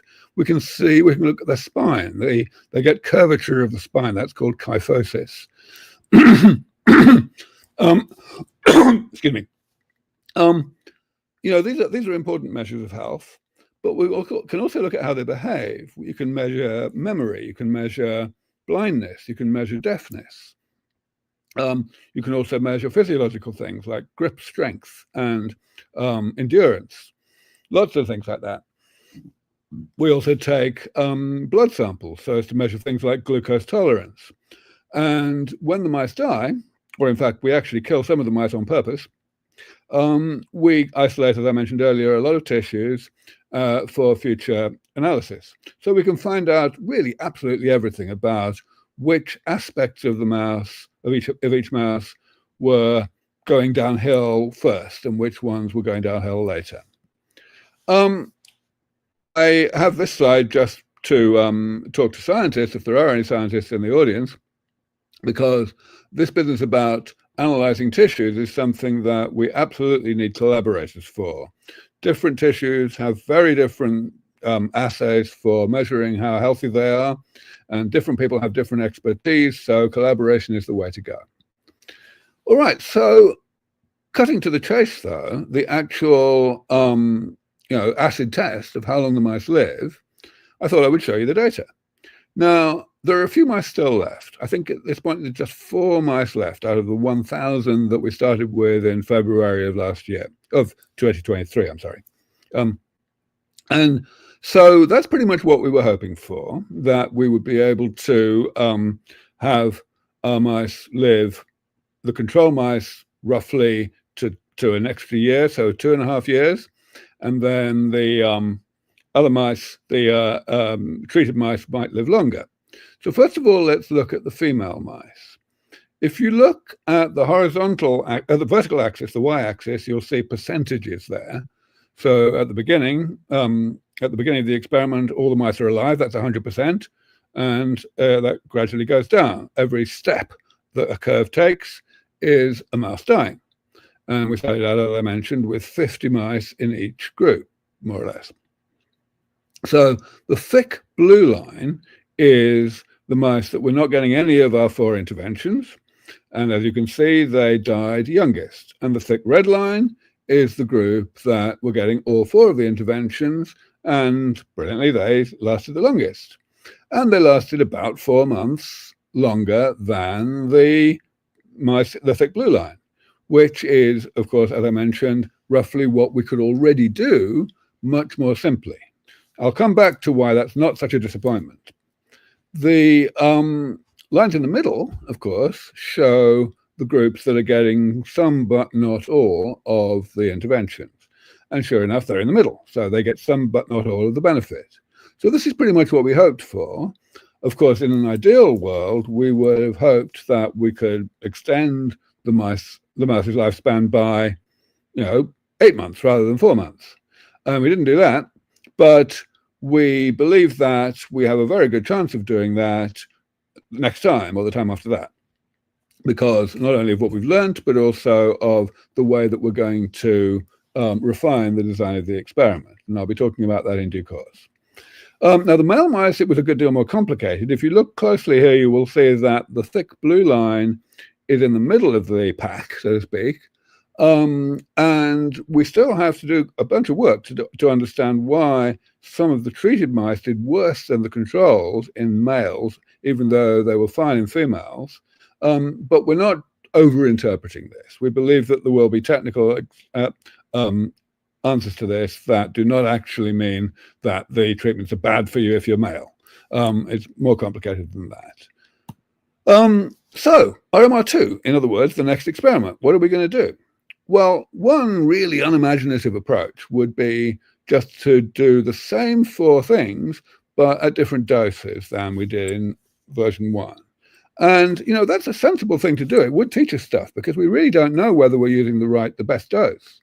But it wouldn't teach us nearly as much as we could if we used different interventions. For that same reason, we didn't want to wait until now to get RMR2 going. We wanted to start it a year ago, but we couldn't because we didn't have the funding, and I'll come back to that. So therefore, it really makes sense to get going now, as soon as we possibly can. So here are the things that we're going to do. Some of you may have heard of some of these things. The one on the second line, inducible OSK, that is the thing I mentioned earlier called partial reprogramming. MSCs are mesenchymal stem cells. These are cells that are very rejuvenative in lots of ways, and they seem to create something called an exosome. They secrete these little bags of stuff that are absorbed by other cells.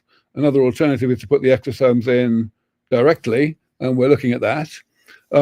We may also use a bunch of compounds that have recently been shown to have benefits on mouse lifespan. And we're still deciding the exact details, but these are the kinds of things we want to do.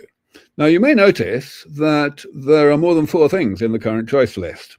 And that's on purpose, because we want to ramp up. We have one of the conclusions that we have made from the current experiment is that 4 wasn't enough, that we want to do 7 or 8 this time in order to really hit all the bases.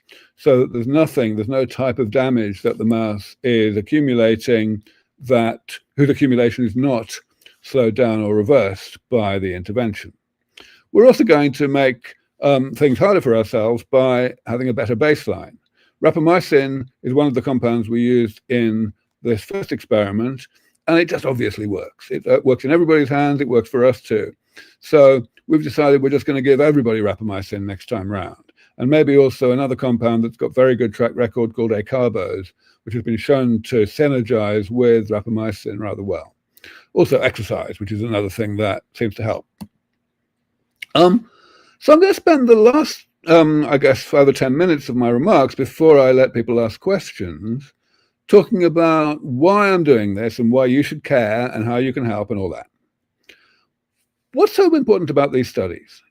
Everyone else, there's lots of people doing very valuable studies of other types all around the world. I have always been focused on doing the things that make the most impact, that make the most difference. And what does that mean? It means making the most difference to the whole world. This phrase, I'm a humanitarian first and foremost, we actually have that written on the front page of our website. It's something that, really defines me. And that means that I want us to achieve longevity escape velocity, the elimination of aging for everybody as soon as possible.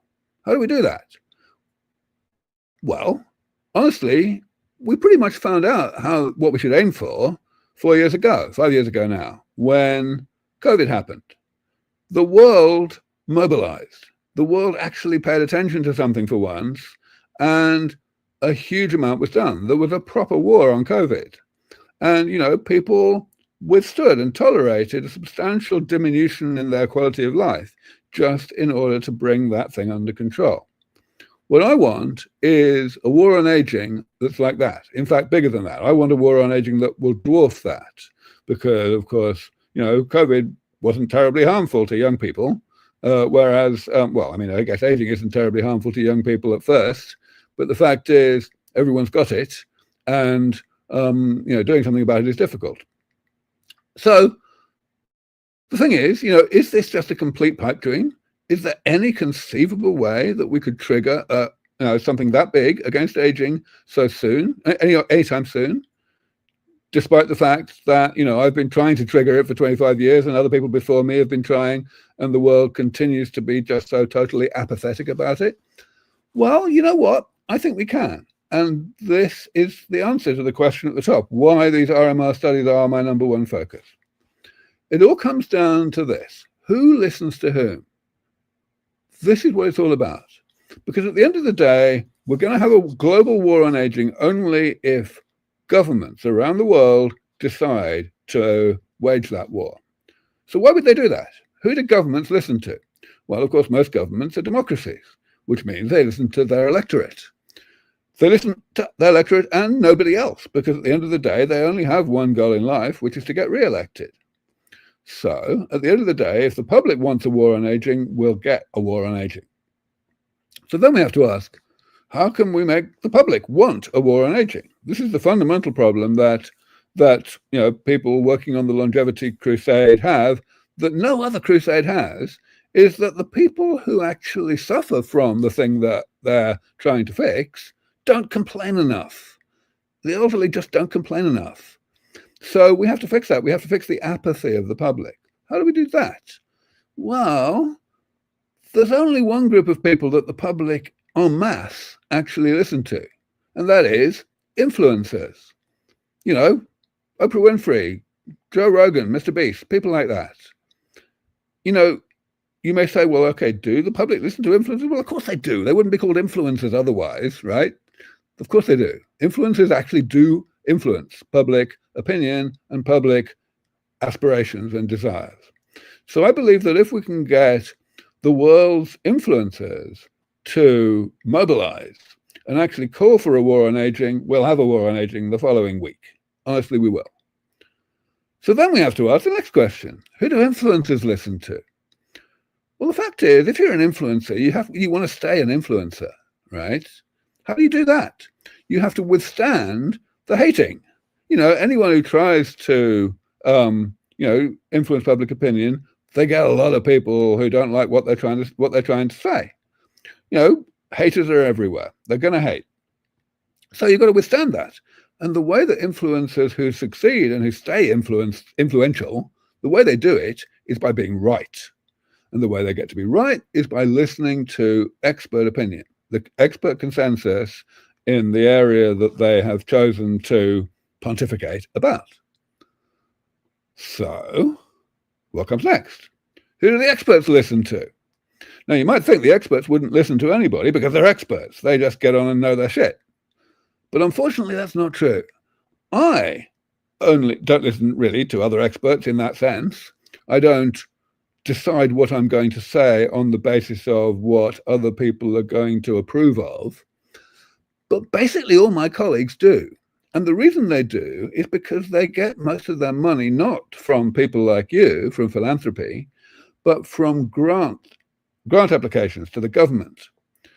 And those grant applications are adjudicated by other experts through this utterly catastrophic system called peer review, which means that experts have to listen to each other. They have to follow the herd. They have to not step out of line and say things that can be characterized as irresponsible. So, how do we change what experts say to influencers and to other people when they are so scared of stepping out of line from the herd? Well, I have an advantage here, which is that I've been an expert for long enough that I'm good friends with all the other experts in the biology of aging. And I know exactly how they think and exactly what they need to feel that they have permission to say more than they currently do. Here's something that experts don't tell you, and they don't tell anybody, because if they did, people would stop giving them money. There is a way already, as I mentioned, to get middle-aged mice to live 4 months longer than they normally would. Great. Unfortunately, it's a really, really easy thing. All you have to do is starve them.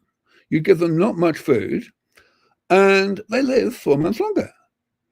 Furthermore, we can do that with drugs. This drug I mentioned earlier called rapamycin works in more or less that way. You can also do it genetically by messing around with the genes of the parents of the mice in question, which of course is not something that we're doing in our experiments, because we want to do things that are relevant to people who are already alive. Problem is that calorie restriction doesn't scale.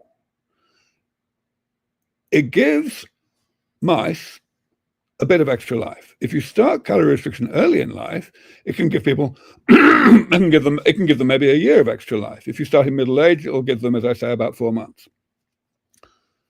So if you think about what that means for humans, that means really rather a lot. That means like 15 years or something, or at least 10 years. And, you know, that'd be quite nice. But unfortunately, longer-lived species benefit a lot less from calorie restriction than short-lived species do, a lot less. I've put up there that this won't give us any more than 5 years. In fact, that is an extremely conservative statement. If you're starting in middle age, like when the human is 55, 60, then it would be a big surprise if calorie restriction gave more than 1 year. So it is just, it's not the Holy Grail. But you wouldn't know that to listen to my colleagues.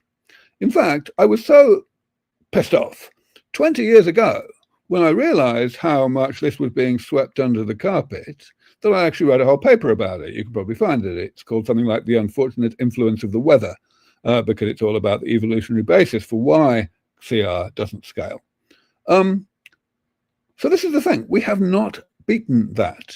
50 years ago, we already knew that we could extend mouse longevity starting in middle age by 4 months. And we still can't beat that 4 months. Furthermore, it's not just mice. Other species are just the same. So this is terrible. It's appalling. But it's not appalling for us, for me, and for these RMR experiments. Because these RMR experiments are a whole different way of going about cracking aging in mice. And there is absolutely no reason why we should not be able to go way beyond 4 months. As I say, the definition I've given to this goal, robust mouse rejuvenation, is 12 months. But even if we got 8 months, we would be in another world. And all my friends and colleagues in the biology of aging, they know this.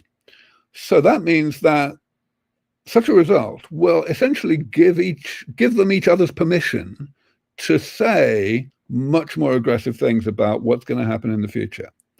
Many of you will have heard of a program called AlphaFold, which was developed a few years ago by a brilliant company named DeepMind. What it does is you give it the amino acid sequence of a protein and it figures out the three-dimensional shape of that protein. That turns out to be an extremely hard thing to determine experimentally in the test tube, though it can be done in most cases, but it can now be done in no time at all in silico, just because they figured out how to do it. Now, this is something that people have been trying to figure out for decades and decades, and they've made basically no progress at all. It was just the same as with lifespan in mice. And then suddenly they figured out what to do, and bang, it was all over.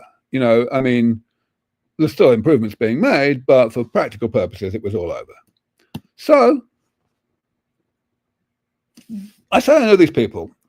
I have been working with my colleagues in the community for some time to try to get them to say things that are as aggressive, as optimistic as they're willing to say. And this is what happened 2 years ago, year and a half ago. We were able to put out this thing called the Dublin Longevity Declaration.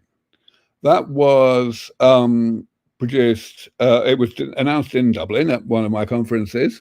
And, it says some fairly aggressive things. And as you can see, it is signed by lots of top luminaries in the world of the biology of aging.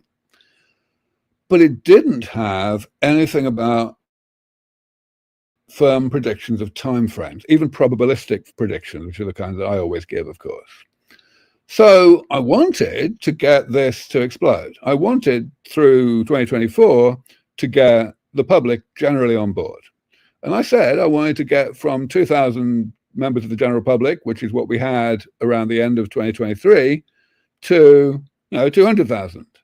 And in fact, we've got about 2,500. It didn't happen because there's no time frames here.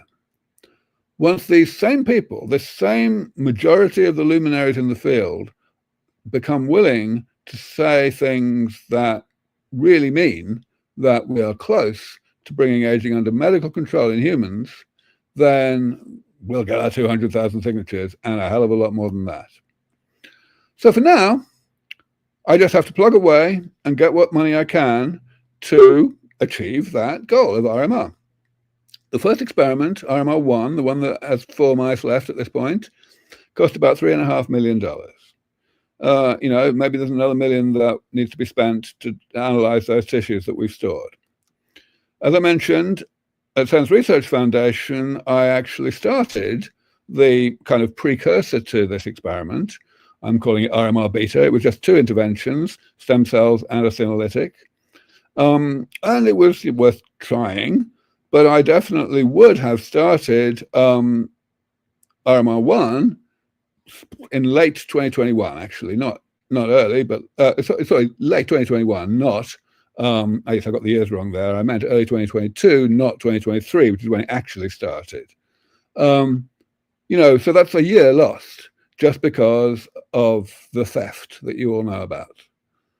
Furthermore, as you know, you guys donated $27.5 million. RMR1 cost $3.5 million.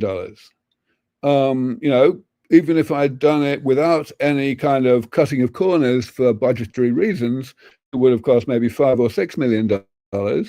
So I could have done 5 of those experiments. I wouldn't have done them all at the same time, but I would have done at least another couple of them starting in 2023 or 2024, not in 2025, which is the earliest it could possibly be now. So basically, we're talking about at least 2 years of delay that has been caused by the theft in the achievement of the thing that I am sure will trigger the complete change in public attitudes to aging and will trigger a war on aging. Now, of course, as time goes on, after that, in the subsequent decade or so that people are trying to fix aging in humans, we will somehow catch up a bit. Maybe we'll catch up most of it. But I can't find any way to argue that we won't, in the end, once we get to longevity escape velocity, that we will not have lost at least 4 months. Now, you can do the numbers. 110,000 people die every day from aging worldwide. So that means that it only takes 2 months to lose an entire holocaust of people. Think about that.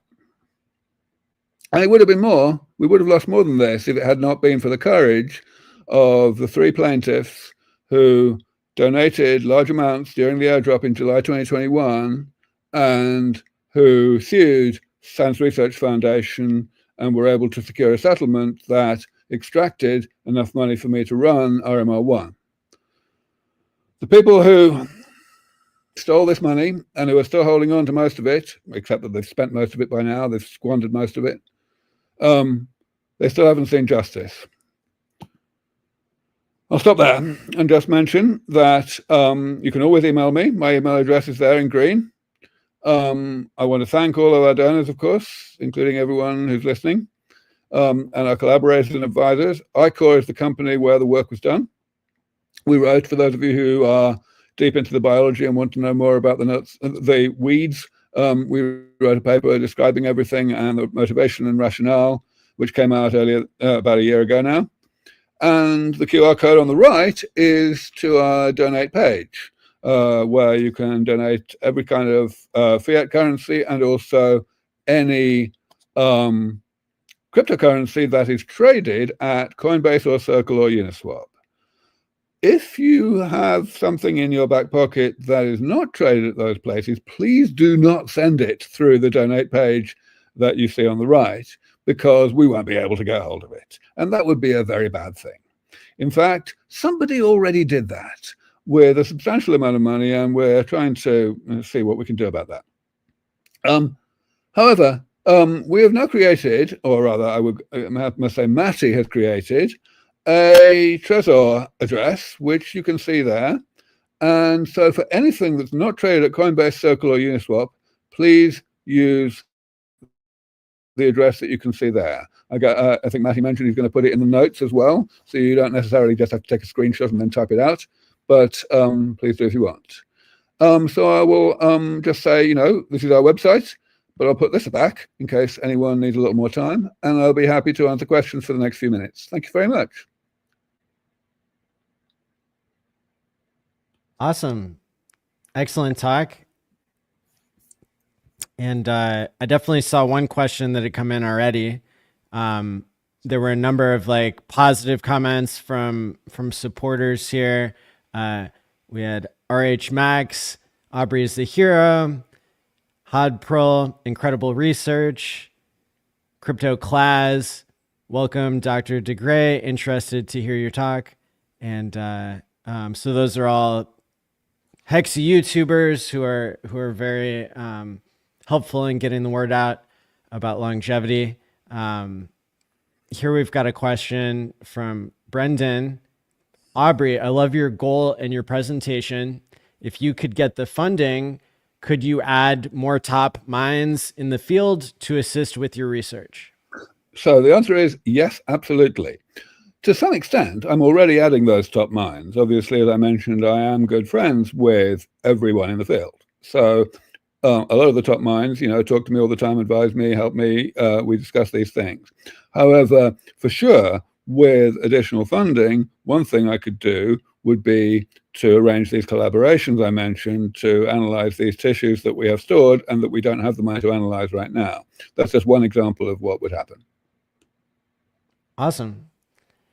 And we have Crypto Class here. She's I know she has her MD in Australia.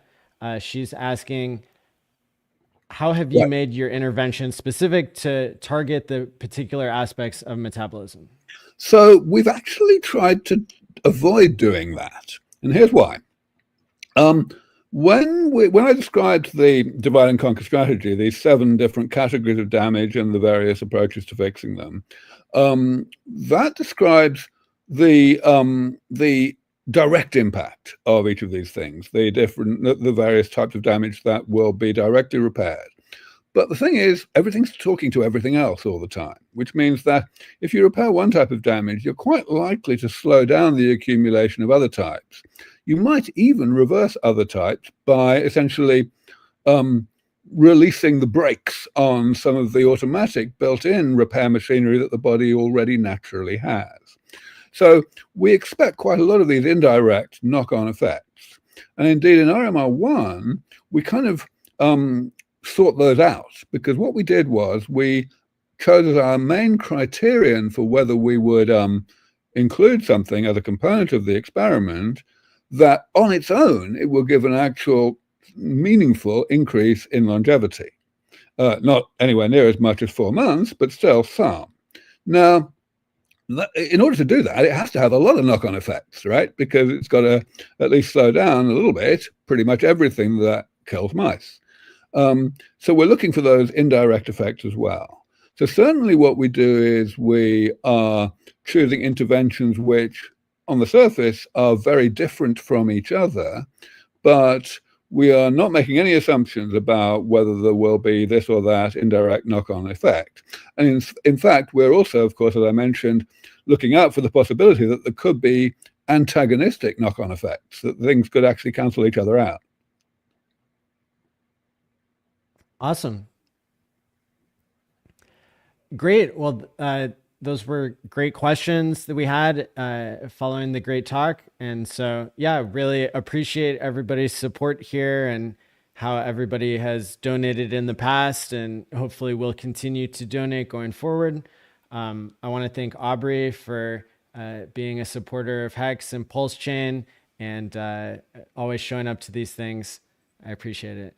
Well, thank you very, very much, Matty. You've been an absolute hero here, and so have everyone who's donated, and anyone who can donate more in the future. You'll be saving a lot of lives.